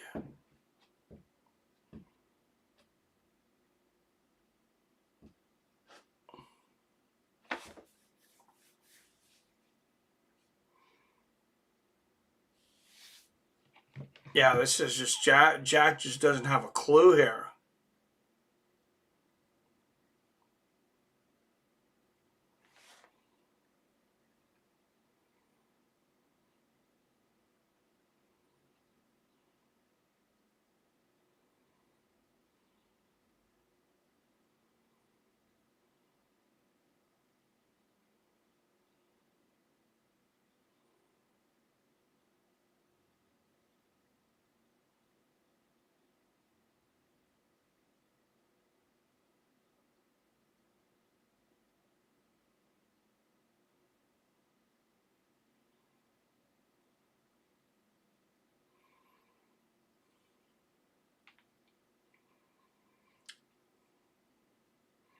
Islam, Melatonin, Makhachev. I'm getting sleepy watching him fight. So sleepy.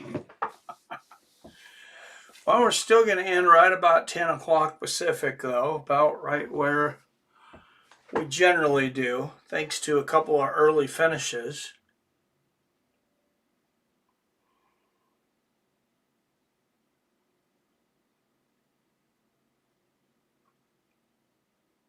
And yeah, Jack's just not going anywhere.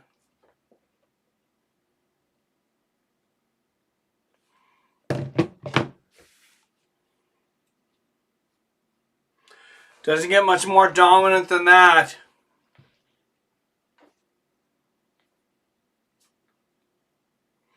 Boys, I'm going to bed. I'm glad Rocket Fuel can still get the job done. Jack came into this one hurt or got hurt in the first round. Sucks. Yeah, I mean, I thought he seemed okay in the first round. I don't know. I just have to go back and watch it. Hopefully we're going to get a clear idea of what happened tonight. You know, a lot of times these guys don't really like to say anything because they feel like they're making excuses and then it comes out later. Undisputed welterweight champion in all likelihood will be Islam Makhachev. 100%. Yeah. All likelihood is out the window. And Anderson Silva will also make room. It'll be 16 successive wins for Islam Makhachev. That ties the all-time UFC record. Oh, we can't beat Anderson's record. Khabib just came up to me and said, because we had this joke back in the gym, they couldn't look me in my eyes because I was the double champ. They had to All right, we'll see you, Rick. Put your eyes down now. Islam's going to be a double champion. Well, Jack got Ruski, just like the rest of them. Should have known. In that crowd, I am pissed. Two snoozers. Chaos. Yeah. I mean, just the whole fight. Pure domination. Starting with these cap kicks. Yeah, the only reason I'm keeping this on is because I want to hear the interview from Jack. Like I said, I'm not sure they're going to give us anything tonight. And this one right here was that cap kick that really did hurt Jack Della Maddelena. Then it was the double legs, man. Islam's hands are locked before Della Maddelena even responds to the takedown attempt. And then here's another one. This was the story of the fight, John. Takedowns and top control from the new champion, I'd imagine, Islam Makhachev. I heard Chunky Liddell going to come out of retirement to stop Islam's win streak. Hasbullah's in the cage. He will have tied Anderson Silva with 16 straight wins, and he will be the new welterweight champion of the world. To make it official one final time tonight. I mean, it makes me happy as a society that we've kind of just made being a little person a job. Like, that's all you have to do is be little like you, because they can't really do anything else. What are you going to do when you're, 3.5 feet tall? Damn, and there's both belts.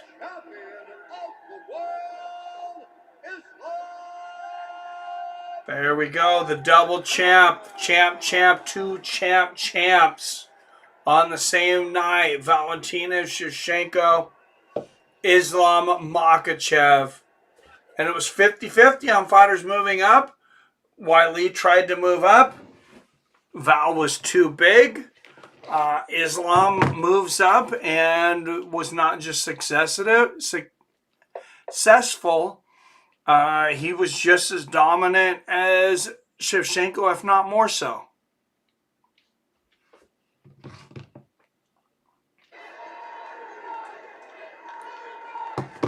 The crowd trying to get into it early.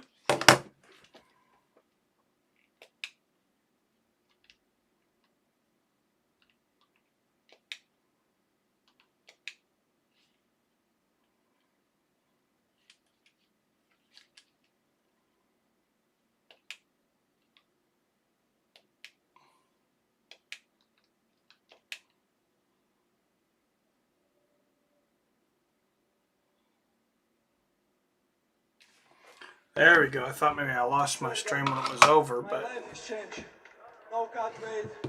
Islam by decision was plus 200. That